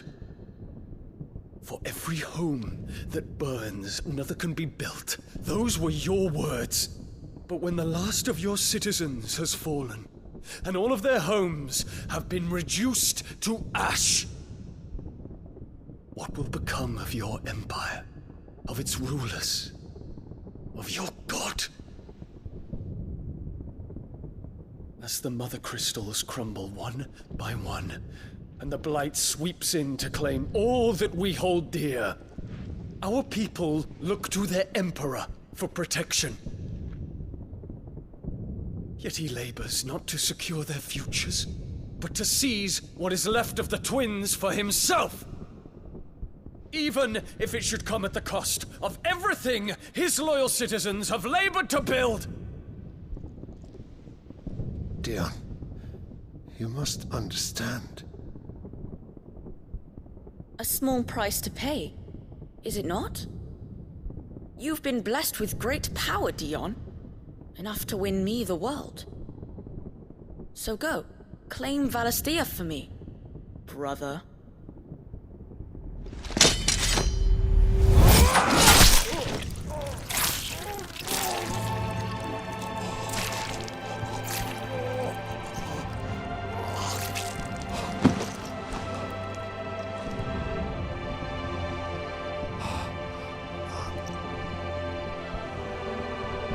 Dion.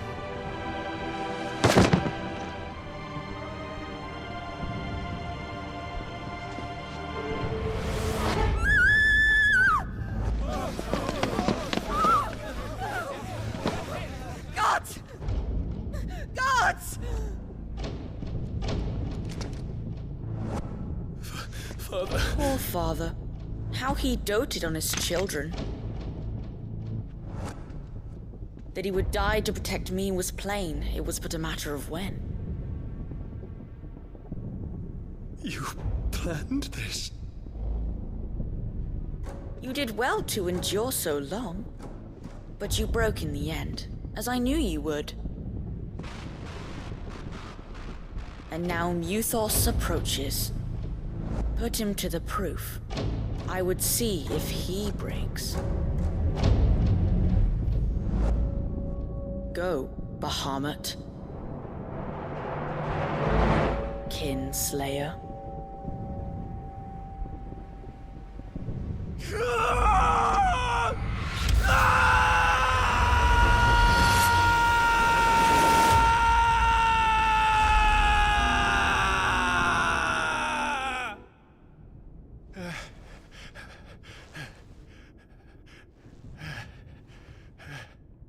Not again. Brother? It's a long story.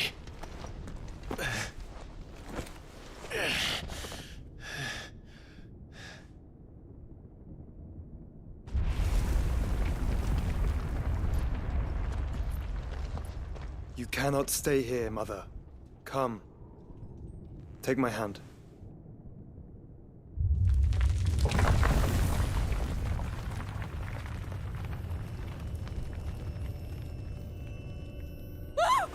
Get away from me! This is all just a dream, just a bad dream! You will not take me, Shadow! You will not take me!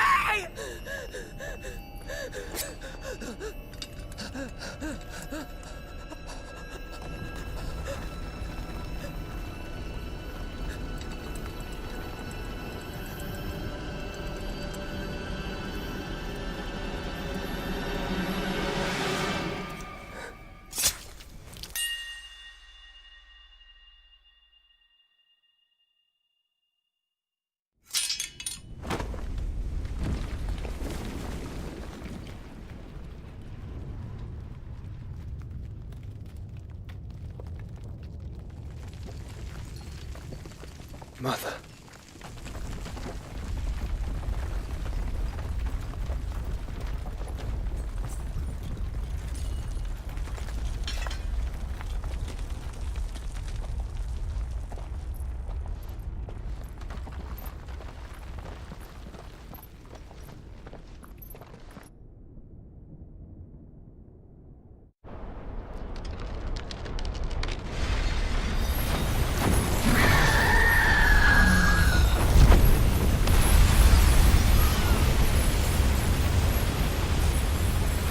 If it is consciousness that weaves your wills together, consciousness that blurs the boundary between your own will and that of others, then we shall set you apart once more. The ties that bind you shall be severed, and humanity return to its proper place.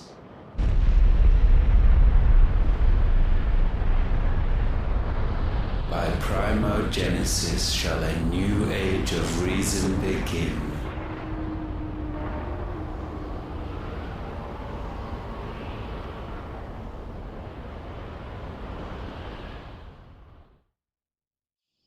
Relax, Your Majesty.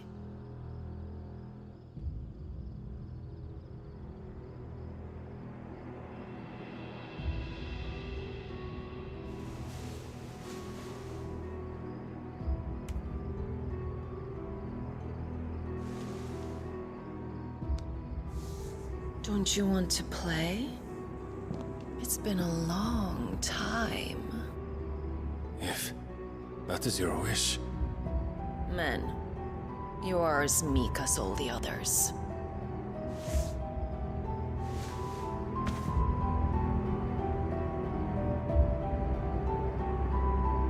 Such feeble creatures.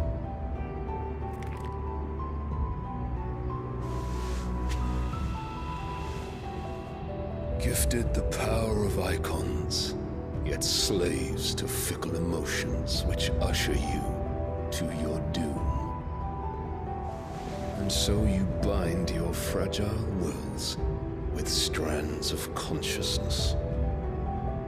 The wretched handiwork of a wretched people. The sons of fire were united at last, and for but a moment their flame burned bright. Soon Muthos shall become our perfect vessel. And then shall the world be remade. Not before the bonds are severed, of trust, of respect, of love. Only when every strand of consciousness is cut away, may Muthos return to our side. By primogenesis shall all be undone. Mankind shall be rid of his wretchedness, and Muthos of his will. But while he yet clings to it, he has the power to forge bonds anew. And so we bid you, find Muthos, and sever every one. To destroy that which has no physical form, you ask the impossible. There is nothing your black blade cannot cut, Odin. We shall unite with Muthos, and bring forth a new world. So long as our vessel remains unclaimed by humanity. It shall be done, Master. My will is yours.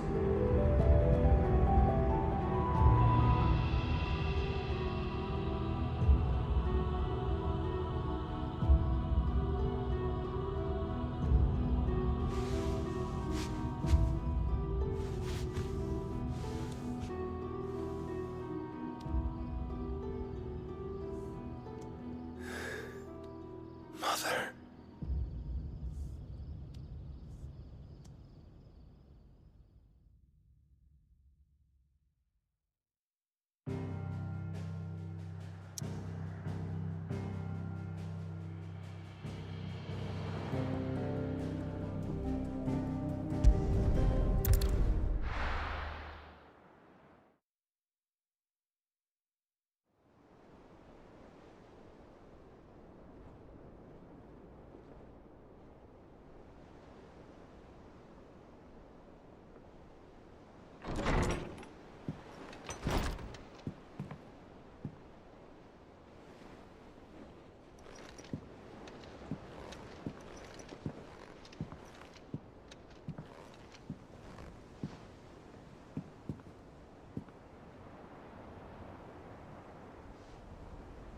How is your brother?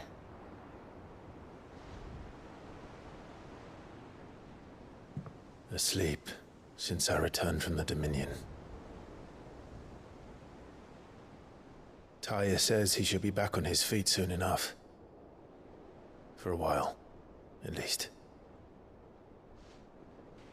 She discovered something on his chest. A swelling, circled in stone. The curse.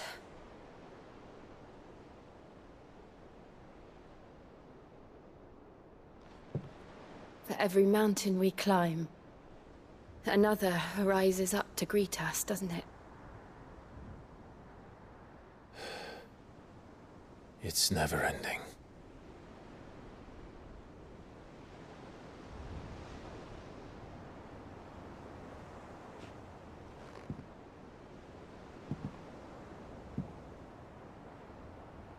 Even the sky seems to have grown tired of it all.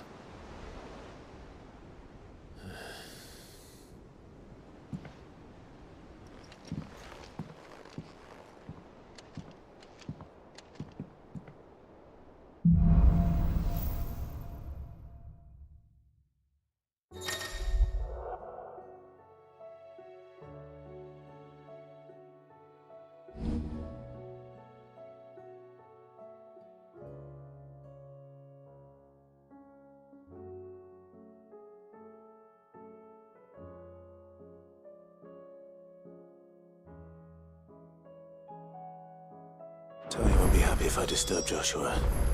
While he rests, I might as well see what Otto has to say.